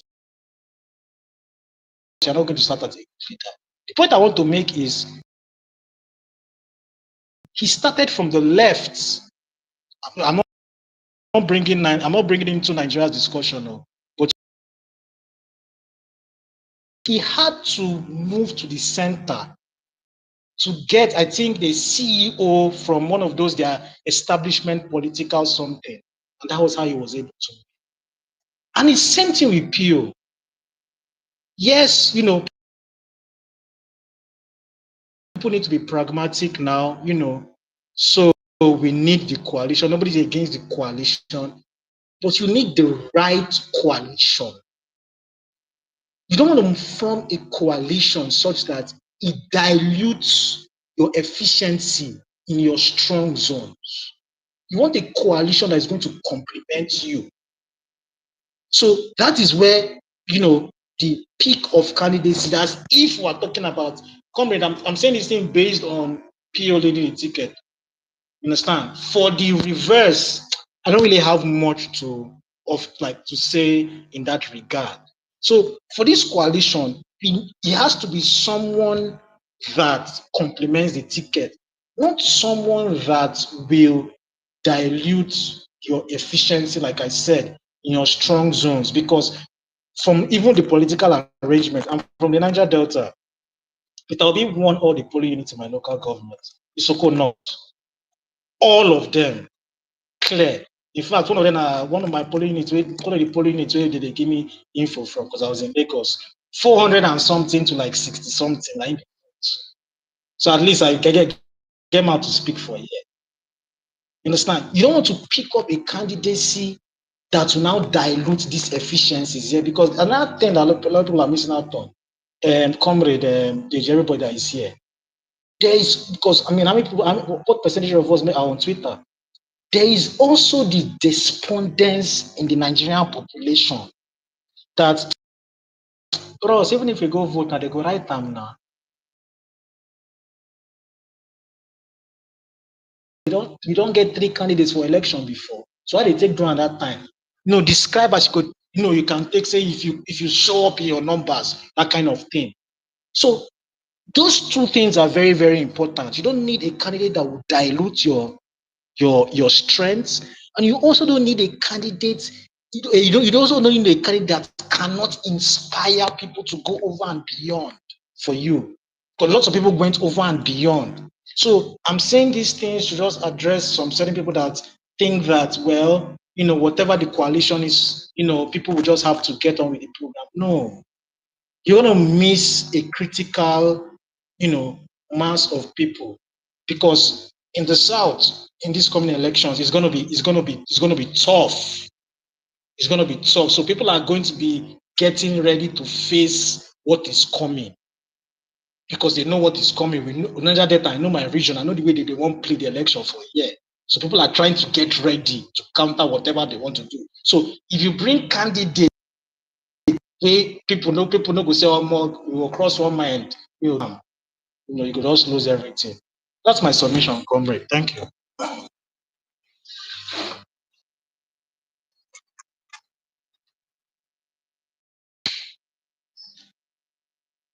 Okay, thank you. So, nice submission. I think who should go next? Anybody that wants to go next, unmute your mic. There's no queue. Okay, thank you, comrade. Can you hear me? Yeah, we can hear you loud and clear. All right, thank you very much. So I don't hear different What did you say now? permutations. Hello? You say what, comrade? December time. Comrade, are you talking to me or you're talking to someone else? Okay. So I So, don't hear. sorry, not you. Yeah. Okay, good. I don't hear plenty permutations. So first of all, I just will not even comment on that Jack's whatever poll he said is have, because that one doesn't know anything. Then two, I would like to ask a woman. I would just want to ask a simple question. I would have loved if it's just a yes or no, so that we don't go back and forth. First of all, in 2014, do you think if there were any candidate from the South to contest with GEJ, do you think he would have lost the election? Just a yes or no. No. Thank you very much. So that is why sometimes in politics they say it's not emotions, and because it's a game of numbers. And you, as a politician, as a strategist, you look at the base and look at your numbers and where you can get those numbers out from. And I do say it so many times. I've said it before a lot of times that sometimes it's not the best candidates that usually get the ticket. it is a person who they think can actually get the votes and get the numbers for them. And I said that again, there is no political party on earth except the smaller ones where somebody will just come with the money and he has the money to just get the ticket. He knows that he's not going to win. He just wants to get the ticket for clout so that he can use that as a bargaining right in future to say, hey, I was a candidate of this party, blah, blah, blah. So when he crossed on that party, they take him as a leader, automatically. So that's what they do with most of these smaller parties. So those ones don't need to go through any unnecessary primaries. They just sit down in one hotel, put themselves together, just follow guidelines of INEC. And this one tell you I step down, I step down, I step down, or they all conclude to say this is our candidate and that's it. In every political party where you have, a major stake, there are different interests and different people that wants to contest. That's why you do have primaries, because there are several groups and several people who have one way or the other contributed to the political party, have their own base where they control, and they feel they have the right to contest and signify their interest to contest, which is fine. And as they have to go through primaries to pick up one person. Even in 2014, during the merger, they never concluded and sat down and said, we are giving it to Buhari. They went into a primary. We all watched the primaries live. And Buhari became the winner of that primaries. It was a serious, like, we saw the figures. That is politics. That is irrespective of the fact that they are coming together to merge. Everybody that merged, they all went for that primaries. The MPDP had a candidate, which was Atiku. The CPC guys had their own candidate. Every political party that came together, most of them have their candidate that went into their primaries, because nobody is going to give anybody tickets just like that because say you feel you have one group. No, it doesn't work like that. It doesn't. If that's what you want, there is two things. Either you go and set up your own, register your own political party and become the head like Showore does. That's it. And you are the chairman and the presidential candidate at every election cycle and just be there. Well, if you want to go into a serious political party, nobody gives anybody ticket. Nobody. In 2022, Tinubu became the presidential candidate through where a primaries. And that primaries, remember before the primaries, the chairman of their party that time already came up and said the party has a candidate who was from the Northeast. Announced the person as their candidate of the party. And El Rufai, who was the mouthpiece of the the Northwest Governors Forum, or probably the APC Governors Forum, went against it and came up and said, no, we have to go through primaries. We didn't agree to that one person must become the party's sole candidate. And they went through the primaries. And the governors put their heads together and supported Bat. And he won the primaries. Nobody is given ticket anywhere. And that's one thing I like most of the obedience people to understand. And I want to ask this question. Why are you people scared to let Obi go into a primaries? Be it Maja, be it Labour Party, be it anywhere that he is. Let him go through primaries. That is how politics is played everywhere. Well, I don't know if it was propaganda or whatever, when he said he's going to contest 2027 under the Labour Party. And the Labour Party came up and said, no, we are throwing it open. You will go through primaries. But I know I've been seeing some obedience countering that to say, why will you say you go through primaries? Was it not the candidate of the party in 2023? But that's not politics has been played. That's not how it's been played. Every year you see new people spring up with interest to become whatever they want to become politically. And I keep asking myself this question: why are you guys scared about him going into a primaries? Tickets are not bought anywhere. If you don't have the structure within a party to become a candidate, then the ones that have been working in that same party, you are depriving them of their own interest. Because everybody has a group building their own structure within the political party. And that's why they have this delegate thing. And people keep saying, oh, you want him to go and contest? Can he match this person with money to money? Can he do this? That's how it's done everywhere. We see the American elections, you see the primaries, you see in fact, in their primaries, you see a lot of like 15, 16, 20 candidates. They all be weeding out one after the other. Everybody has a strong base. And they go through the primaries straight by. We see it. The people who go and vote, their party men and whoever, people contributing money for their candidates, they go into the primary. It's not given to anybody. So let's be transparent in this whole process. If the coalition says, okay, we are not giving it to anybody, let everybody go and face the primaries, and we saw that it was transparent and fair, why would there be a problem? Why are we trying to stir the political, waters to make it seem like, oh, and that's why I looked at this Jack's poll. I just smile, I just laugh. Then let's now come down to how politics is being played in Nigeria. First of all, do you guys think it's going to be easier the way it was easy in 2023 where no one believed? You could imagine when Oshomole came out and said, is there not 4 people tweeting in a room and nothing's going to happen? They never saw it coming. So they were never prepared. They were never prepared. Who would have thought that a bat will lose in Lagos?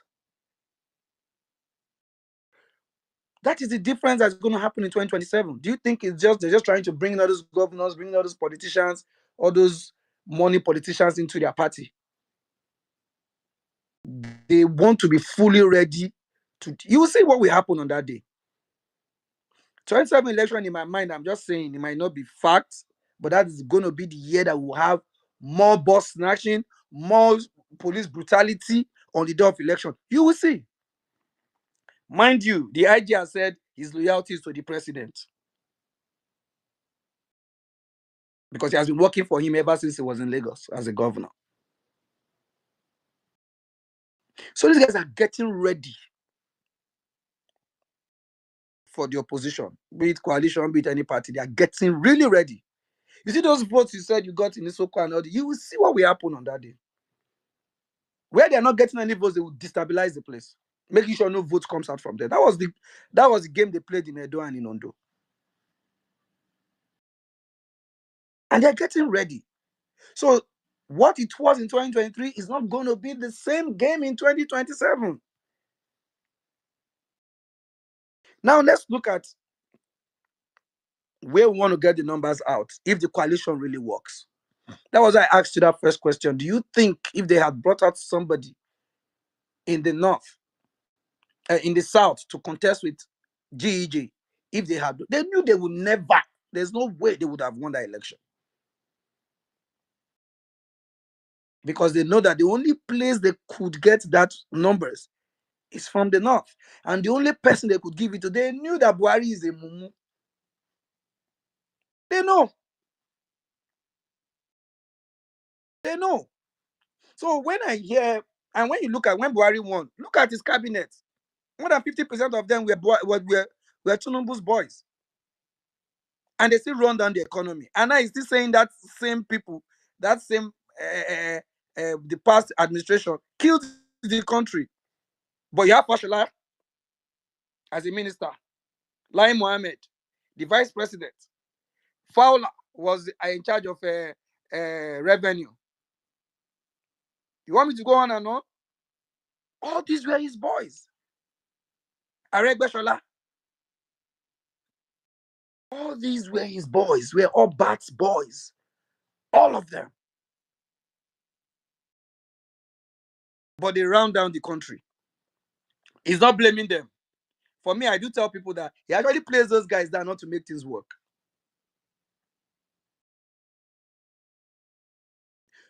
So now let's come back to 2027 and the coalition. Emotions thrown to the wind, no doubt. Now we have two men who contested separately in 2023, and they both had 6 point something million votes. One 6.9, almost 7 million, the other one 6.1. And I've been saying this. Those 6 million you saw in 2023 will not happen again in 2027. Either we like it or not, it will never happen. But then, if they come together, we will still have significant, yes, because you know why?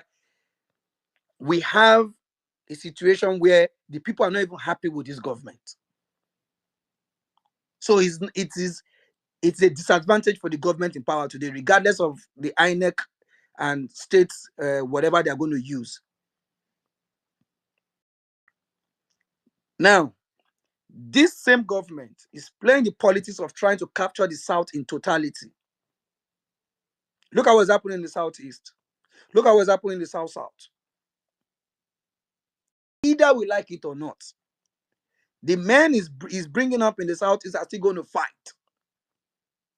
They might not win any states, but they will reduce that number drastically. That is the plan. And the only place you can checkmate them is the North. And there is no Southerner today that will defeat Bats. Make we know they put, let's take emotions out. Where can we get the numbers? The North. What's happening with the North now? They are even angry with this government. And he's trying to appease them. You see the list of appointments he just brought out again recently. 80% of them is the North, because the North were complaining that he has not been fair with his appointment. Now he's trying to appease them. That's what you will be seeing until 2027. Just watch and see.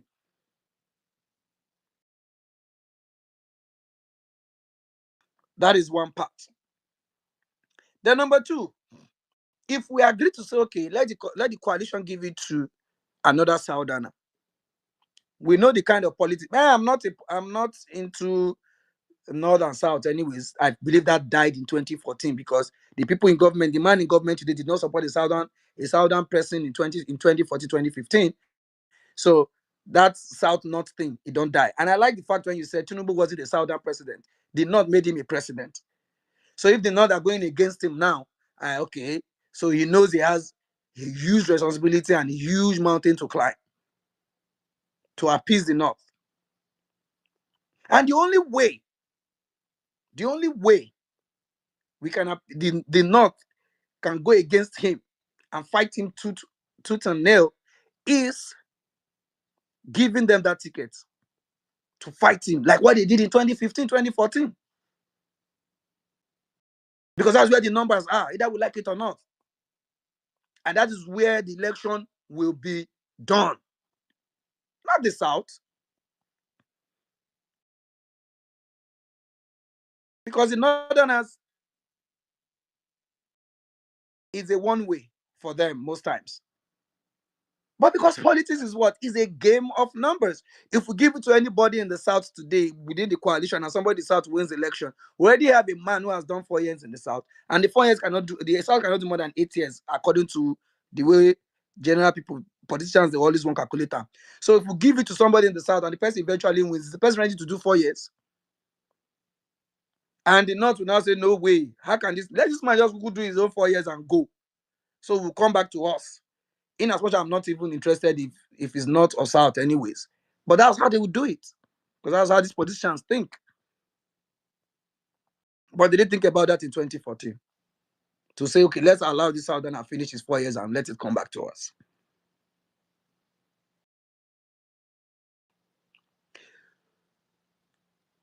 Let everyone who is signifying interest to contest as president within the coalition, let them go into a free, fair, credible primaries.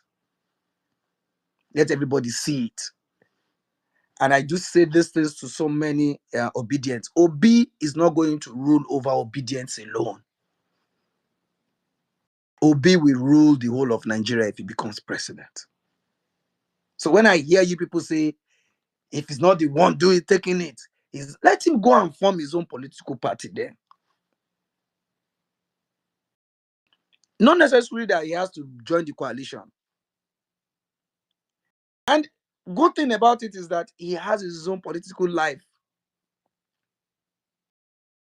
to determine his political future. Nobody will give him the money. Whoa, they make noise for both the obedient and the ones that are not obedient. Nobody will give him money. He's the one that will sit down, look at his account, say, okay, is this one pay me or you don't pay me? It's an investment. It's not doing charity when it comes to politics. And you have to be in power for you to get your money back. That's the plain truth. Let everybody go. Primaries, do your primaries. Whoever comes out of it, fine. At least we know he's free, fair, and credible. Nobody's lobbying for anybody to say, yeah, we must give him. What is the must in it?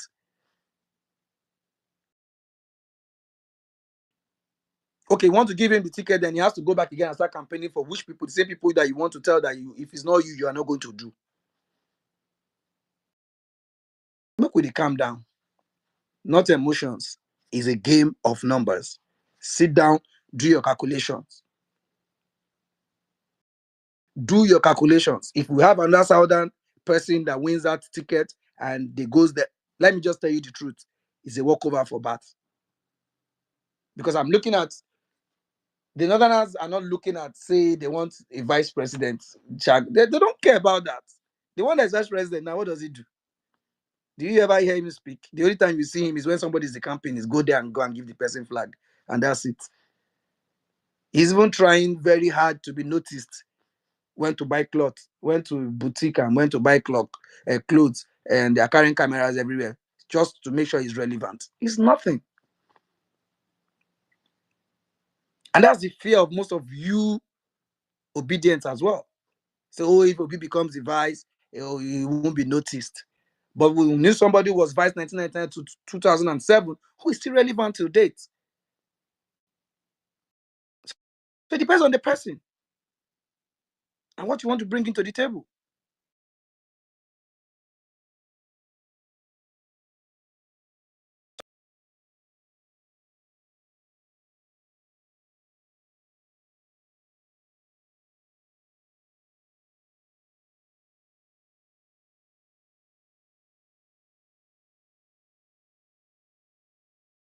In APC, in as much we know saying get sense past the one way did here now.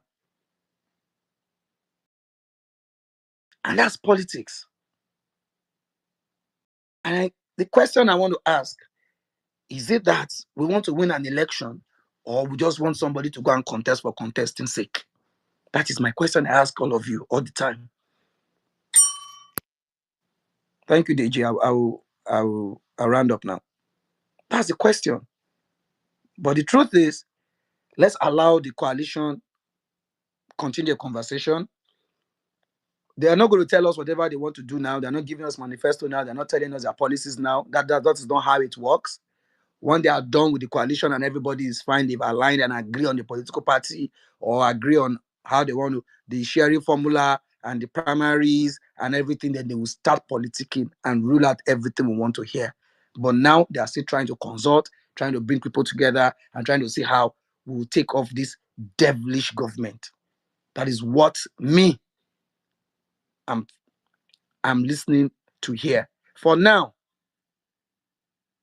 do the conversations, making those connections, talk to people, bring people together. Then after then, we'll move on to the next. Not be policy talk. Policy paper is easy to write. They go write them overnight, send them to you. Now within 1 year, they go send them, post them, social media, now go read. Come on, my love now go shout, yes, hey, they want to do free education, do free this, free that. That's what politicians will tell you.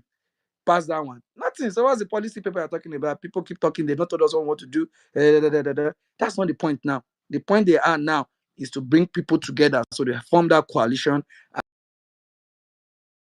and know who is on board, who they can trust. Let's give this a chance. This is not about Buhari, it's not about Atiku, it's not about PO, it's not about El Rufai. It's about how we can take these people out and have a new government that will think about the people and not just the next election. Thank you. Thank you very much. Um, you guys can hear me, right? Can you hear me? Okay, thank you. Yeah, we dey hear I'm you. so sorry. I'm using bedroom voice, maybe because I'm already about to sleep. Anyway, Gabby, Gabby, I'm not sure he has spoken or she. Gabby, are you there?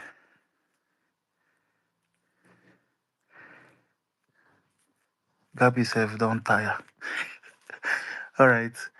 Um. Okay, in that case, I just have Sir Josh that has not spoken at all today. So Sir Josh, please go on. Or has he spoken before?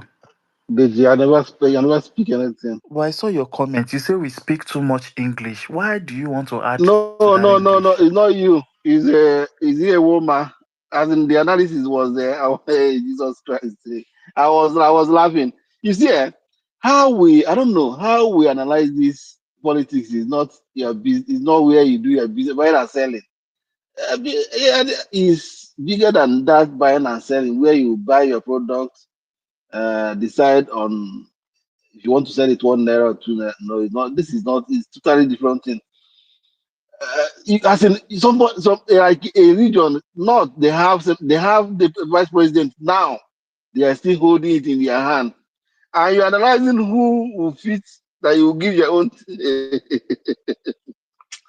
We play too much in this. Hasn't it? You see, I don't know if you can ever just take out our sentiment from our where we stay. At least consider another person's interest, not what benefits you. Me. I always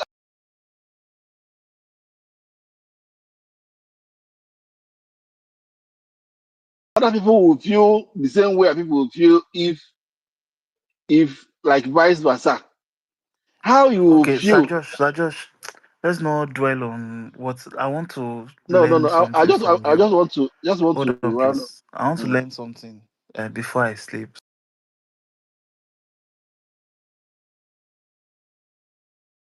Sir Josh, we've seen these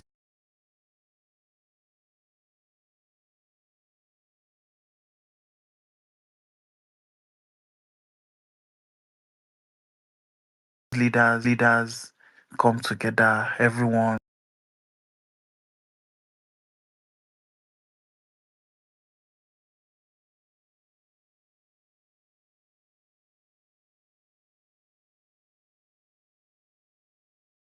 that ADC is the best vehicle for this coalition.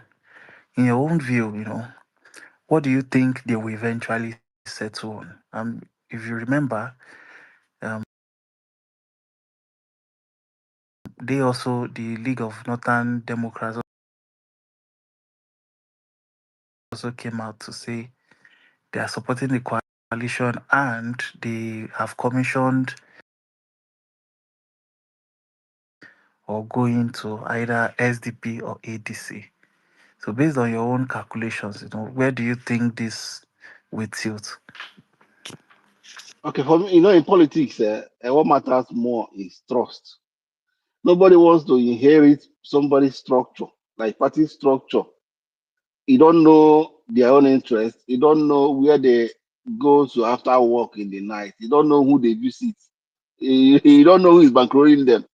So any party, like if ADC is to agree that they will dissolve from beginning to end, like from top to bottom, all their structure will be dissolved, both local, both world, both zonal, both state, both national. They will adopt it because the sabotage in government, as in party, mostly somebody like Tinubu who have leg in almost everywhere. What they would do is if ADC do not agree that the structure have to be dissolved and they start new, they will eventually go into creating their own because somebody like Obi will not stand and see maybe someone bringing executives who is loyal to someone in the southeast. No, he's meant to consult with his own stakeholders in the southeast, and everybody bring their own slots. They form the party executive. So In conclusion, it depends on what the ADC, because just SDP is off because it's already a big party and they dissolving it will be very hard. So I think ADC or creating new party will be the option, because ADC we can easily allow the structure to be dissolved, or they have to create their own party and start from beginning forming their own structure. But who becomes what and what in the party? Because who becomes what matters so much in party management. I don't know if you understand what I'm saying. Okay. So can I continue with my submission? There's something I want us to do. Uh, I'm sure, Deji, I'm sure before 2023, you've not heard about it, or have you heard about it? Be frank. Yeah. Just in passing, to be honest, like I remember that speech he gave at the platform. I also remember the debate with Osinbajo. I think that was very, that went viral that time. But So outside that of that, means that yeah. that Oh, means that the pre yeah. pre 2019, if not maybe pre 2019, if not known or heard No, not about him. really. Okay. You see, people say excite you, excite you, excite you. It's because people preached, people marketed him. In politics, you market anybody that as in that fly that is flying ticket that where you lean to. If you see how they watched Nubu, if you see even how they watch Buhari, as in they watch him with clean. In politics, you cannot just say it must be. Right? Let just can we, I don't know if you can do that. People are saying that excite you, excite you, excite you. Excite you. All these people that are saying it, they don't know Obi for 2019. It was when he started speaking in national platform, possibly when he became Articles VP, that he had platform to speak to the public. Let's allow these sentiments. Excitement is what you tell people. And nobody, at least 80% of people that voted will be they've not known him or heard about him before. 80, I mean, if I'm not lying, 80%,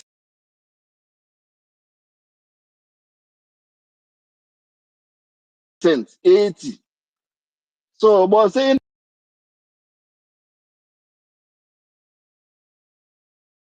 excitement, you still have time to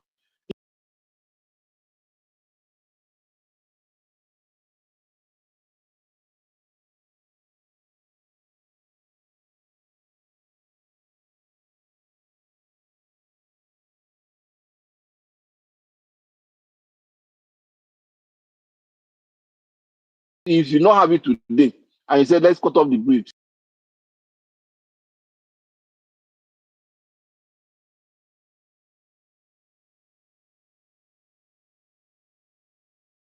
why not if you have it next tomorrow? If you don't have it,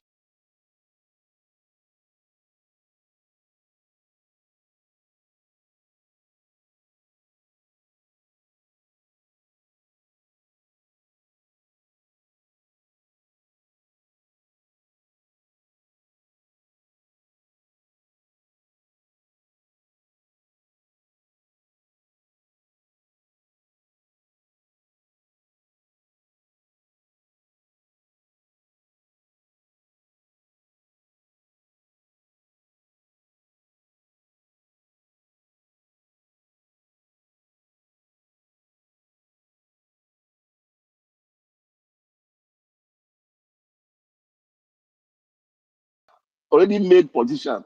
He made his name.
keep saying it, this thing will still have a play. And to some extent, it's when it's not transparent and fair. A lot of people will feel disgruntled. They'll feel it wasn't fair. So as such, they don't want to support such. Will you put a gun to their head? You won't. Oh, what we can only do, talk, talk, talk. Okay, rant, rant. Here. People still do what is on their mind, especially Gen Zs. All these Gen Zs, Gen Alphas. You can only talk. They will tell you, is it you that will stay under the sun for them? There is so much we can say. People have their minds. So, and for you to convince younger generations now, because if you look at INEX data, 70% or 75% of the voters 2023, even going to 2027, is more of youths, younger generations. And you know how they are. Coconuts are strongest. You can talk, they'll tell you, rant, rant. No be you go tell me what I go do. So that's just it.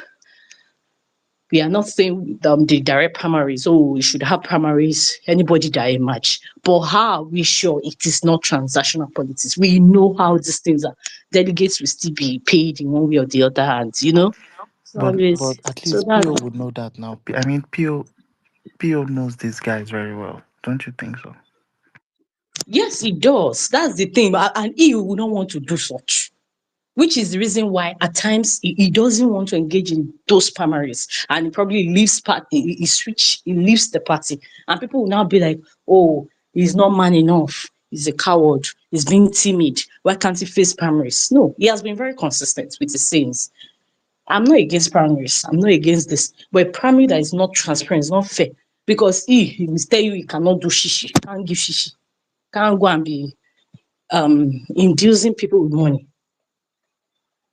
That is the problem. How do we reconcile that? And already, this is someone that can inspire younger generation. We know that as at 2023, some people were 14, 15, 16, and they will be 18 by that 2027. And those people, they get coconutted. If you like, talk, talk, talk on this space, what they want to, they've made up their minds. You can only talk. You will not stay on the queue. You will not stay under the sun for them on that day. So it's not you that will tell them, because most of the people that will do these grassroots works, trust me, it's not only elders, it's not adults, it's more of the younger generations. They are the ones that would let campaigns start. They will be the ones to go to all those remote villages, all those thick areas. There are people that will stay in their hotel rooms. They will not even leave where they are, fold their legs inside this and another. It's these younger people that you can harness to go to help campaign, to reach out to people and all that. Will you force them? So that's why it's not like, oh, people are saying we are forcing people, but you just need somebody that can easily reignite, or that someone that can easily connect, that connects more with the younger generation, that they don't even need to be induced. They can go lengths for. Let me tell you, they are not like us. They are not like, let me say, millennials and all that. If you talk to them, relate with them on a normal day, they are very stubborn. So that's what I have to say. We can talk and talk. People's mind are made up. Yeah. Thank you. Thank you. Okay, let's quickly move forward. So, Honorable Amici, how you doing, sir? Oh, thank you for giving me the mic. Good evening, everyone. Speaking on the topic tonight, the last two speakers talked about why can't obedience be comfortable and allow him to go for primaries. I wouldn't like to repeat what the very last speaker said about it, but Obi is not afraid of primaries. He's only afraid of the corruption in the land. In 2023, when the movement started, we, towards the primaries, so the PDP primaries, we found out that this is how PDP do their primaries. And we have to debate, rally. We rallied around the country that's towards that PDP primary in 2023. Give us Obi, give us Obi, give us Obi. Before the primary, Obi left. We have to leave because he have understand how they do it. So is this the same people that he left the party for, that the people that are coming to this ADC again? So, and the same thing is going to play That's why he's not even made any announcement of leaving a Labour Party or coming to ADC. He wants everything that is doing to be in clean slate. So, and you know why these people are putting people to hunger is that whenever they give you like 10K, whenever if you select delegates, give them 50K, vote this person, the person is already the winner.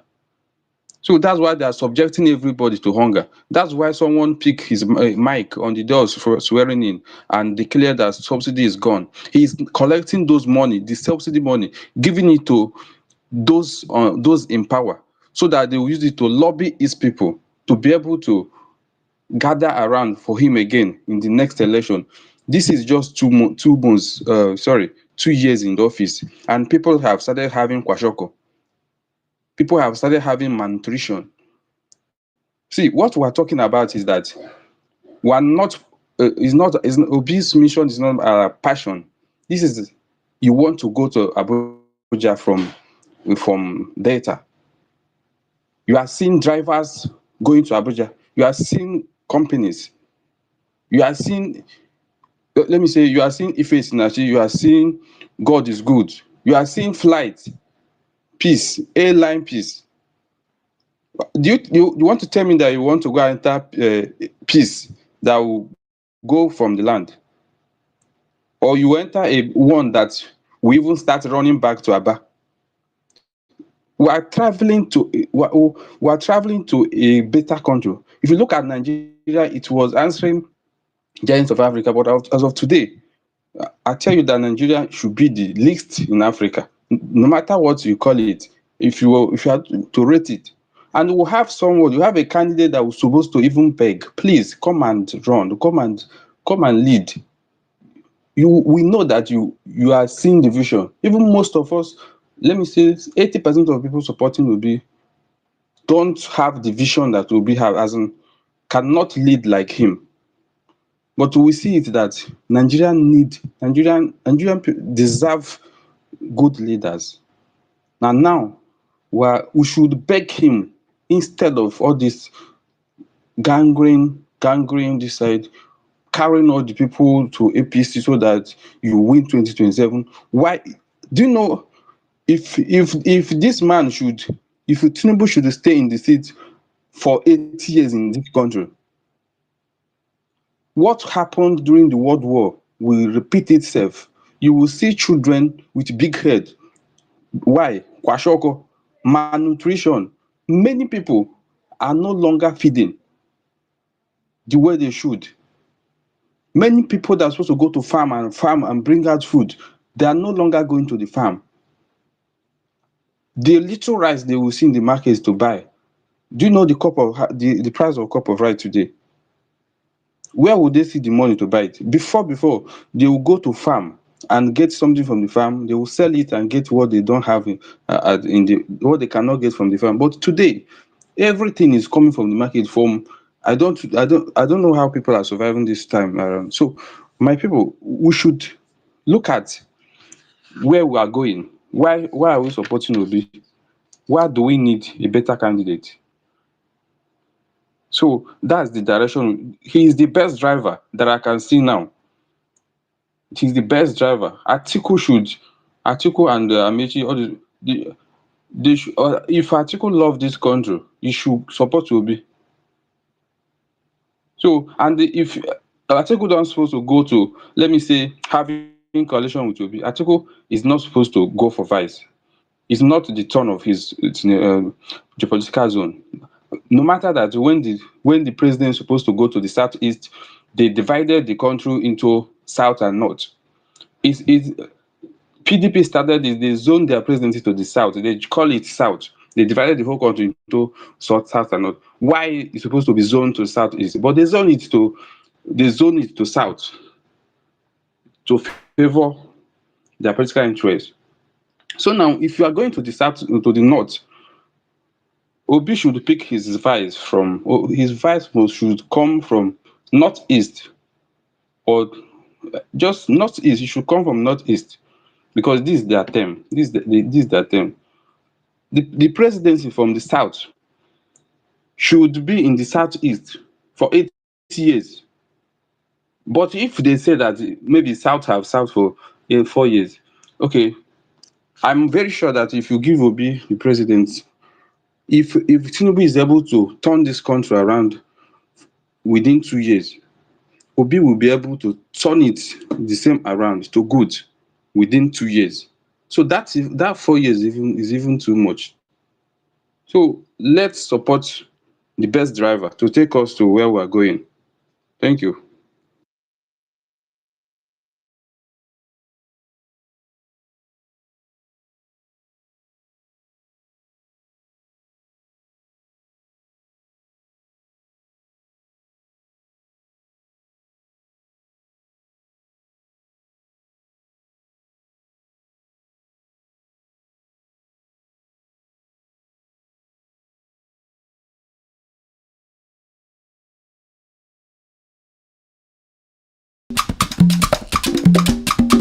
Ah, la, la, la,